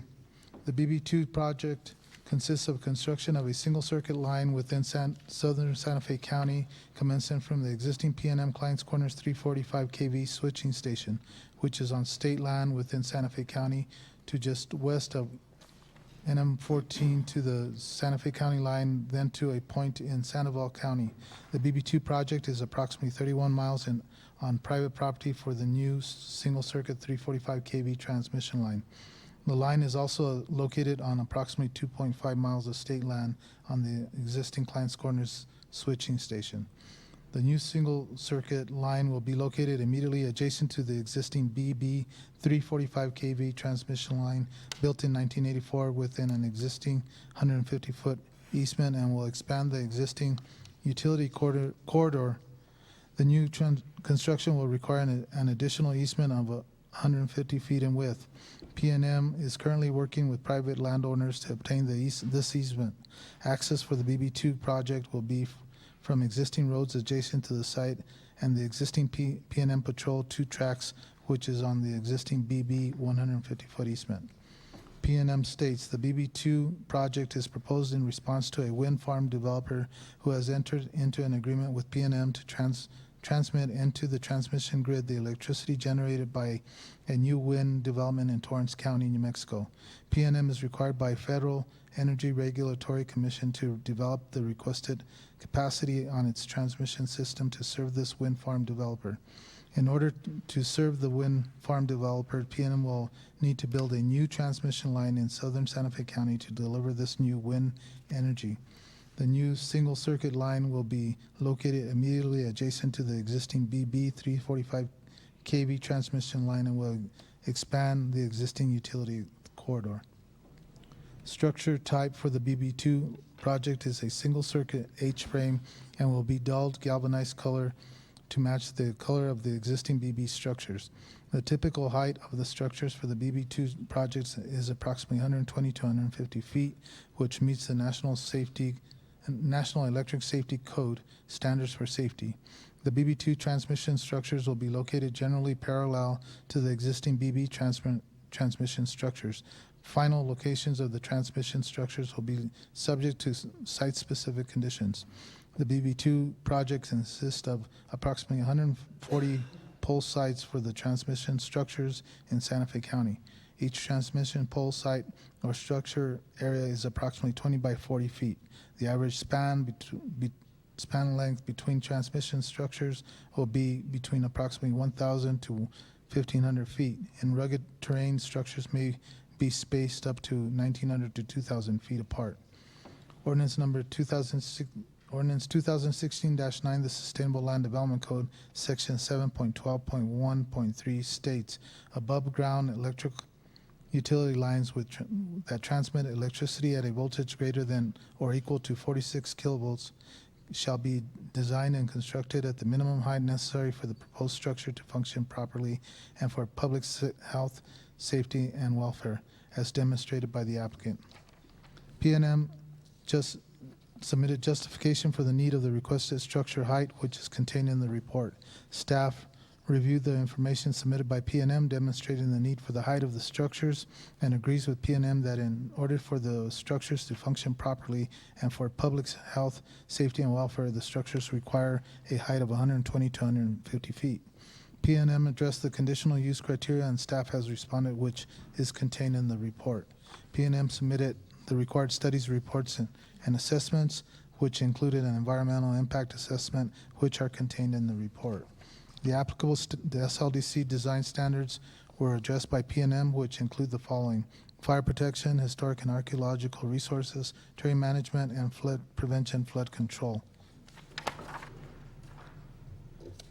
CUP recommendation: Building Development Services staff reviewed the conditional use permit for compliance with pertinent SLDC requirements and found that the facts presented support the request for a CUP to construct approximately 31 miles of new single-circuit 345 kV transmission line in southern Santa Fe County. The use is compatible with the current development within the agricultural, ranching, and rural zoning districts. The use will not impact adjacent land uses, and the application satisfies the submittal requirements set forth in the SLDC, inclusive of the conditional use criteria set forth in Chapter 4, Section 4.9.6.5. PNM demonstrated that the minimum height necessary for the proposed structures to function properly and for public health, safety, and welfare would be 120 to 150 feet in height. The review comments from the State Historic Preservation Office and county staff have established findings that this application to construct 31 miles of new single-circuit 345 kV transmission line immediately adjacent to the existing BB 345 kV transmission line is in compliance with state requirements and design standards set forth in the SLDC. The recommendation of the hearing officer, Planning Commission, and staff was for approval of a conditional use permit to allow a new single-circuit 345 kV transmission line 31 miles in length running east to west within southern Santa Fe County, meandering through 25 separate parcels of land with the following conditions. Madam Chair, I'd like to enter those conditions into the record. Appeal recommendation. Staff recommends that the Board of County Commissioners uphold the Planning Commission's final order regarding the conditional use permit in its entirety and deny the appeal. This report and the exhibits listed below are hereby submitted as part of the hearing record. Madam Chair, I stand for any questions. Thank you very much. So the appellant's here, and Mr. Summers, would you like to make a presentation or statement or about the appeal? Thank you. Madam Chair, my name is Carl Summer. My mailing address is Post Office Box 2476, Santa Fe, New Mexico, 87504. I don't know if you swear lawyers in anymore or not. I don't know. You don't? Okay. I have an obligation to tell you the truth anyway. So, well, and we appreciate that. Madam Chair, I'm here tonight with Bill King, who is at the back. You all may know Mr. King. He owns a good deal of the property through which this line will go in southern Santa Fe County.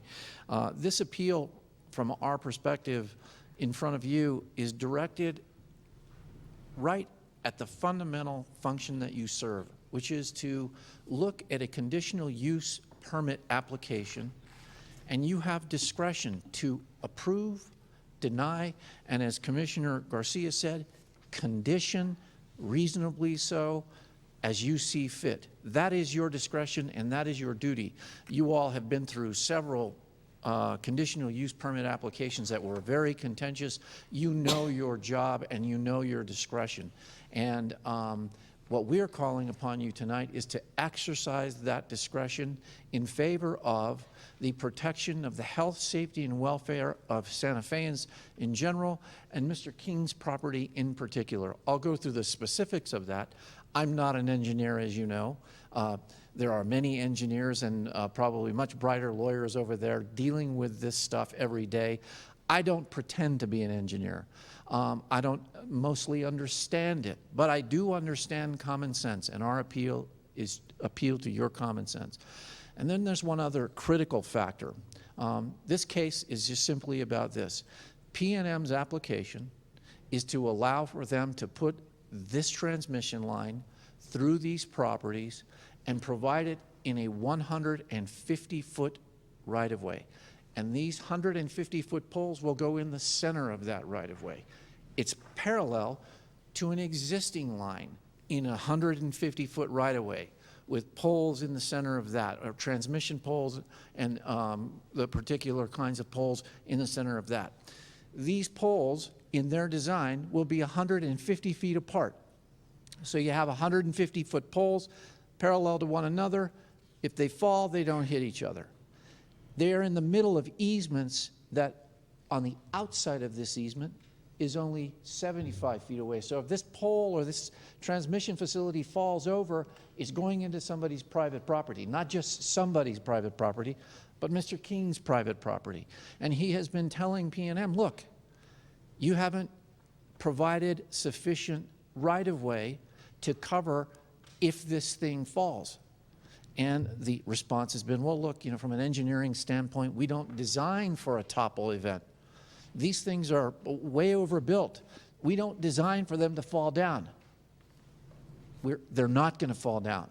That's the answer from an engineering standpoint. We don't design for them to fall down because they're not going to fall down. But oddly enough, where they have two poles right next to one another, they're not closer than 150 feet. I'm sure they'll tell you, well, there's a lot of engineering and reasons for that, but it is no coincidence that they're not within 150 feet of each other.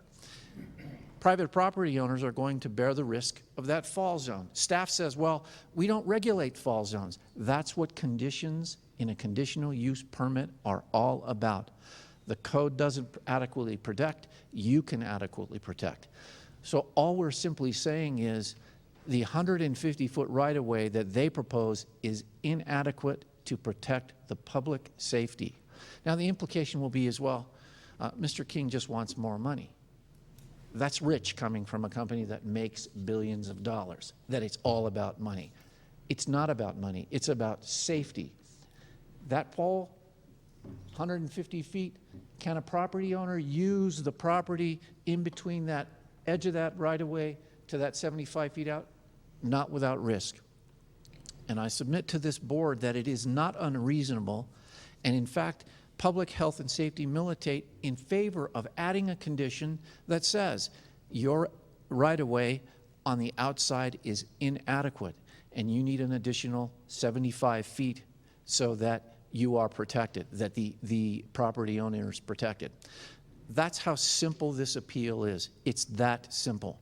Now, there's been lots in your staff memo, and we raised some questions from an engineering standpoint. Well, looking at their studies that they've presented to the PRC, you know, we had questions about, well, they don't look like they designed for their own purposes the calculations, and we raised questions. Well, again, I say, I'm not an engineer, and their response has been, well, you know, Mr. Summers misreading this stuff, and he's taking it out of context, and he doesn't really know what he's talking about.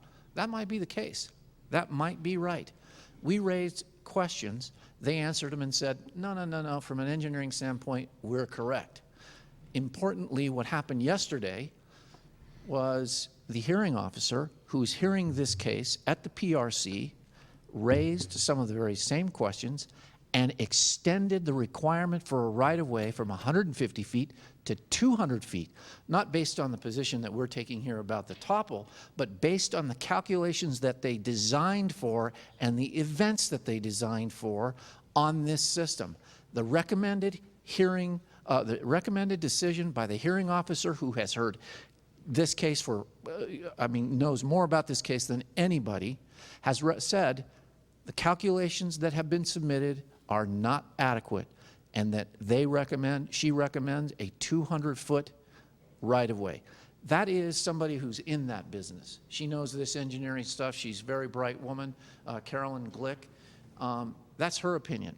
I submit to you that if the hearing officer who has studied this stuff and knows the law and knows the engineering has said to the PRC these calculations are inadequate for their design purposes, that this board should take that into account and not reduce the requirement that is being required at the PRC. It should be at least as equal to it.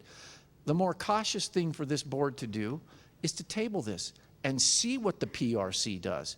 If the PRC comes back and says, look, we think it should be 200 feet, that should inform your decision about what the recommended right-of-way should be and what the requirement should be.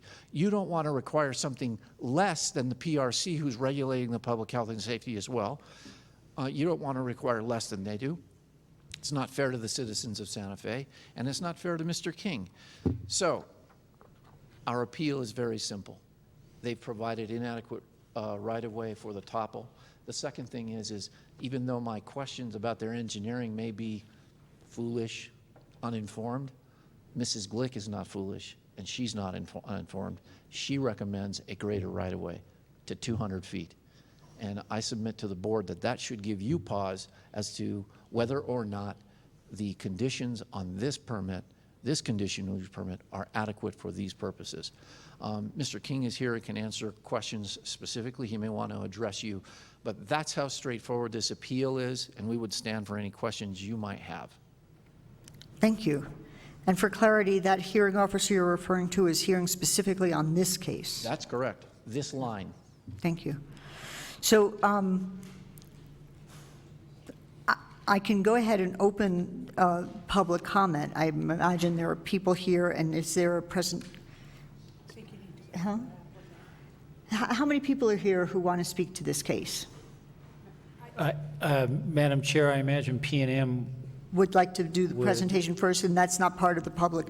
So why don't we have PNM do their presentation, and then I'll take other public comment beyond that.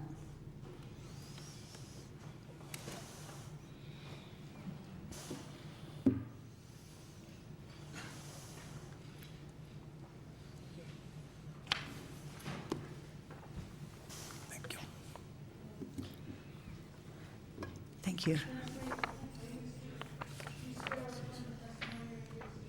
I do. I'm Lori Moy, 2401 Aztec Northeast with PNM. Madam Chair, Commissioners, good evening. I'm Lori Moy. I'm Coordinator of Regulatory Project and Public Participation for the Project and Program Management Department at PNM. I'm here to talk about the BB2 345 kV transmission line project in Santa Fe. The project is an electric transmission system improvement that proposes a new single-circuit 345 transmission line in southern Santa Fe County. You're going to have to fuss with these a little bit because when we made copies, it's a little goofy. So if you bend the corners, it's easier to flip it. So I'm on page 2, renewables. There's an increase in wind production in the U.S. It's growing nationally. The systems are more efficient and affordable, and due to renewable requirements in many states, due to an increase in public interest and demand for renewable energy, there have been a lot more wind and solar developed. In 2003, the first wind farm in New Mexico interconnected to the PNM grid. That's 2003. In 2016, 13 years later, there's been nationally a 20-fold increase. So if you look at 2003, New Mexico was a leader in wind energy and connecting, and you look now and you see, look at what the jump has been. So if we flip to slide 3, wind generation potential in New Mexico is enormous, especially on the eastern plains. New Mexico has the potential to produce many times its own electric consumption, which puts it in a position to export wind energy. What makes good wind? Consistent wind speeds for a significant portion of the year. That means very few still times and very few extreme wind times. And the red oval is a very high wind development potential for the state. Wind developers do studies for specific sites under their consideration. I'm having trouble turning the slides as well. So on slide 4 then, this map is from the National Renewable Energy Lab, NREL, which is a national research laboratory of the U.S. Department of Energy and Office of Energy Efficiency and Renewable Energy. NREL has identified the annual average wind resource potential in the United States using a system of wind power classes that range from 1 to 7, with 7 being the highest. Classes 6 and 7 are found offshore locations. We don't have any offshore locations here. But if you look at Santa Fe County, Santa Fe, well, you look at Eastern Plains, including Santa Fe County, we have class 3, 4, and 5 as identified on the map. So if we slip slide 5, Avangrid Renewables, LLC, has requested and entered into an agreement with PNM to transmit electricity from new wind development in Torrance County. PNM is required by the Federal Energy Regulatory Commission, FERC, to develop the requested capacity. The BB2 project meets the need for this service request. The added transmission capacity needs to be in place by fall 2020. By fall 2020. So if we slip to slide 6, which says the BB line with future wind development and the BB2 line. The PNM existing BB line from the BA station on the eastern side of the state to the Blackwater, I'm sorry, BA is in Sandoval County. Blackwater is on the eastern side of the state. It's been in place, this BB line has been in place since 1985. It's 216 miles long. This line had a total maximum of 1,000 megawatts of capacity. That's capacity. Available. The solid red line shows the alignment of the BB line, and it shows you the existing wind farms that have connected to BB line. If you add up all of the wind farms, you'll see that they represent 1,000 megawatts of total transmission service commitments. The BB line is fully subscribed and cannot accept any more wind energy. The addition of the BB2 line between the BA and the Klein's Corners station would serve future wind development energy in Torrance County. So if we move to slide 7. The BB2 project supports the requested capacity. PNM will acquire all applicable permits at the local and state level. No federal permits are required. Single circuit 345 transmission line and expansion of the existing station in Santa Fe County. As Mr. Larrañaga said, the current zoning for the area is agricultural ranch, rural state land zoning districts. The current uses are ranching and dispersed residential. Those uses can continue. This requires an additional 150-foot wide easement adjacent to the existing BB line with a new 150-foot easement. Access will be the patrol 2 tracks as much as possible. This added transmission capacity needs to be in place by the 4th quarter of 2020. To support the additional capacity requested, a new transmission project will effectively meet the need. The BB2 project, I already said, is a 345 transmission line, a new switching station, and expansion of an existing station. The project will allow for an additional 362 megawatts of transmission service to be provided from Klein's Corner Switching Station West. And the existing patrol 2-track system for the original BB line for access. And as agreed to with the Santa Fe County Fire Marshal condition, the access is suitable for use by heavy vehicles. And if we now switch to slide 8.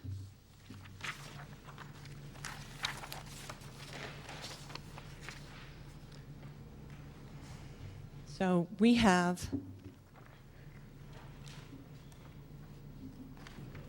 that board right here. We had a leadership team. We had 3 meetings on the leadership team. We conducted a day-and-a-half utility search conference on March 7th, 8th and 9th, 2018, with representatives selected by the leadership team. A community working group was formed, which is an offset of the utility search conference. These are people who attended the utility search conference who said that they would like to have the opportunity to continue meeting with PNM to discuss project updates and other relevant information. We've had 5 meetings with them so far, and these meetings are continuing. As required by Santa Fe County, we're going to have a pre-application, we did have a pre-application neighborhood public meeting, which was held on April 4th, 2018 in Moriarty. We contacted the 180 property owners shown on this map, on this board, and we had 10 people show up, and there were no concerns, issues, and their problems were identified at the meeting. Also, PNM has held individual meetings with the property owners and their representatives, and we hosted a property owner dinner on March 22nd, 2018. We are continuing to negotiate in good faith with the 3 remaining landowners for the last of the easements in Santa Fe County. If we flip to slide 9, you can see Klein's Corners down in the lower right-hand side. You can see the BB and the BB2 lines together, and up to the far left-hand corner is the new Diamondtail switching station. It's adjacent, and Klein's Corner switching station is located about 6 miles north of I-40 on the west side of US 285. If we go to slide 10, the existing BB structure is called a guy delta. It's the one on the right-hand side of your page. It's a guy delta. The proposed structure type is the one on the left. It's gray galvanized steel H-frame. You can see that it looks like an H, so that's why they call it an H-frame. This particular design was selected by the landowners whose property the line would cost. This particular structure is between 120 and 150 feet tall, depending on the terrain that the line is crossing. The span lengths are approximately 1,000 to 1,500 feet. In our May 2018 application submittal, we anticipated there might be longer spans in a rugged terrain where structures may be spaced up to 1,900 to 2,000 feet, but after further reviews, there are no 1,900, 2,000 foot spans in Santa Fe County.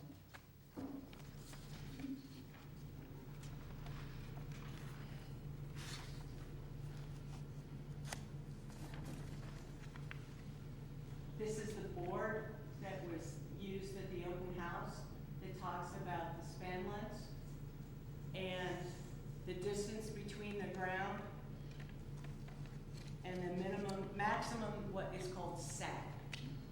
And there's always a 30-foot minimum of clearance between a very hot line that sags and the ground. Again, another board that was used at the open house is showing terrain. So to avoid the terrain, the structures would be taller, which allows for a longer span length. So when you go taller, you can have a longer span length, and you still maintain the sag and the distance between the ground. This was used at this is what a pole site looks like under construction. So you see that there are 2 poles that are dug, and this area will be disturbed, and not every pole site will have this level of disturbance at it.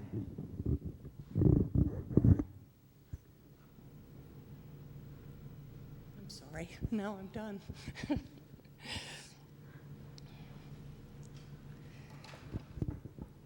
The pole sites, as I said, are direct bury 2 poles for the H-frame structures.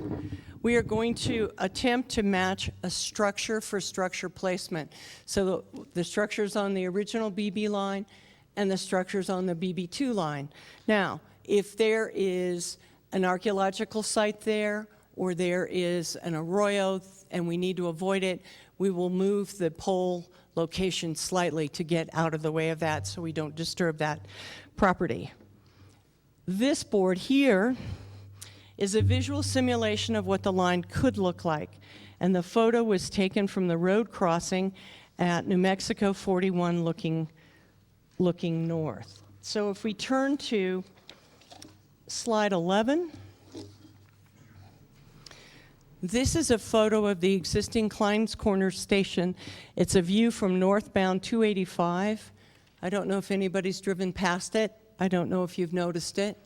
I had a hard time finding it originally when I had to post the signs for the hearings. But once I found it, then of course I saw it every time I drove by it. And I guess that's my job to see these things, so I did see it. So the net benefit on P&M ratepayers is beneficial or neutral. Santa Fe County will directly benefit $386,876 from P&M for property tax payments. 40 to 50 temporary construction jobs will be created, and we will utilize local workers as much as possible. There are permanent renewable energy jobs in the area being created by the wind farm. And this is assisting economic development for the state of New Mexico by helping to address the public's interest in renewable energy development. The state of New Mexico citizens, Santa Fe County citizens, and nationally the public wants renewables like wind, and New Mexico has it. This project is consistent with Chapter 7 of the Santa Fe County Sustainable Growth Management Plan. also known as SGMP, which supports regional infrastructure for renewable energy. That's your goal 24 in your plan. Transmission projects such as BB2 in the southern part of Santa Fe County were anticipated in the Sustainable Growth Management Plan in order to deliver available wind and solar resources. As stated in the Sustainable Growth Management Plan, Section 7211 on page 118, delivery of adequate and reliable electric service is deemed as being in the public interest, protecting public health, safety, and welfare. And a reliable power delivery from facilities like BB2 is promoting economic vitality and economic development. In addition, as stated by Mr. Larrañaga, the project also complies with the county's Sustainable Land Development Code applicable standards. PNM has agreed to the conditions placed on this project by the hearing officer and the Planning Commission. And this concludes my presentation.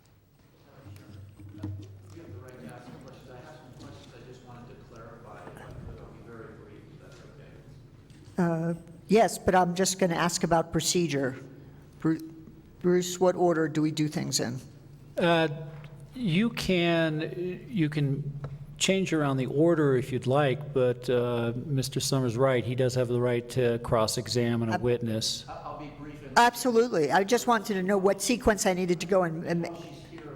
Absolutely. Come right up and do this. Well, you both have to speak into the microphone. Well, you asked your question, and then I'll answer your question. Okay, so Madam Chair. Okay, but, Madam Chair, What? Yes. What? you have to both speak into the microphone. Yeah. Okay. Well, I was already telling them that. That's fine. So my first question is you said that PNM has two property owners. So, Mr. Summers, can you just speak into the mic? You said that PNM has two property owners left to negotiate with. Is that correct? Madam Chair, let me just suggest that Carl maybe sit over here and use the mic here. There's no problem. Thank you. Ms. Moy, you indicated that I thought I heard you testify that PNM has negotiated in good faith with and has two property owners left that they're dealing with. Is that right? Madam Chair, Mr. Summers, that's not correct. Okay. What was that reference to? Three remaining landowners. Okay. For the last easements in Santa Fe County. Okay. And so are those all acquired at the 150-foot width? Yes, they have been. Okay. So you are aware that Ms. Glick recommended a 200-foot easement. Is that right?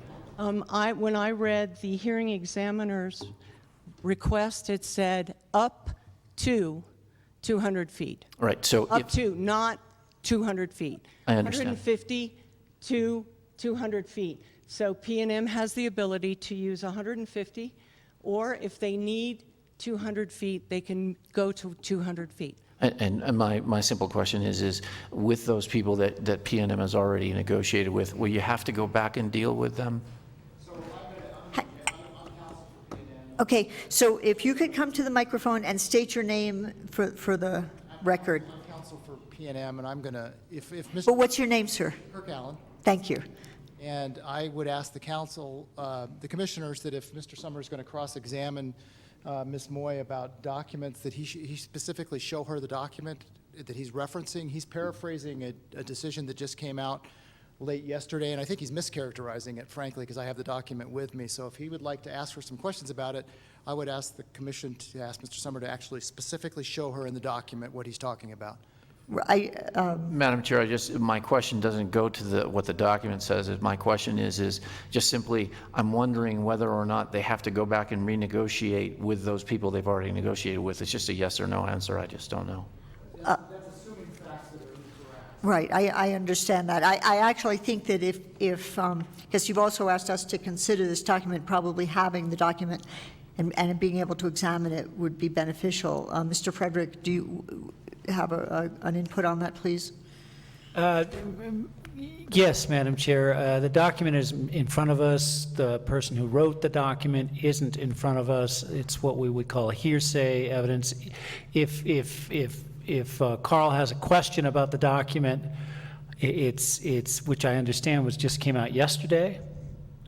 It would be great to produce a copy of that document. I'm also wondering if the PRC has come out with an order. Of course, the P&M can't do anything inconsistent with P&M's order, and you could condition your order on complying with all PRC requirements. Madam Chair, I don't have any further questions for this witness. Thank you. Madam Chair, if I Yes. may, I would like to have some additional people address Mr.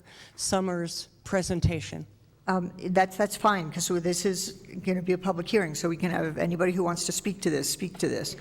They just come up and state their name and address for Thank you the very record. much. And Hi. I'm Doug Campbell with P&M. so if this is testimony, can you get sworn in? I've been sworn. Oh, that's right. Thank you very much. Sorry. Actually, P&M's brought a whole crowd with us tonight in order to be able to fully address any questions the commission has and respond to the issues on the appeal of this case. As I mentioned, I'm Doug Campbell. I'm with the one of the project managers for this BB2 project. And I would just agree, excuse me, this is complicated stuff. And I'm not an engineer either. I'm just someone who's worked on these types of projects for 35 years. So it's complicated stuff, and there's a lot of engineering detail that goes into compliance with the case before you. And I guess there's just a few points that I'd mention. And we have actually the engineer who's the professional engineer who's developed the calculations for these right-of-way widths that we presented in the original Planning Commission case here, and also at the Public Regulation Commission case as well. And so he can address some more of the specifics of the code requirements, but I'll make just a couple of observations. One is that the code, which we're talking about, which is this National Electric Safety Code, is a code that's been adopted by the county, and so the county has basically told us this is the way you're going to build transmission lines. It's also been adopted by the state. As I mentioned, there is no commission order on this from the PRC. We have just yesterday saw a recommended decision that was put out by the hearing examiner in the case, a case I participated in. And so I'll have Mr. Mark Petrie, who's the PE, address the issue of structures falling over and the health and safety issues of the way that we design the line. There's also the question of the 200 feet, or what is the appropriate right-of-way width. I'm not an expert on what the county needs to require, but I would just point out in the case record that the staff response that's in the staff report mentioned that, and I'll just read it, under Ordinance 2016-9, the Sustainable Land Development Code, Section 712, Utilities, does not regulate the width of an easement for this type of utility. Section 712-2 states all utilities shall be placed in designated utility easements.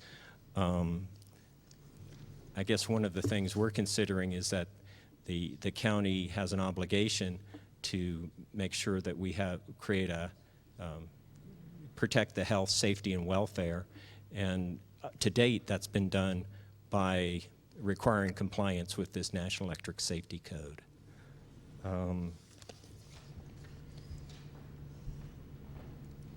The more practical point I'd mention is in Santa Fe County, the 140 structures that would be constructed, this recommended hearing examiner, the recommended decision was kind of a surprise for us as well, since, you know, P&M has designed many facilities and always built it to this standard.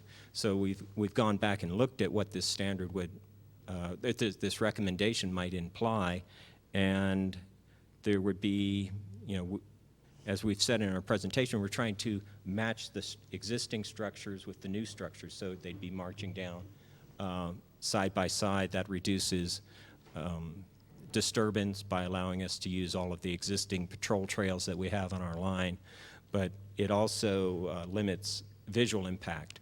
So doing that, we would have 4 structures that would be, that we would have to adjust the span lengths on. And so, you know, if that is the PRC order on that matter, we'll of course do that.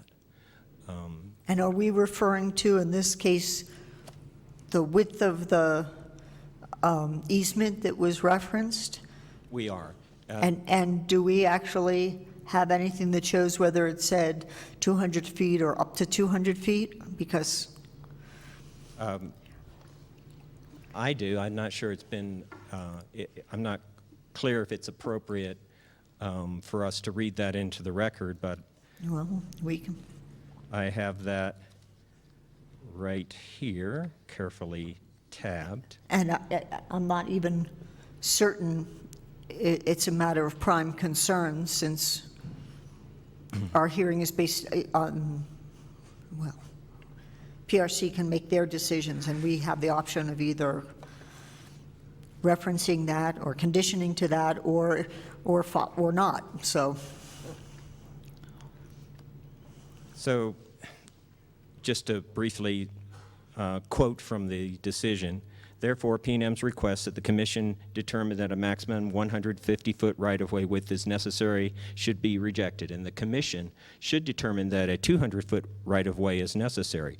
This does not mean that P&M must obtain a 200-foot right-of-way. It means that P&M should comply with the NESC requirements for extreme wind conditions for all sections of the line. I'm sorry, should comply with for all what conditions? NESC requirements. Thank you. For an extreme wind condition. Extreme conditions, thank you. You know, just to summarize it, this is all revolving around what, when the wind blows, it blows on the wires. The wires will then swing out, and under an extreme wind condition, which is characterized as a 90-mile-an-hour wind for more than several minutes, the conductor would sway out, mostly in the middle of that span that we have in the on the drawing, and it would move, you know, out towards the side of the easement. So the question is, how much is enough? And you know, the current code in Santa Fe County, and as I'll have Mark address, gets into how you calculate that. Well, then why don't we go to that? That would be great. So if we're ready for that, we can talk about the 2 sections of the code and what applies here and what does not. Thank you. Thank you.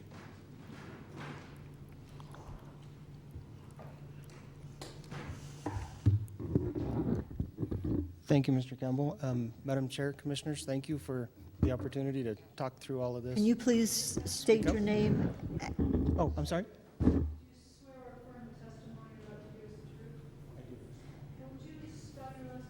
Yeah, it's P-E-T-R-I-E. Thank you. Yes, ma'am. Again, thank you. And to concede Mr. Summers' point, this is complicated stuff, and Mr. Campbell reiterated it.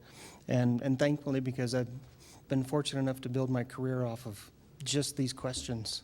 So it's there is a lot to consider.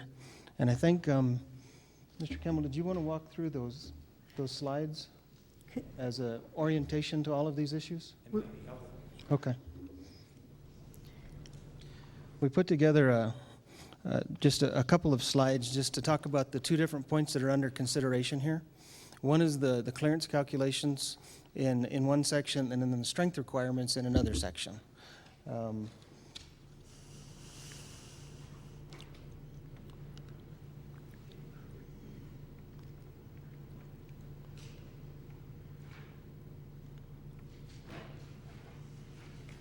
So while they're getting started, I'll just do a brief introduction. The National Electric Safety Code is really the building code for electric utility lines, up to the point where there's a meter on a facility, so your house or the store. Another code takes over at that meter and goes into the building. National Electric Code covers everything from generation, once that energy is generated, all the way to that meter. And it's sort of the law of the land, and as Mr. Campbell said, it is adopted every time there's a new edition comes out. It's formally adopted by all the jurisdictions. Right now, that code is the 2017 code. Hundreds of sections in there. It's 290 some sections in that code book. Two of them are really the ones that we want to talk about tonight. One is Rule 234, and if I just start using the numbers and don't make sense, please stop me. But there's Rule 234 and Rule 250. And we'll start with Rule 250. And this section is a strength section. So how strong do the structures need to be? What environmental conditions do we need to impose on the structure to make sure that it's going to stand up? This is the section that has the requirement for a 90-mile-an-hour wind in this region of New Mexico. And this is a section that's extracted straight out of the ASCE manuals. The American Society of Civil Engineers have done a lot of studies in this, and so the National Electric Safety Code doesn't try to reinvent that. They just adopt what they consider to be the good work. And there's no reference in there to easement widths or how they're calculated. Rule 234, this is the rule that we look to decide what clearances we need under all conditions, to buildings, to other wires, to any other facility that might be over, under, or beside the transmission line. And we want, in here, there's no buildings adjacent to these easements, but if there were, we would have to maintain clearances according to that section of the code. And in that section, the code dictates that we use a 6 pound per square foot wind. Well, what does that mean?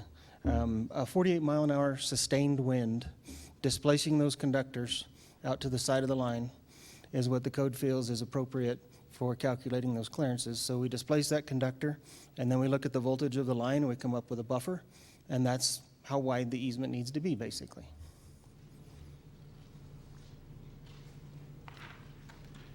So, and as we get longer spans, we get more sag. Yes, is there? Could I ask a question about the 48 mile per hour wind? Could I please ask? Yes, absolutely. Go ahead. So 48 miles per hour wind, we have that all the time here. Yes. I mean, that's not a high wind speed for New Mexico. No. So I just am asking if you're basing the calculation on that seems low. Madam Chair, Commissioner Henson, so that is, it's going to displace the conductor a certain distance. That section of the code requires an additional calculation for if that conductor is blown out, how much extra do we have to allow? So it's conceding your point specifically that there could be greater wind than that, and so we have to have this additional buffer for that unknown. So just to the point, why was 48 miles per hour used? Just that's what comes out of the ASCE codes, and they've done all of their empirical studies and decided what the right wind speed is across the country. Okay. And so they've adopted it into the National Electric Safety Code.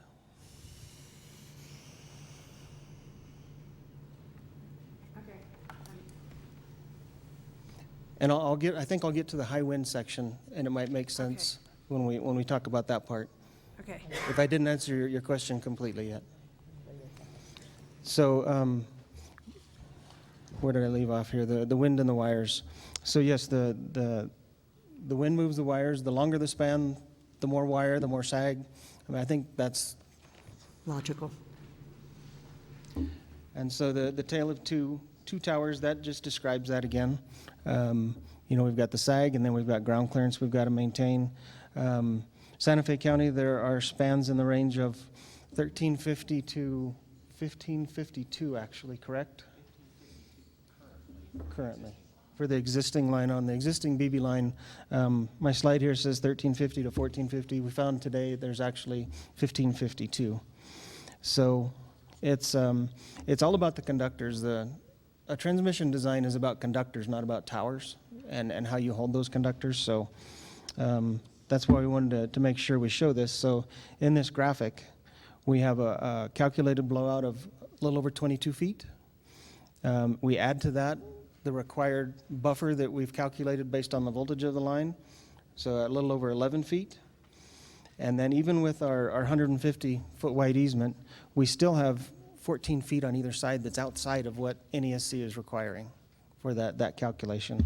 And this assumes a 1,400-foot span. So the history and engineering help us decide these based on the code. We follow the code. NESC 2017 is the current, which you all have adopted. And the BB2 will be designed in accordance with that. So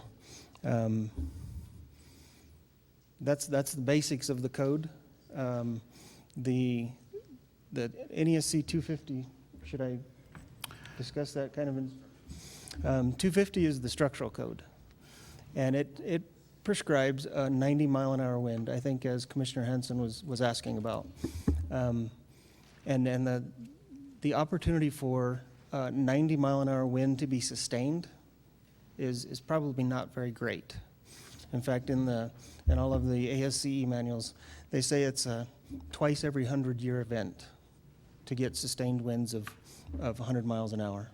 And they don't even say that they're going to be sustained. It's a gust that lasts 3 seconds is what so if you imagine a 3-second gust, and we've got from the center of our easement 75 feet, it's not going to blow that wire out 75 feet in 3 seconds.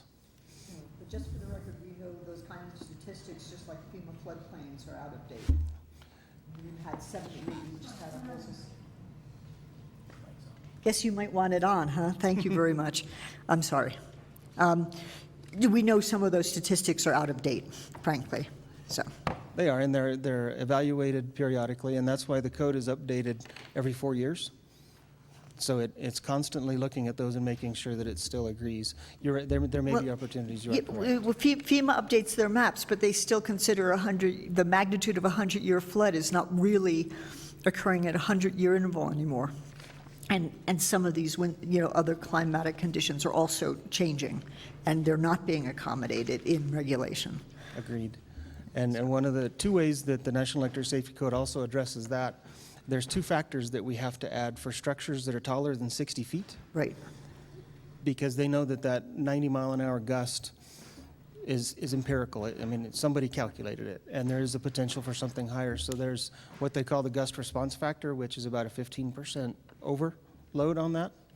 And then there's they call it the KZ factor, which is just a height factor that takes into account how high you are over that 60 feet. So we add all of those in, and the calculations that we did here for strength on the Rule 250 have that 90, that 3-second gust. They have a couple of adders on top of that, and then we add safety factors or strength factors to our towers themselves. We don't get to take the manufacturer's recommendation for strength. We have to derate everything. So that's all about the strength of it. Right. So it's often a question of, okay, if we do have a 90-mile-an-hour wind, because we recognize that there's a good potential for it, where will the wire be?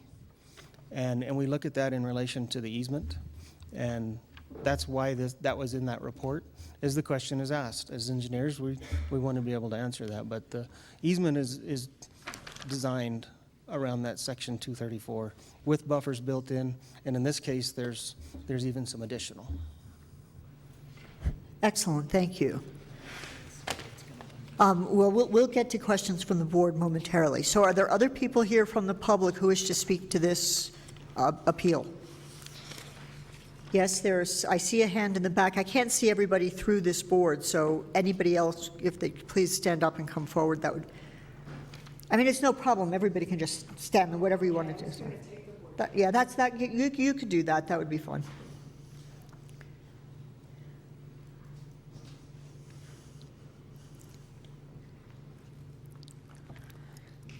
And if you don't mind, if you could state your name and address and get sworn in by our... Madam Chair, Commissioners, my name is Rob Heineman. I live in Hakona, north of here. I'm not horribly concerned about this particular power line falling over on my property because I'm 80 miles away.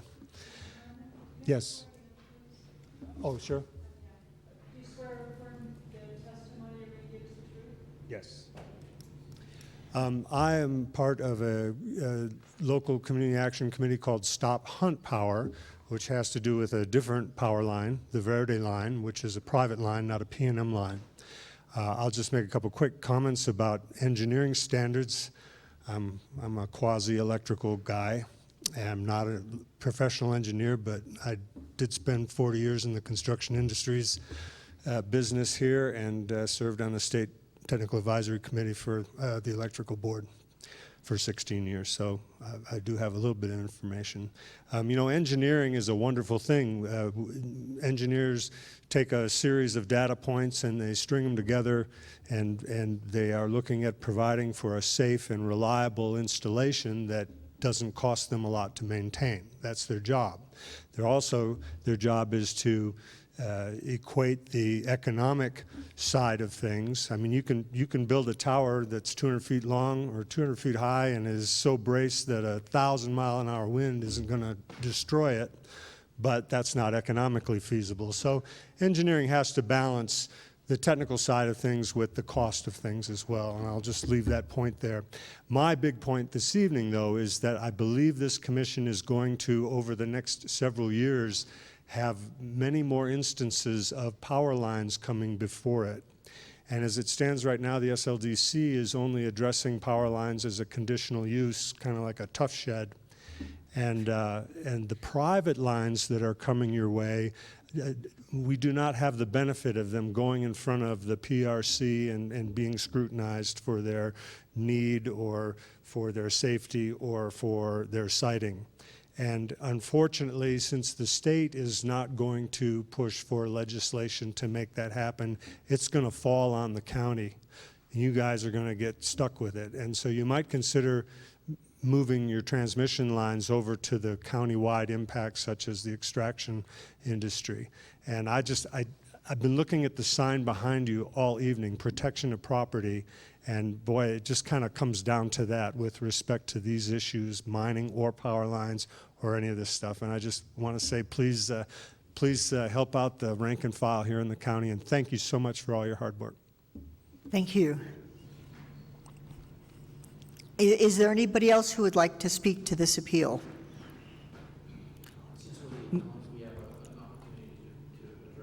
Yes, by all means. When I stood up, I told you RP was very simple, and I told you exactly what their engineers would say. It's not going to fall over. That's what he just said. We build it so it doesn't fall over. That's what he said. Your job is to protect the safety and welfare and to consider that if it does fall over, who pays the price of that? The property owner who's not protected by the easement. That's what this appeal is about. Jose was nice enough to print out the recommended decision of Ms. Glick, and I don't believe that I mischaracterized the import of what Ms. Glick says. And I'll just read it to you, and I can leave it in the record with you all. And I'll read the paragraph. Here's what she said about their evidence at the PRC. PNM submitted no evidence explaining why it should only comply with the clearance requirement for a blowout condition and not an extreme wind condition. They provided no evidence why they shouldn't do that. I think that you all have here tonight evidence why they should do that, and I think that the chair alluded to, well, what if these calculations are not right? What if things are changing? She goes on to say that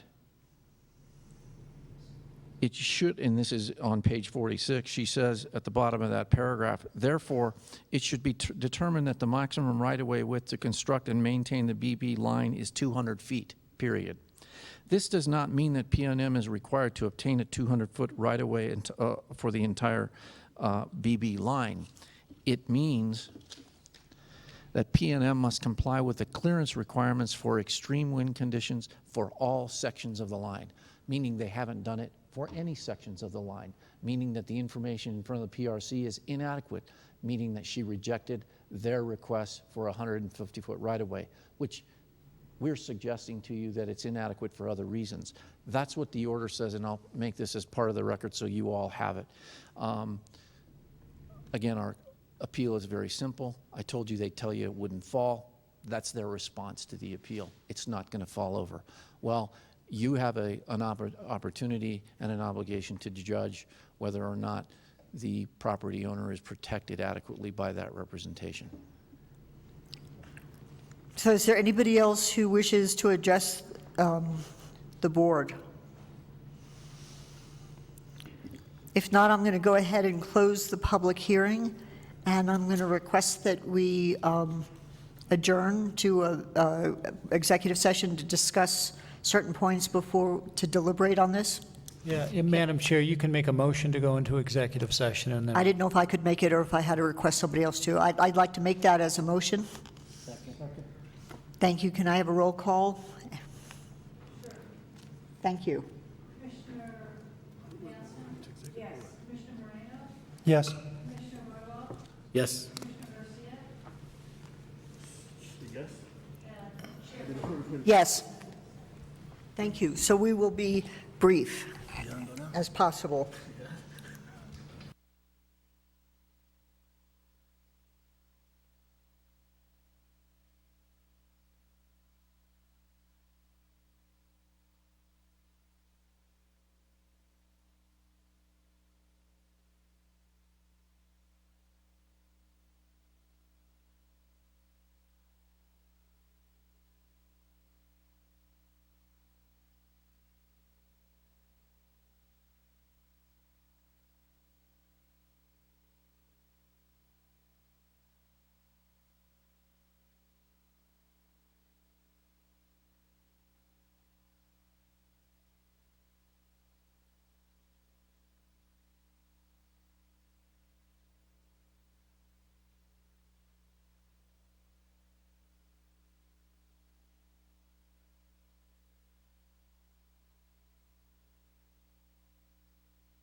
I have a motion to come out of executive session. I move that we come out of executive session, and nothing that we spoke about was, the only thing that we spoke about was this case that we are now deliberating. Second. Thank you. I have a motion and a second. All in favor? Aye. So, Madam Chair, can we ask questions? Can I entertain a motion first, or do you want to ask your questions first? What? Yeah. Ask questions first. Okay, go ahead, Commissioner Garcia. So I just have some questions. I don't know who wants to answer these. One of them is the 31 miles in Santa Fe. Let's see, so many notes. So I guess I'd like to start with Mr. Summer. And what's in Mr. King's area? What's under these lines or near these lines? Is there homes? Is there what's out there under these lines?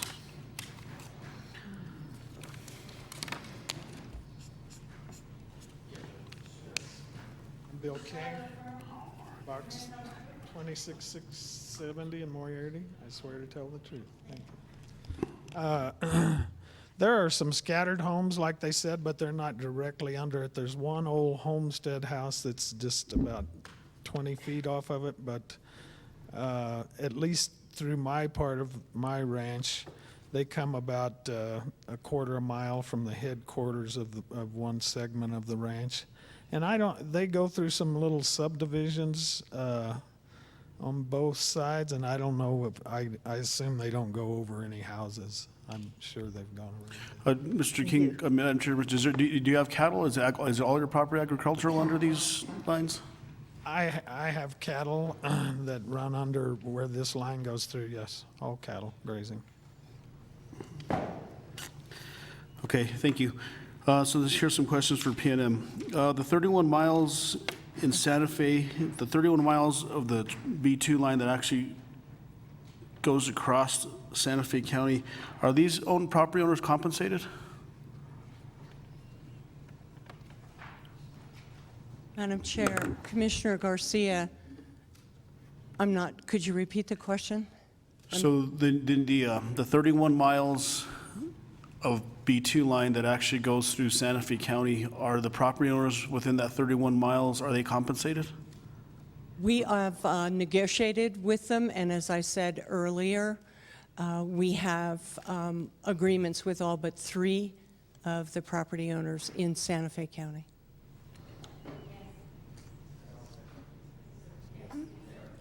Yes, and they are compensated. I'm sorry. Hello? And then another question, thank you. Another question, Madam Chair, is the ARC sites. Who actually determines whether there's an ARC site or not? And how is ARC sites determined? I'm going to defer to our archaeologist. So as part of our preparation for our application, we had professional archaeologists walk the entire 31 miles according to the state standards for conducting cultural resource surveys, and then once the results of those surveys were done, we consulted with the assistance of staff with the State Historic Preservation Officer, and that's how those conditions got into the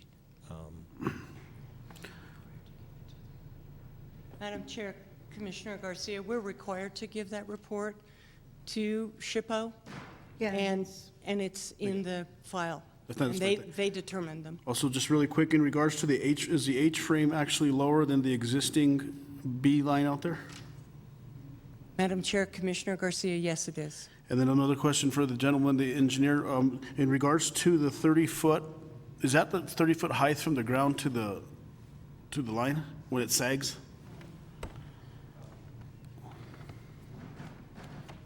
Yes, it is. Okay, and then really quick also, what about when the line's hot? Does it actually have more sagging in it, or does it, when the line gets hot, it goes higher than 30 feet? It's a variable sag. It doesn't go any lower than 30 feet. I think we calculated this recently. It's about a 12-foot variation, depending on load and temperature. Well, from 30 feet up. So some days it may be 42 feet. Other days it's going to be less.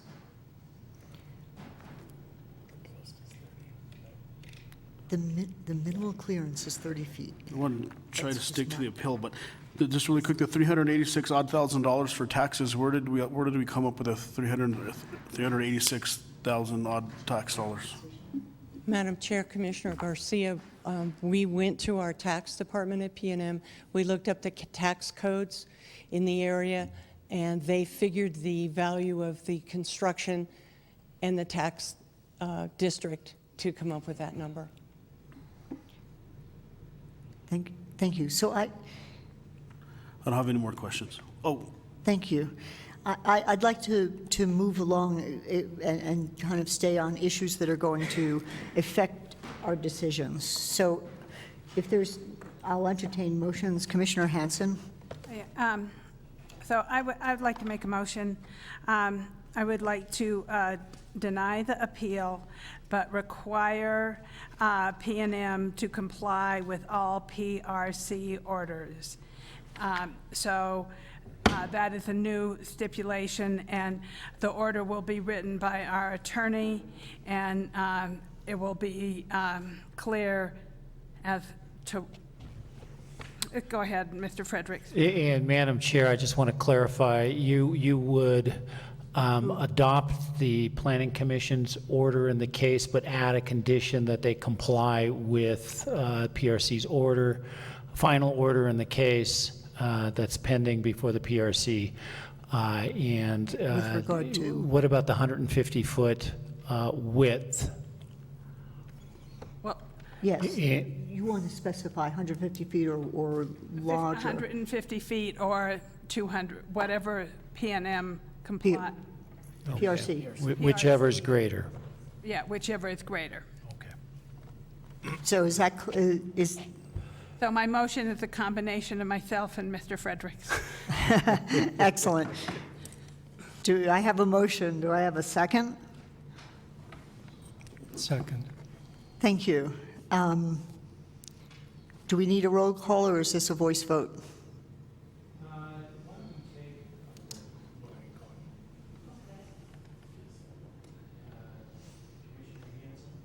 Yes. Commissioner Moreno? Yes. Commissioner, I'm sorry, Hamilton? Yes. Commissioner Roybal? No. Commissioner Garcia? no. Right, the motion passes 3-2.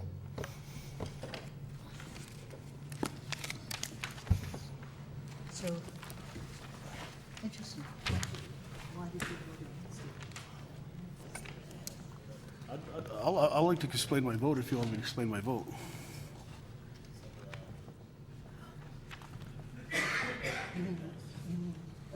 Okay.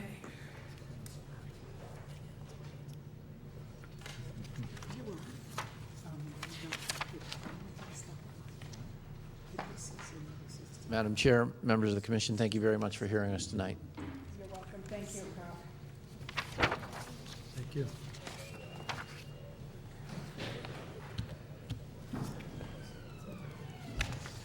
Madam Chair. Wow, you made a good decision. Just for me for once. So is there any, oh, go ahead. No, were you going to go talk with them? That's not, no problem. No problem whatsoever. Is there any concluding business? I move to adjourn. All in favor? Aye. Aye. Thank you very much.